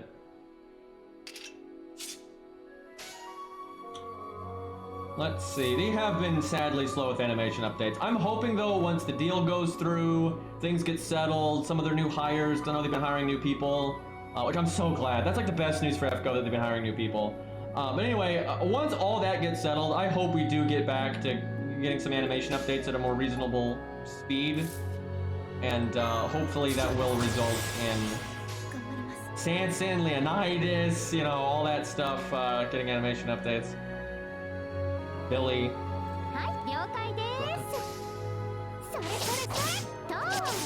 It's gonna be hard for regular Romulus, excuse me, to get a animation update because of Super Romulus. Because I don't think they'll use regular Romulus as often in like stuff. I think they're more likely to, like, I think they will sometimes because they want to throw him a bone, but yeah, I do think that could be an issue. I think I'll take the Brave Chain. 50% crit though. Let's see if she can just get lucky and like crit and somehow kill a 13k one and then we target switch. Oh, yeah, there we go. Making good decisions. I wish we had gotten the art crit right there. Please don't crit me, you sons of bitches. You don't no, it's triple crit me. Okay, sure. Yep, just all the crit chance game. I think Jolter could get an animation update any second though. Like, now she is, like we were just saying, I think she needs to get a focus, right? Like she needs to be part of an event or whatever, like with Little Big Tingu and Ushi. But I think that could happen any day, right? Just like it was kind of obvious something like Little Big Tingu was going to happen for Ushi eventually. It's any day that can happen for Jolter. Now obviously it could also be a ways off because this game, but you know, she's popular enough, coin system, and it's been a long time since she's had any focus. So like any time, like Sanson, because he was in the White Day thing, I don't know if they're like rushing to use him in another main story. I think Sanson's best bet when I think about it is we need something else French related to happen that'll get them like, oh yeah, we should put Sanson in this. That's Sanson's chance. Like they need to add a new servant that's French, or Antoinette Alter, or do a Singularity, or a side story, you know, event story that's, you know, in France. We need something like that, right? If they do something else that's French related, then Sanson might get to tag along. I mean, the music's literally not that loud. I literally have like a thing that shows the sound that it hits. It's not really that loud. New Game Plus Orleans update? Yeah, maybe someday. Maybe someday. I'd rather they just update Orleans and not... I'd rather them do, like, fix the original story more so than New Game Plus. Even though I personally would like New Game Plus more, I guess, for, like, fun, but the game just needs it. Alright, Mash is gonna die next turn, which kind of sucks, because if that's the case, I'd rather she be dead now so I can get NP gain on the assassin units, but... what do? We do... this? Actually, I should have done the art card after just to maybe make another star.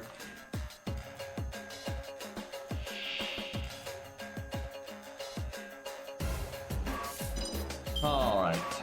Is it worth to heal Sanson, or do I heal Charlotte because she's got more... Oh, no, we're overheal, so we'll do this. Is Charlotte's more likely to go longer because she gets the evade, and Sanson is just so hurt right now. Art up, art up, art up, art up. Damn it, we got the crit up. Ugh. The NP up would have been good too. I think I still give her the attack up because she gets the defense down from Sanson and all that. I think that's right. Let's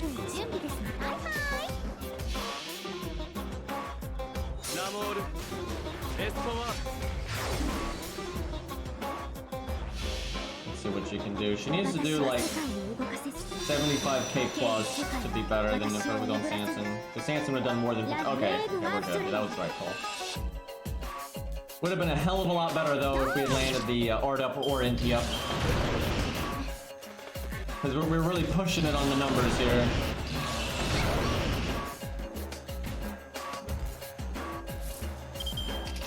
I guess we heal Charlotte. I don't know though, I can heal Sanson and then heal him again next turn, and maybe now we'll just go with Charlotte. What do we do here?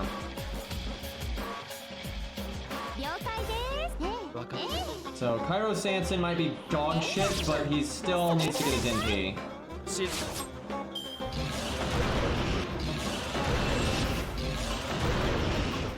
97%. Not a big fan of that.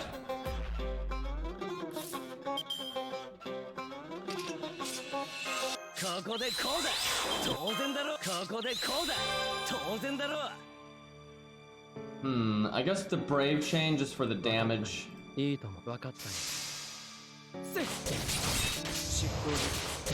nice if Jason could live to just not bring out Jinkei so soon, but no.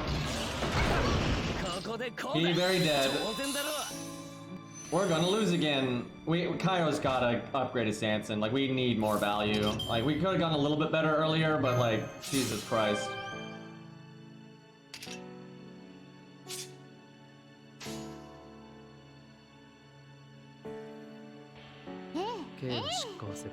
Could do the Brave Chains, more damage, but I need them to get their NPs next turn because they're gonna die so soon. I'm trying to get Charlotte to live to the NP so I can evade the NP, but I don't know if that's gonna work. Oh yeah, Kojiro would be quite nice here. Get evade. Decent damage. Don't you dare! God damn it! Ugh. She had her NP! And she died. Son of a bitch. That might have been enough. That might have been enough because we could have evaded her and then had her attack again next turn. Yeah, it'd have been close. It'd have been close. If Cairo just does his stupid upgrade quest, we'll be able to beat it though, because we're super close. We might still need a little bit of RNG though, but it'll definitely be possible. Oh, so